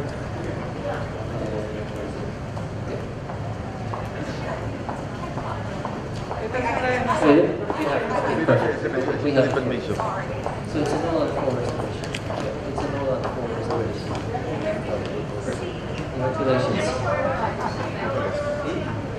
You very welcome. Yeah, they said to reach out to him.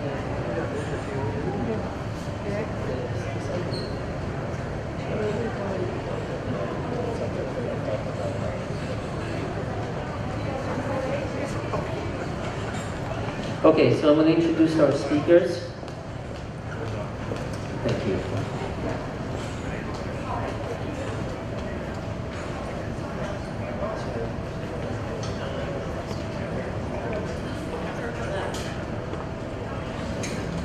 Okay, thank you everyone for your patience.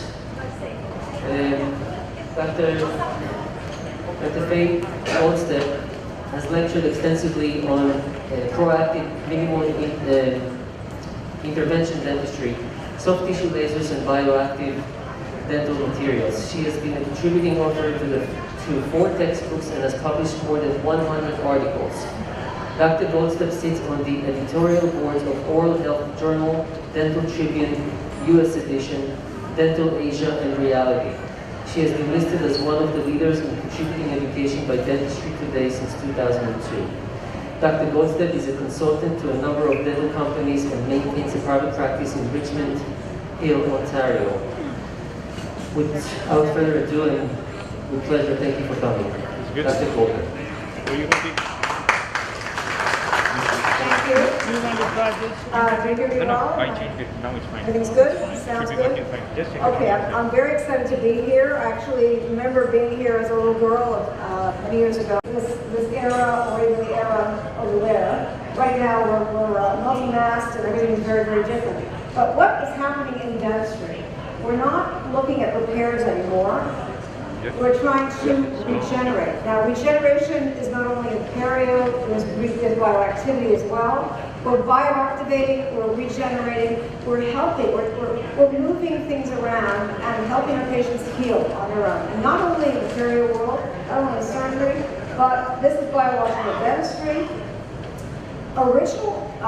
Restorative materials have to have limited toxicity. Limited toxicity or be bioinert. Today, we're looking for something that's not only biocompatible, but something that's bioactive. So it's a totally different way of looking at things. We can have our materials work for us, not just have them as placeholders. Old amalgams, either composite resins or composite resin. I'm Canadian, so you'll hear the I'll switch back and forth from composite to composite, so you'll know that my Canadian is showing. So here we are. What is bioactivity? The actual definition of something is bioactive. Now, when you go into to a lot of dental meetings, I know we haven't really been to dental meetings except for this wonderful one in a long time. There are very few out there. But when you go and you speak to the reps, they'll tell you their material is bioactive. What does that really mean? Now, I put it into something in terms of definition, because I'd like to go back to the source. And the source in terms of the definition is it something that has any effect on or interaction with living tissue. Now, the original bioactive restorative materials were developed around the same time as the bioactive medical materials were. A lot of Vietnam vets were coming back with bone issues, and nothing was bonding to the bone. So they needed something that could regenerate the bone, and they developed bone bioactive materials. At the same time, hydroxyapatite is very similar to bone material. They started developing things like that. So that's where bioactivity started. And I put together a journal, I'm an editor, a December editor of this journal, Oral Health. It's the largest dental journal in Canada. And I put together a hodgepodge of lots of different articles, all on bioactivity in dentistry. This was a couple of years ago. But what I think you have to do when you speak to dealer reps is understand the concept. Now, I've tried to not only define it, but put it into categories. And the category of bioactivity, it can be three different things. It can just remineralize and strengthen tooth structure through either fluoride release or the release of other materials. It can form an apatite material around the tooth and or around the material itself, or it can actually regenerate live tissue. So that's the ultimate, is when it regenerates live tissue. But bioactive materials can do all three of these things. And you have to know what you're looking for and use the appropriate material for the appropriate work. So I've also put it into a table that shows you what are the inactive materials, what are the mineralizing materials, which ones deposit hydroxyapatite, and which ones work on pulp regeneration. Now, if you want any of this, you can, I think I have my email at the end, and you can send me an email, I can send it out to you. Or I can send some of my articles to the group. That might be the easiest thing. I will send them, and you can get access to a lot of these slides. It all starts with the fluoride reservoir. Now, we always think of biofilm as being a bad thing, just like inflammation is a bad thing. But neither biofilm nor inflammation are bad, unless they go too far. And with inflammation, if you get into chronic inflammation, you have a problem. With biofilm, when you get into unhealthy biofilm, you have a problem. But the initial biofilm is a reservoir for fluoride. It's a reservoir for all sorts of minerals. And when a tooth starts to, when we put some acid on the tooth, or you eat something and the bacteria start digesting and releasing acid, you are demineralizing constantly. When you etch a tooth, you're demineralizing the tooth. Does it come back? It does, of course, because the biofilm, that saliva around this bathing the tooth, is helping. So fluoride reservoir has micro quantities of fluoride that impact the re- and demineralization process. So when you're using a topical fluoride or fluoride toothpaste or any fluoride at all, you're going to get this precipitate around the enamel, and this is stored in the plaque and on the enamel surface. That's the fluoride reservoir. And why does that matter? It matters because the critical pH is different. For regular hydroxyapatite, if the pH goes below 5.5, you've got demineralization. If it's above 5.5, it's remineralized. What happens when you have fluorapatite, you can drop it to 4.5. That's why fluoride is so important. And it also it lets all the minerals come in. So you are getting a very good situation where the remineralization is taking over from the demineralization. The equilibrium is changed. So anytime you have a plaque acid occurrence, the calcium fluoride material in the reservoir dissolves before the enamel and gets the fluoride and the minerals in the right place at the right time. So we've got lots of different ways of handling it. One of the best ways is a fluoride varnish. One of the best fluoride varnishes out there is Fluoridose by Centrix. It's the one we use in our office. It's got everything. It's got a single, oops, I'm getting ahead of myself here. So it's got a very unique dosing package, eliminates cross-contamination. The original one did not have the tip coming in with the entire package, but now you've got a smooth, easy peel. It's got a bender brush that's right inserted in the package itself. Very easy to hold and delivers the right amount of material in the right place at the right time. Now, Centrix is also putting together a whole program to help you with your patients. Now, I'm going to be talking about restorative materials, but before we get into restorative bioactive materials, we have to know a little bit of the science and a little bit of the background and how to actually prevent what's going on. And the best way to prevent is with different kinds of fluoride. And fluoride varnish is the most effective way. But they have a whole system which you can get from Centrix. And the patients now are much more aware of their health. With COVID, we've all become a lot more centered on our health, whether it's oral health, physical health. We understand different things. I'll be talking about inflammation in a few minutes as well. And they're understanding it because now they understand words like cytokines and all these things that they didn't understand before, because they want to know that you're taking care of their oral health. And with this Centrix Prevention for Life movement, that's what you can do for them. So they see that you are working with them. So we see that fluoride varnish has decreased caries rates in kids, but it's not being used in adults or the elderly. And that is a problem which you can help, which can change if you start using fluoride varnishes. Possibly that can help the older patients as well.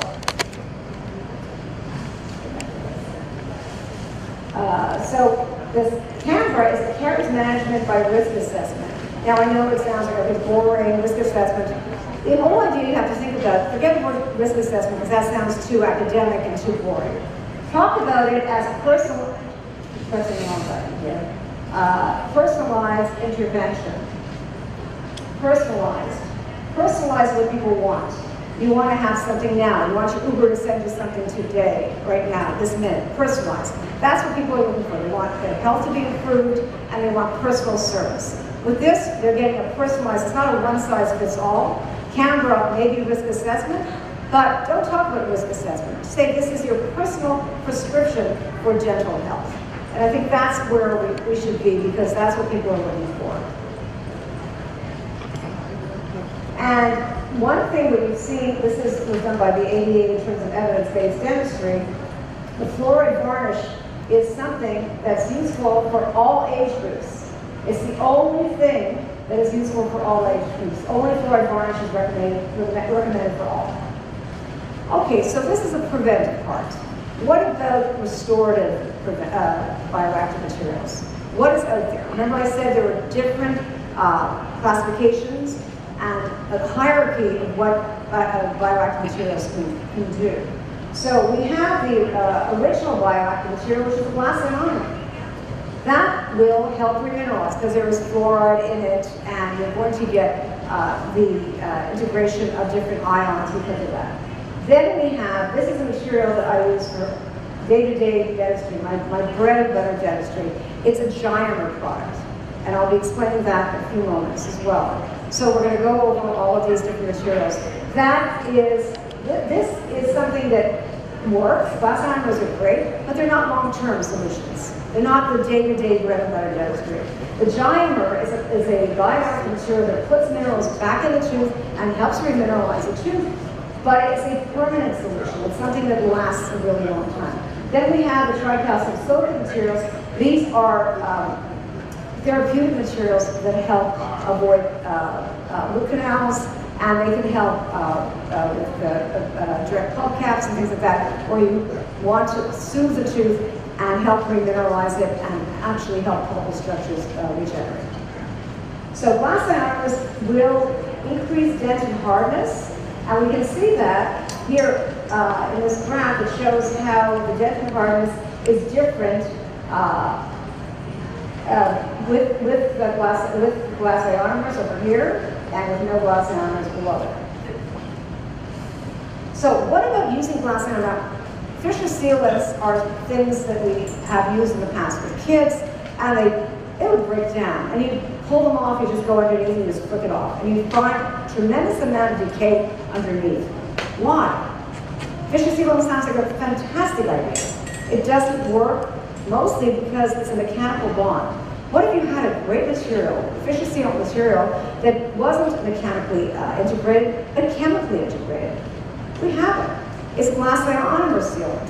Why not use glass ionomer sealants? They're very easy to place and they last. Now, one of the reasons people do not use them is because they feel, okay, they break off. But if you look closely, microscopically, they've had a lot of studies on that, the glass ionomer is still in all the pits and fissures. It doesn't have to be on the whole tooth. It's in the pits and fissures themselves.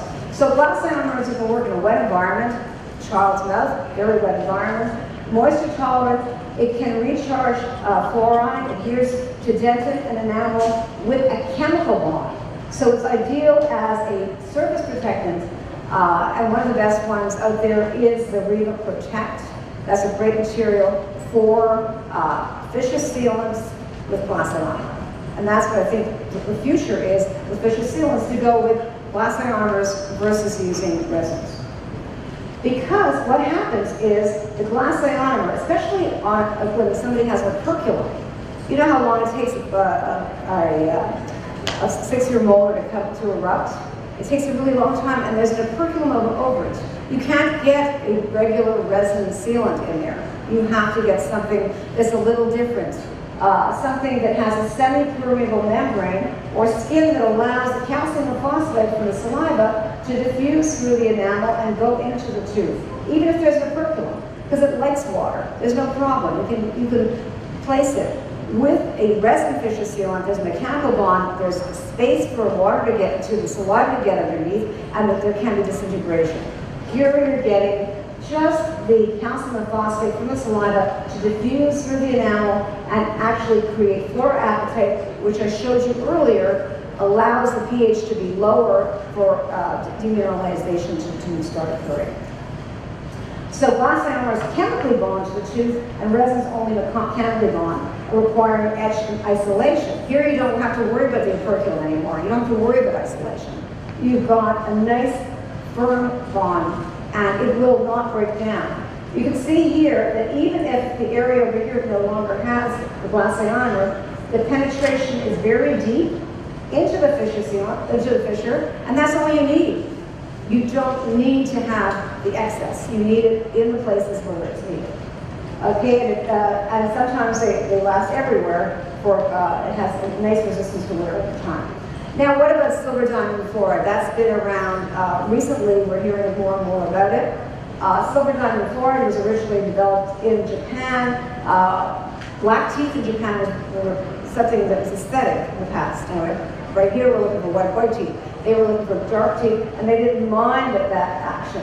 So the silver salts have been used as an anti-caries agent for over 100 years, and in 1965, this Japanese researcher identified silver diamond fluoride as a powerful anti-caries agent. Now, don't worry about all this. The important thing is the silver part of the solution is what works directly against the bacteria, and the fluoride works to promote mineralization, as I mentioned before. So you have silver that is antibacterial, and you have fluoride that mineralizes. So this is a very effective method. Who can benefit from it? I wouldn't use silver diamond fluoride everywhere. There are unique areas for silver diamond fluoride. The most important ones are people who are high risk of dental caries. You just go in there and you paint silver diamond fluoride anywhere you see decay, and you stop the decay in its tracks. Patients have numerous carious lesions that cannot be treated in a single visit. This way you can treat it in a single, well, you can treat it therapeutically in one visit, and then what you do is you worry about the other areas, comprehensive treatment over a period of time. So lesions that are too difficult to treat in a single visit can also be treated with it. If you have patients who are behaviorally or medically challenged, and children that are waiting for hospital beds, it's a non-invasive treatment of deciduous teeth. So, and it's also a great dentin hypersensitivity preventer. Okay, so the Revastar, one of the major problems with silver diamond fluoride is the fact that it stains. So SDI's come up with a solution where they use iodine, and the iodine will create a white precipitate, and there is no discoloration. It also, very importantly, relieves hypersensitivity. So it's color-coded, easy to use, two-step procedure, very easy. It just creates this white precipitate, and then you don't have the staining. Now, one of the things that they had originally was ammonia. Patients didn't like the smell or it irritated the gums. So they've come up with a new solution which has it's water-based. So you have two options now. You can either get the ammonia or the water-based solution. And they're both equally effective. Here. So there's Revastar and then the Revastar Aqua. So again, what the materials do, silver kills the bacteria, fluoride and mineralizes the teeth. The water helps eliminate soft tissue burns upon contact, whereas the ammonia stabilizes the solution. So you might get a longer stability with the ammonia-based original Revastar. Okay, so what we're trying to do here, especially for young kids, if you're using this, the silver diamond fluoride, a patient that has multiple caries, let's say it's a young child who has medically compromised or has some behavioral issues, you want to do it quickly with no rotary, well, a few rotary instruments as possible. So what you're basically doing is an atraumatic restorative technique. Now, we're calling it now the silver atraumatic restorative technique, and we call it SMART. So this is a SMART technique. So the aim of an atraumatic restorative technique is to minimally interfere with the structural integrity of the tooth. Meaning you're not taking off a lot of tooth structure. You're basically trying to clean it out either with a spoon or with a slow-speed burr, very slowly and gently so the patient doesn't feel anything.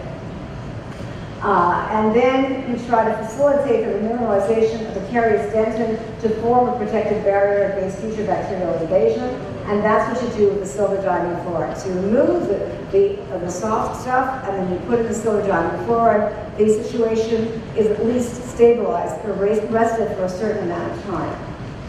So this is a restorative protocol with Revastar, which is the silver diamond fluoride, and the Reva self-cure glass ionomer. Basically, you're removing the gross caries with an excavator. You etch for 5 seconds, wash and dry. You put in the Revastar, which is a gray capsule. It's easy because you've got everything color-coded, and then you put the green capsule on. So the access, here we're showing the clinical case, the access of the slow-speed handpiece to expose dental caries, gently removing soft caries with an excavator. Then you etch for 5 seconds, you apply the Revastar silver diamond fluoride, and then you wash it with potassium iodine, and dry, and then it turns white, and then you apply the self-cure glass ionomer. Now the reason I'm using glass ionomer here is because it's more of a temporary situation. If I'm using something more comprehensive, I will use obviously I'll use a composite resin. But when I'm using a composite resin, I might use a different technique. I might use biodentin. If that's for an adult, it's more comprehensive. For a child, this is the best way to deal with it quickly, painlessly, and that child will be happy until the tooth exfoliates. Okay, now this is the material that I use day to day, my bread and butter, everyday dental material, because it's bioactive and it's easy to use, and the handling properties are magnificent. So it really is, aesthetically, it's great. So it's called a gyro technology because it also is bioactive. It's a glass ionomer material, but it feels, works, acts just like a composite resin. So what they've done, what Shofu has done, is they've taken all of the benefits of glass ionomer, the benefits of composite resin, and integrated them. It's a marriage made in heaven, basically. And here you're going to have the glass ionomer phase, which helps with the remineralization and the fluoride reservoir, and you're going to have the aesthetics, the handling properties, and the longevity of a composite resin. Basically, there's a little bit of a science. You've got a fluoride-containing glass, acid liquid, glass ionomer reaction. And interestingly enough, there's a glass core, and most of this looks like it's glass ionomer. But if you handle it, if you work with it, you will think that it doesn't act like a glass ionomer at all. So get your hands on this material. You can ask, usually the reps will give you some material to try. You'll get to see the handling properties yourself. Because it's always in the handling properties that you will start with a new material. Know that it's bioactive, easy to use, and aesthetic, and has a lot of the attributes of a glass ionomer other than the downfall. So the other thing, so we've got the bioactivity with the fluoride release and recharge. It also has an anti-plaque effect, which I'm going to show you in just a second.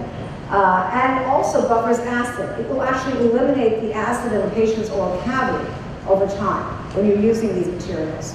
It will buffer the acids. And look at the anti-plaque effect that I mentioned.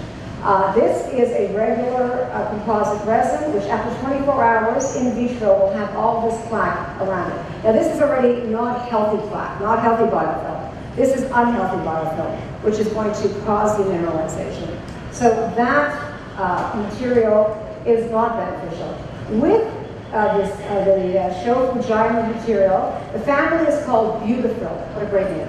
Beautifil, Beautifil 2, Beautifil Plus, and I'm going to show you something new along the Beautifil line from Shofu in a moment. But you can see here the anti-plaque effect. There is no plaque. After 24 hours, there's almost no plaque developing in vitro around this restoration. Here is lots of plaque, here is no plaque. So what we have here is the remineralization and the fluoride. Remember I mentioned the fluoride reservoir. In the healthy biofilm surrounding the tooth, we've got fluoride going into the gyre, into the material. When there is less fluoride in the oral cavity, it's released. So around an area where there's something, where there's some acid developing in the tooth, somebody's just eaten something, not brushed their teeth, something's sticky, something's sweet, the gyre will come to action and actually release fluoride to decrease that critical pH. So you're not going to have demineralization as easily. Now, the newest kid on the block in terms of the Beautifil line is something called FIT-SA. Two major parts to it that are important. The FIT part means full ion transfer, because you don't need a bonding agent. Just like with glass ionomers, you don't need a bonding agent either, but with glass ionomers don't last long. With the original Beautifil, you do need a bonding agent. But the bonding agent can stop the ions from transferring in areas that have the filling. Around the filling, it doesn't, you have ion transfer. But on the filling, between the filling and the tooth, you don't have full ion transfer. So this is going to eliminate that problem.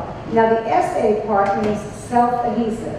So full ion transfer, self-adhesive. No bonding agent. So it can be used in lots of different situations without a bonding agent.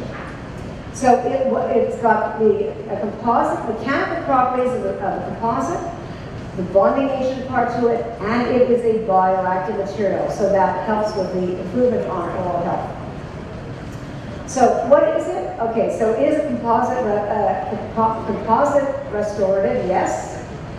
It is a bioactive material? Yes. And it eliminates the bonding layer. Now, one of the things that the bonding layer does is it doesn't allow free ion exchange. And also, bonding will end up discoloring over time. So you're going to end up with a bonding layer that, especially on class 5. So if you don't have to use bonding in class 5, you're eliminating a lot of the discoloration that you will have that patients see so easily. So it adheres to tooth structure very easily, and it's easy to identify on x-rays. So as I mentioned before, without bonding layer, there is free ion exchange, and you don't want that stain line at the margin. So no bonding layer, no stain line. So where can you use FIT-SA? It's not indicated for everything because it doesn't have, obviously, when you really need a hybrid material, you use Beautifil 2. Or flowable, you've got the regular Beautifil. It can be used in small class 1 restorations, on non-low berry restorations, class 3s and class 4s. It's fantastic for class 5s and loop caries, and as a lining material. So the directions for use, I'll show you some slides in a second. You spread it evenly over the cavity preparation, half a millimeter or less. You leave it undisturbed for 20 seconds. You lecture it for 5 seconds. And then you put it on in layers of less than 2 millimeters. So here you're gently cleaning the airflow in the cavity. You apply the FIT-SA, spread a thin layer over the surface gently. Then you cure it, and then you do the increments of 2 millimeters or less. But this does not require, you've eliminated your bonding layer, you've got full ion transfer, it saves you time, and you have no bonding layer that can discolor over time. So this really is a tremendous win-win. Now, I've been using, I coined this phrase perimeter preparation years and years ago. I was using it with regular foldables, but this is a great material to use the perimeter preparation with. Because what happens when you have a little breakdown like this? Are you going to replace the entire filler? You've got breakdown all around here. You don't have to. You've got a perimeter issue. Your perimeter has to be fixed. So what you can do here is you can go in with a sharp, I use the SS White Fisherotomy burr. Very nice, it's got a nice taper to it. So you're going to go around with that, and then you can place this material with just etch it, and place the material on the in the area that's where you cleaned it out. And basically, under 5 minutes, you've got a fully functioning, wonderful restoration that can last the patient for many, many years to come. And it's a class 1 restoration, taking you very little time. You must have lots of different restorations that have had a little breakdown over time. This is a great way to fix them and give the patient a long-term solution. So you have, this is the original. You can see the perimeter has been damaged or has broken down over time. And here is still, that is a class 1 restoration. Not, patient it's a win-win for you because you've taken very little time and you're remunerated very well as a class 1 because it's taken you almost no time at all. The patient is happy, they walk out with a restoration that's going to last them for a long time. Now, if you did not do this restoration and you're not sure that it's completely adhered to and it's properly done around it, obviously maybe you would think, okay, I've got to take the whole thing out and redo it. But if it's something you did a few years ago and it's just breaking down, it's a great way to fix it. Good fixer-upper. All right, now what about, remember I have the 3 tiers of bioactivity. The third tier is when we want to preserve the vitality of the pulp and regenerate pulp to tissue. So what do we do in that case? We have this material called biodentin. It is a tricalcium silicate material. And basically what it does is it has 2 parts. There's a liquid and a powder, and what you do is you don't tap it. That's a big no-no according to the company. So you just open it up and you place in this where the powder is. You place 5 drops of the liquid in the powder, and then you triturate it. Now, triturators or amalgamators, whatever you want to call them, I don't know. If you were to do bioactive dentistry, there are quite a few materials, glass ionomers and this material, that do require a triturator.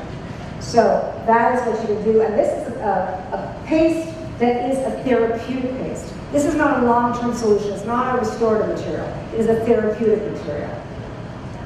And I'll show you how we use it. Now, I don't know how many of you have heard of, remember DiCal? I mean, DiCal was a big thing years and years ago in the ancient times. The problem with DiCal is great in terms of helping the pulp heal. What was the major problem? It broke down and turned into cottage cheese. After a while, if you opened it up, it went underneath and you looked at it, it was completely disintegrated and it had a cottage cheese look, like it looked pretty gross. So what this is, this material basically is DiCal on steroids. And DiCal, it's a gel form because you have dry powder and then a gel mixes around with it. So you've got DiCal powder basically, which is calcium hydroxide, and it's gelled, it's crystallized, and it sets as material. So it's not going to go anywhere. It's not turning into cottage cheese ever. So basically it's the hydration of the calcium, tricalcium silicate, and it ends up, you get water, or you get the hydrated calcium silicate gel, which is that gel that holds the active ingredient, which is the DiCal, the calcium hydroxide. That's basically what you're looking for. But this is the hydrated calcium silicate gel, which keeps it in place and makes it go nowhere. So that's important. You've got a good delivery, and you've got something that's going to be stable. Because before this, you didn't have a stable calcium hydroxide. So what it does is it creates dentin bridges. It promotes pulpal healing. You can use it for pulp exposures, reversible pulpitis, trauma, and iatrogenic exposures. I know nobody here does any iatrogenic exposures, of course, but the other guy does, so you can help their exposure. So what you can see here is the biodentin has been labeled with fluorescein, and you can see that it's traveling into the dentinal tubules, stimulating the odontoblasts to build dentin bridges. And then you have tertiary dentin formed, and this way you're actually closing off, it's basically closing off the area of concern. So you no longer have a problem, and it allows the pulp to heal itself, because it's not going to be traumatized anymore, and any noxious stimuli are kept out. So we've got bioactivity at the dentin interface. Now also there's materials like Ferrocal. These materials have resin. As soon as something has resin and you're putting it near the pulp, beware. This is not helping the pulp. I know Ferrocal is easier to use because you can cure it right away. Nobody ever heard the word, when I was doing lectures on inflammation, nobody ever heard the word cytokine. Nobody. Now, everybody on the street knows the word cytokine because we know about viruses, we know about the depth, the location, the planning, everything like that. It's too complicated. So I sent it out to surgeons. For the last 30 years, I've been sending this out to surgeons and periodontists, which is good for them. But I'd like to take it back in my own hands, if possible. Now, how will digital implant workflow impact the dental practice? How big is this market? US and Euro markets are $6 billion in 2021 for implants. Initial implant success rate with minimal planning, with very little technology. Across the whole board, it's over 95%. In the United States, more than 70 million are totally edentulous. All on fours. I mean, this is a tremendous opportunity. Think of the amount of potential there. There are 18 million bridges that were placed for missing teeth in 2019. 5 billion implants were placed for missing teeth in 2019. So the question is, why would you place a bridge, 18 million of them, when you could be using implants that are a lot more conservative? One of the reasons is, when I place a bridge, I get the 3-unit fee. When I place the single-unit implant, I get the crown fee, and you get the implant fee, which is good for you, but it's not that good for me, right? All right. So that's one of the major reasons that people are still doing bridges. And are implants better than bridges? We can all agree on that. Now, in the USA, less than 30% of GPs place implants. Now, watch the next slide over here. Here we have the Neosys, and you should take a look at it if you haven't heard about it already.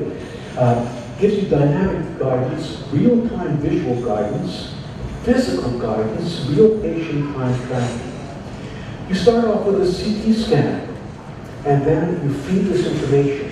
This system actually determines where the implant should go, how long it should be, how wide it should be, how deep it should go, and the ideal implant placement, or whether in that location the implant will simply not work because you're going into a sinus, or you're going into a blood vessel, or a nerve, or something like that.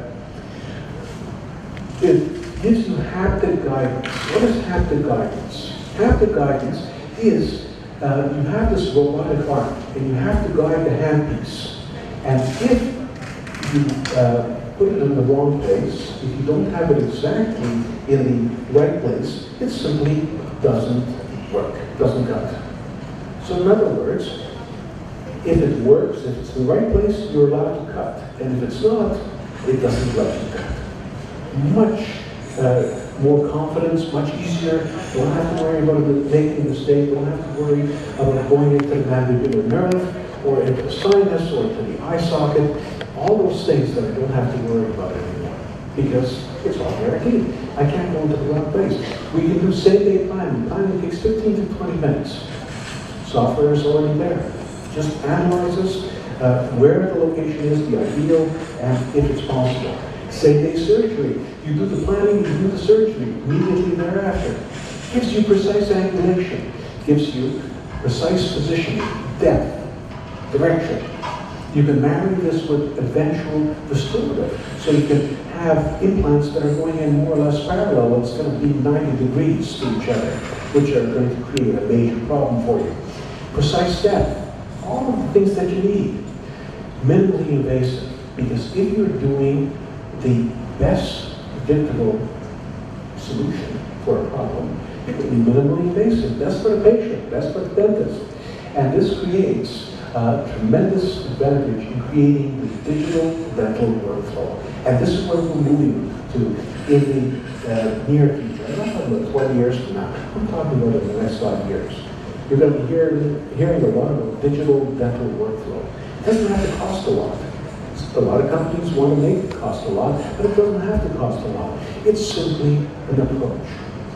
Figure out what you're doing, what you need to do, what you're going to use, plan it out and do it. And that's it. That's the digital workflow. Maintaining restorations. We put in crowns, we put in bridges, and Faye mentioned water flossing. I didn't believe in water flossing. I heard about it when I was in dental school. That's more than 5 years ago, believe it or not. But I thought it was a gimmick. And then this study came out in 2011 that said that water flossing is twice as effective as regular flossing. Come on, give me a break. So I did the personal test with this. The personal test was that I used both water flossing and string flossing on my own teeth. First week, I used the string flossing first, and I used the water floss. I got debris that came out. In other words, string flossing had left debris in between my teeth. Second week, I did it a little bit differently. I used the water flossing first, and then I used the string flossing. This is not a great study, but it worked for me. And the water flossing got all the debris out, the string didn't find it. So to me, this was good. I started suggesting it to my patients. Basically, our uptake with floss with our patients is 5 to 10%. And I think that's pretty good. Our uptake with water flossing is 15 to 25%. Combined, you have a 30% uptake, and that's fantastic. Now, I actually prefer something else. The Waterpik Sonic Fusion electric toothbrush and the water flosser right in the middle. So I save time. I do both the water flossing and the electronic toothbrushing or sonic toothbrushing at the same time. Under 2 minutes, I get it done, very effective. The pulsating action of the Waterpik water flosser will remove the debris that you see over here. And it removes the debris in the area that you can't get with brushes, with floss, and certainly not with toothpicks. So after a good water flossing, the surface looks clean, smooth, no debris, no bacteria, no irritation. That is the ideal. That's what we want. When we compare brushing, flossing, and Waterpik, brushing is effective for the rounded bulbous areas of the teeth. Flossing is more effective for interproximal, but we still haven't covered anything where the gingiva covers the negative anatomy of the tooth as it goes down into the gingiva and the bones. So when we use all three, we get everything. Do I recommend water flossing over flossing? Absolutely not. I recommend both. But most patients, most older patients find water flossing far easier to use than flossing. So we have to keep that in mind as well. And string flossing, as Faye was mentioning, does create major problems with irritation when the floss gets stuck at the almost perfect implant crown margin. Now, let's take a look at impressions. Anybody remember what scanning after? But 85 to 90% of us are still using impressions. Anybody remember what the two best kinds of impression materials are? PDS, polyvinyls, and PEs, polyethers. And each has its own advantages, and we have to choose. Each has its advantages, each has its disadvantages, but do we have to choose after that? Why not get the best of both worlds? With the material called Dentia, we get the benefits of the VPS in terms of elastomeric, the short first set, and odor and flavors. With the polyether component, we get greater hydrophilicity, flowability, and extensive working time if we need it. So, this is a combination material. Makes life much easier, makes our impressions much better, more easily. And if you take a look, I mean, you have to look at the mouth. You take a look and you see how easy this is to flow. Fast set, no run, no drip, stays where you put it. But the key is, when you take it out, look at these margins. Much more hydrophilic. So if I'm doing a crown or a veneer, visually, I use this to make a template before I do any cutting. Take it off, do my preparation, and take my provisional material, put it inside the template, put it on. I'm looking through it. If there's a bubble, which is going to add 15 minutes to my working time, I simply take it off, pierce the bubble, and go on and save myself a lot of time. So it's a very simple thing. I can just see what I'm working with.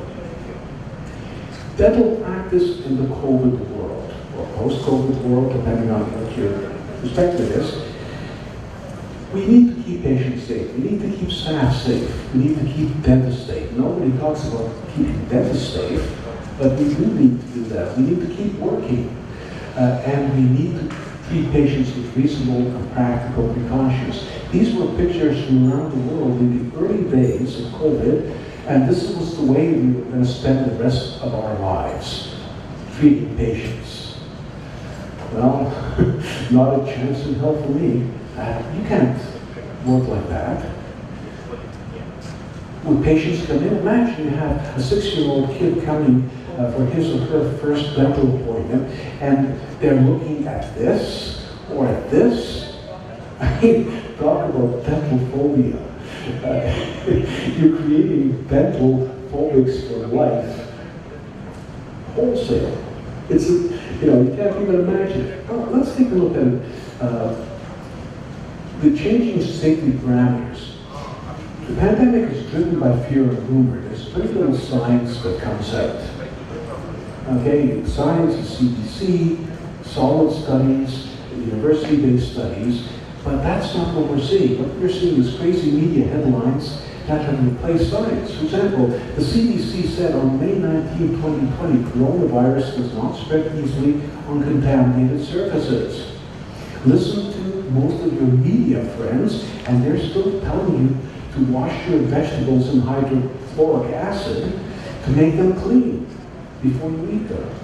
Never mind the fact that hydrofluoric acid will poison you, but hey, let's keep people scared. Why are the media doing it? Because if they can keep you at home, you will listen to the media more, they're going to get more ads and make more money. So follow the money, that's what they're at. We need to focus on protecting at-risk people.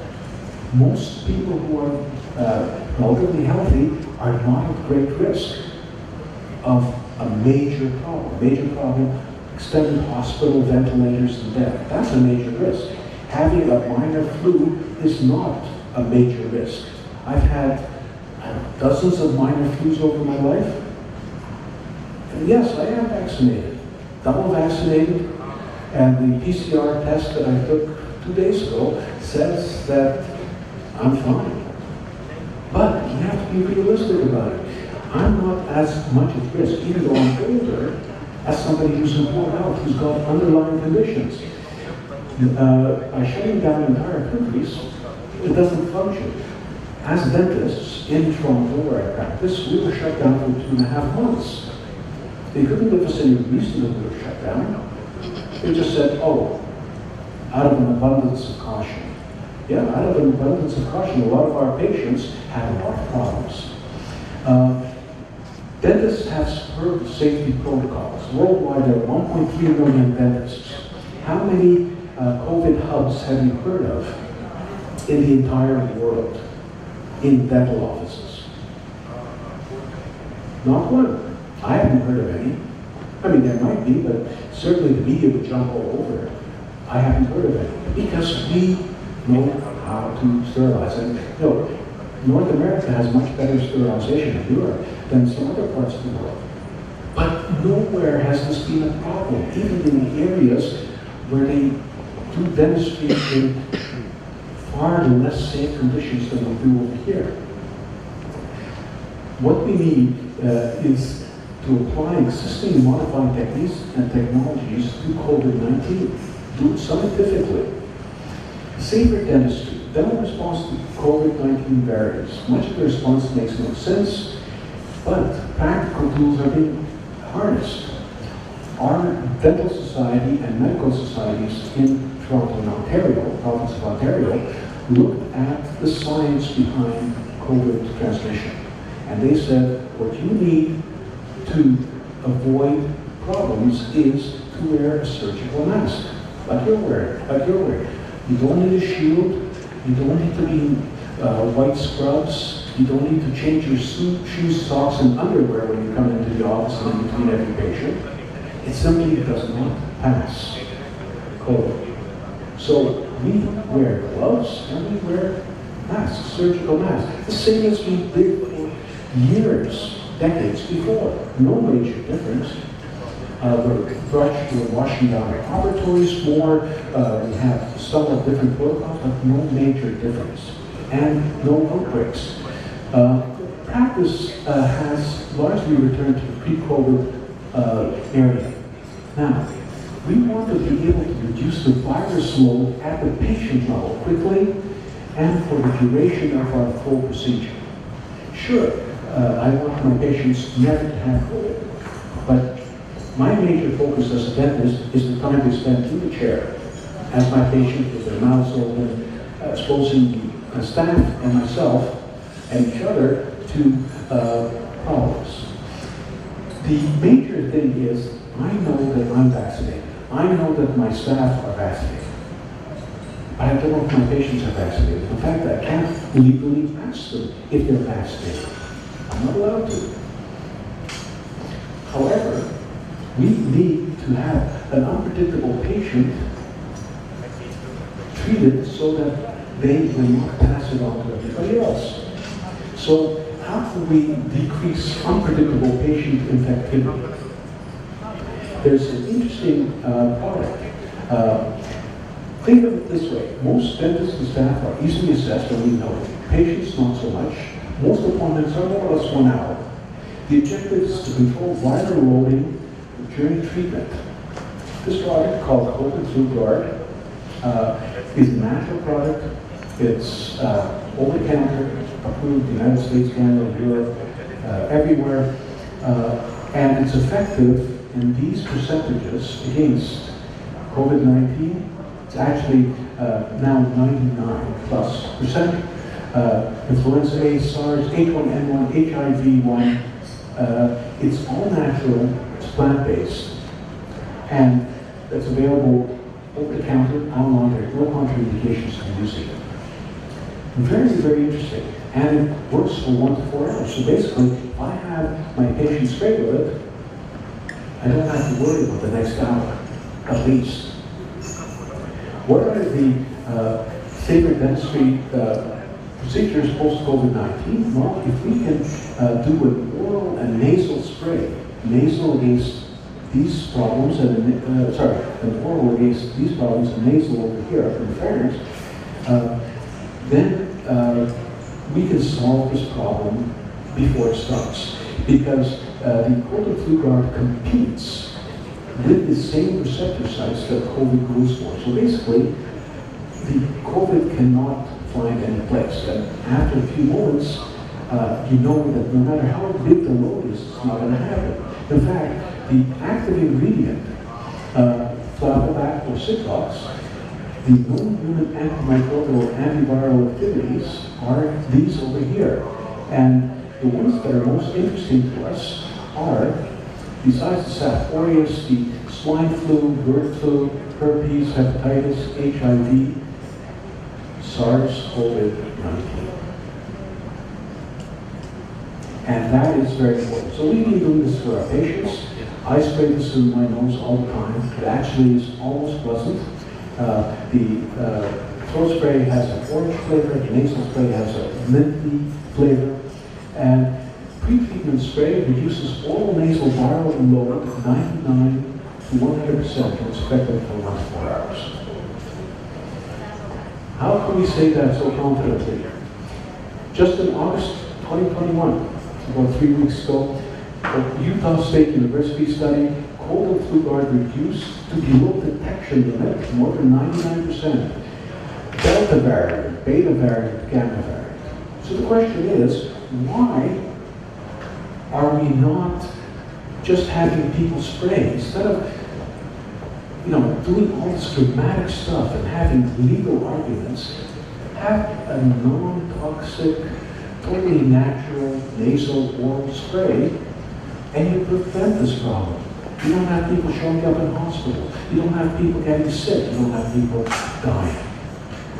To me, it's very simple. It's a novel organic barrier. Deactivates 99% of the developed viruses in minutes.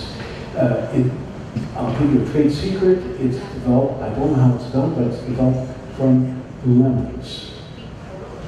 And that's why it's all natural. No allergies, no contraindications for anybody. Okay, let's go to something that's a little bit different. Direct temporization. You're doing certain procedures, you want to do some temporization. What can you do that's easy? Well, Centrex for endodontics has Tempit. You know what's really good about Tempit? You squeeze some out, you push it into the hole, access hole, and in about 3 to 5 minutes, the moisture in the mouth will harden it. When you take it out, it comes out fairly easily. Don't have to cure it or anything like that. For inlays or unlays, the Tempit LC, which means Tempit Light Cure, and you do it the same way. You just push it on with your finger, or you can use a template, but here we really don't need anything more than your finger or an instrument, and then Light Cure it, and you're set. For provisional restoration such as this, Ultra F by Tempit, again, it's a Light Cure. So very simple solution. We've been using these for umpteen years. Very simple procedures. Basically remove the cap, put it into the syringe, inject the Tempit into the preparation, slowly fill it up, tamp down with a wet instrument or light activate depending on which one it is. Easy cleanup, wipe off the excess. Okay. New Tempit is the Tempit Eugenol, which is a filling and sealing material that's great for deep cavities or where you're suspecting reversible pulpal inflammation. You put it in, moisture activated, sets in 5 minutes, expands to seal out micro leakage, and you can use it as a liner in deep preparations. So you have the whole gamut of what you need. Instead of going out and buying large quantities of each, they have a trial kit that looks like this, and you get a few of each, see if you like it, and that's from Centrex. Strong aesthetic professionals. Now, Kevin Bow has something that they always do at meetings. They do specials, really good pricing. If you like any of the Kevin Bow products, I think they have a table back here. Speak to them and do whatever you can to get yourself a better deal. Strong aesthetic professionals, and this is aesthetic. Tempit cannot call itself aesthetic, it's not at all aesthetic, it's functional. But this is an aesthetic. The Salus, it's easy handling, higher stability, great aesthetic properties, comes in 6 fluorescent and translucent shades. And what does fluorescent mean? It means you can have an anterior temp on somebody's teeth, and they go into a place with a blue light, like a discotheque or whatever people go to nowadays. If you don't have fluorescence, those teeth look like they're missing. They look like they have holes in their mouth. Once those teeth fluoresce, or the provisionals fluoresce, it looks like teeth. So provisionals do not chip, they do not stain. They're great for single crowns, for bridges, and something else. Most materials, most provisional materials, you take off the crown, and the try-in doesn't work, or the permanent restoration. You try to put it back, you can't. It doesn't work. These are strong enough to be reseated, and that's very important. It saves you 15 minutes on making a new provisional every time you have to reseat one.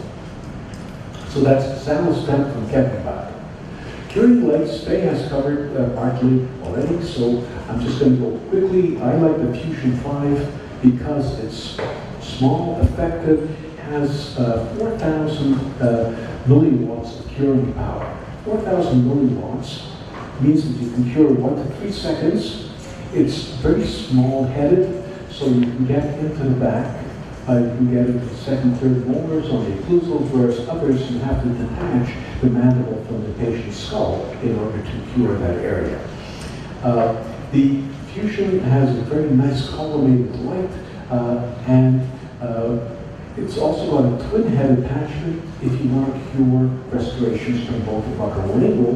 What does that do? It saves you time. Instead of having to cure first on the buccal, then the lingual, you do both at the same time.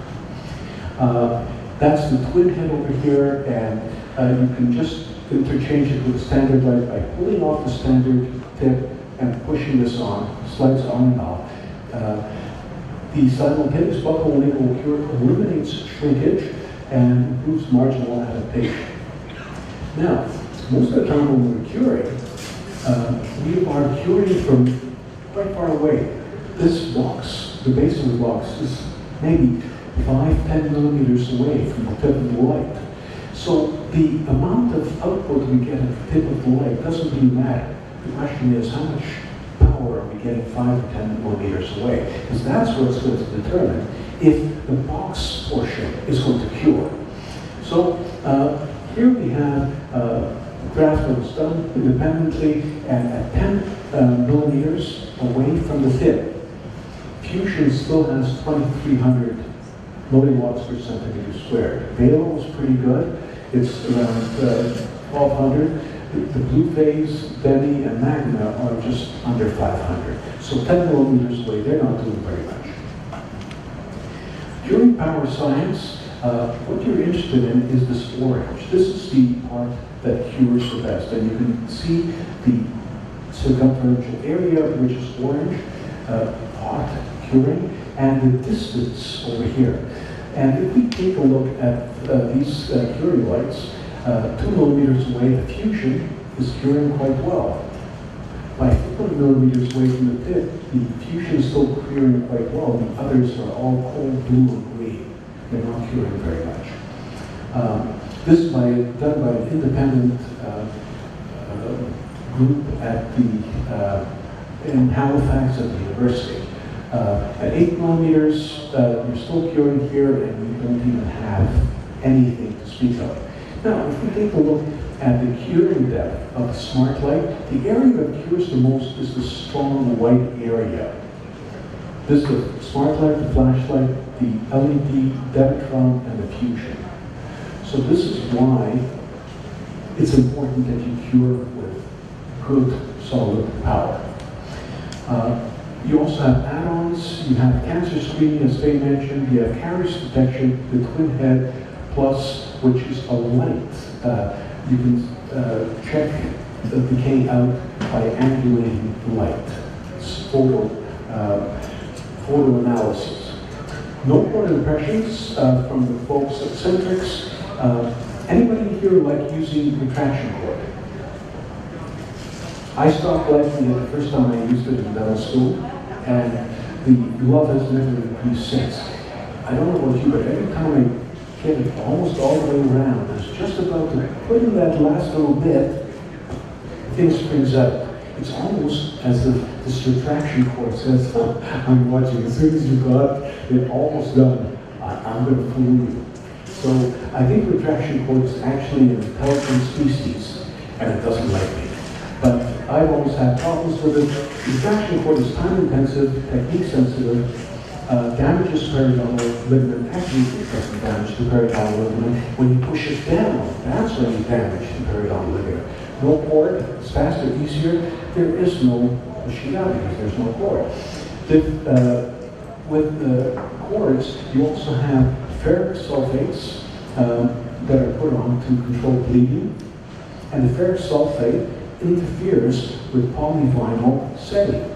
So if you put a ferric sulfate cord, even if you wash it out, and you then take an impression with polyvinyl, you're going to find the edges ragged because the ferrous sulfate, the sulfate, interferes with the setting. No cord has alum, which is impregnated, 15%, and it doesn't cause any of that problem. It doesn't interfere with setting of any material. It's also cheaper than the other stuff. Now, real time to take an impression. How long does it take you to do an impression? You ever look at it? You ever time it? I did.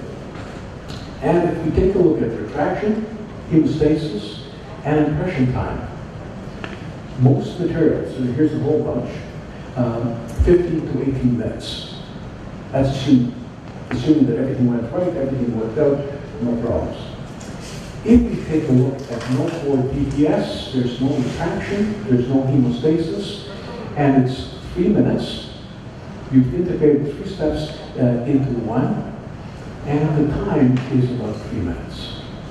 So, if you want to gain 12 to 15 minutes, in other words, a quarter of your hourly production on every impression, try it, see if you like it. Here's our final topic for today, 3D printing versus CAD-CAM. And I'll give you the end result before I go through it. It's not long, but it will make it very clear. If you're thinking of spending $75,000 to $150,000 on a CAD-CAM, wait a while. Don't rush into it. And I'll show you why. CAD-CAM is wonderful. Oh, I have to tell you that I am somewhat prejudiced in this, and I'll tell you why. There's a magazine called 3D Printing, which is published by Dental Tribune International, and I'm the editor of that. So, you know, I am prejudiced. I want you to know that. But this presentation came long before I started working in the journal. Now, printing versus CAD-CAM. Indirect frustrations. Where are we today and where are we going? Milling is expensive because of the machine. And the blocks. How much do blocks cost? $35, $50, give or take? Can't get away from that. 3D printing is a tactical, scalable, low cost. I like that. Red is bad, green is good. In-house is convenient, less expensive, no transportation cost, no third-party cost. Makes a lot of sense. In laboratory, unfortunately, it's a dying art. And I have good friends who own and work in laboratories, and I wouldn't suggest that their kids or mine go into that part of dentistry. Number one, follow the money. Dentists as a profession will opt for faster, easier, better, but we're sensitive to cost pressures. Everything we do, we make our own money. We don't get income because we look good. We get income because we work with our hands. And that manual labor is limited by the time that we have available to create it. There's a finite amount. So we're very sensitive to cost pressures of any procedure. And what we're going to look at is scanners, milling units, and printers. Scanners are common to both milling and printing, but there are major changes there. Milling units and printing units are a little bit different. Now, scanners. In 2005, they were about 25,000, increased to about 35,000. 2019-15, with some going down as low as $10,000. In 2022, there'll be about $5,000, good ones, because we have good ones at $10,000 now. At the International Dental Salon, which is being held in 2 weeks in Germany, which is the biggest dental meeting in the world, although this year it probably won't be, there are numerous companies that are showing inexpensive scanners. What is a scanner? A scanner is a camera, a grid, providing a base for that camera, and software. Once you pay the software, that camera doesn't cost you a lot. When you're paying $35,000 or $50,000 for a scanner today, the software has already been developed. They might fine-tune it. The hardware, the handpiece, doesn't cost that much. Probably doesn't cost more than $100, $200, $300 for better optics. And the rest of it is profit for the companies. I'm not against profit. They did the work, but that's what competition does. It drives down the cost. And that's the way it should be. I'm all for private enterprise, I'm all for competition. And when some companies making too much money on a product, there's too much profit, others will jump in and take up the space and sell for less. So that's why we have scanners coming out that are $10,000 now that will be half that price later on. And that's part of everything in technology, where wait 18 months, the quality goes up by a factor of 2 and the price goes down by 50%. It's been like that with computers, printers, everything. Milling units, they can be fairly standard because they're basically industrial. And they went from 120 to 90. You can get them for $75,000 today. And next year they'll still be at $75,000 because they have a lot of cost. There's a lot of stuff that goes into the milling unit to make it work. There's technique sensitivity, accuracy, and cost of the block. Now, the block is $30 to $50. If you have a crown made offshore, how much does it cost you? $40? Okay. So, does it make any sense for you to spend $30 to $50 on a block, and then, before that, to spend $75,000 on the milling machine and the scanner? The scanner makes sense, the milling unit does not, especially in the volume fraction. Okay. The milling unit does not. Thank you. You want to come up here and share the podium with me? I'll do the conclusion. Good for you. So, and you have to do in-office maintenance, which can be expensive. Printers, oh, that's it. Well, they did it just in 2005, but not the last year. They went up to $110,000, $2,000. How do I know they're going to be $2,000 next year? For $2,700, I can buy a printer from Shine today. So, saying that they're going to go down by a few $100s by next year is not really making a major prediction here. So, the accuracy, the cost of material, how much money goes into printing the crown? Pennies, not blocks, because everybody can make that material for a printer. Everybody can be competitive. That's how much it costs. The blocks, only a few companies are able to make that. Speed, now down to 10 minutes of restoration. Synchronized color match. You take an image. As you do your scanning, you also get the color.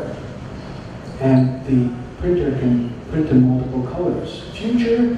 No, I saw it 2.5 years ago at the IDS in Cologne. This is already technology. It's just a matter of cost.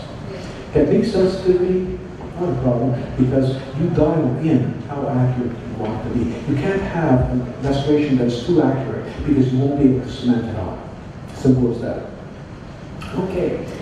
So scanners, milling units, printers in 2022. It will be possible to purchase a scanner and a printer for under likely under $10,000. Crown material, ceramic resins will cost a few cents per unit. Printing everybody makes the resin materials. The ceramic materials, Ivoclar has a patent on it, and they are still keeping the prices up. The product is called Lithos, L-I-T-H-O-S. You can look it up, but they have a patent on it for a few more years. Printing and fabrication time under 10 minutes. Chain action part of the process. Now, total system cost. This is the thing that's going to make all the difference in the world. This is for milling. You can see the total system cost. The scanner,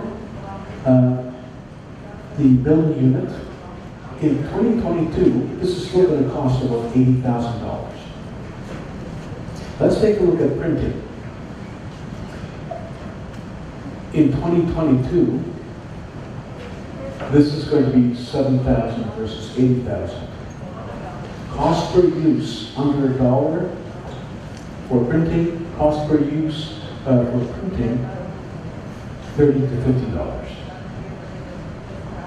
Any questions? So that's why I suggested don't go out and buy a milling machine. Scanner costs are comparable, software costs are comparable, process costs are variable. 2005 to 2022, that's just a recap. Now, here is what it means per crown. If you make 10 crowns per week, 500 crowns per year for 3 years, 1,500 crowns, with today's prices for equipment, your cost per milled crown, not including the blocks, is $57 to $100 per unit. Today, the printed crown over 3 years costs $10 per unit. So, if I give you the entire system plus the materials for $1, it's going to cost you $10, $11 per unit. Does it make sense for you to send offshore? No, because you do it in your office, 10 minutes, no transport. Get all the money, that appointment. Makes all the difference in the world. Watch for this, because this is where things are going, and this is where it's going to be. Don't buy any milling machines for the next little while. They may come up with the best, world's best milling machines next week. I have no idea. None that I know of, but it may. But put off that purchase until you see where printing is going and how much it costs versus more. Thank you, and it's great to be here, great to be with fellow dentists. Take some of these ideas back to the office. Thank you, Tony.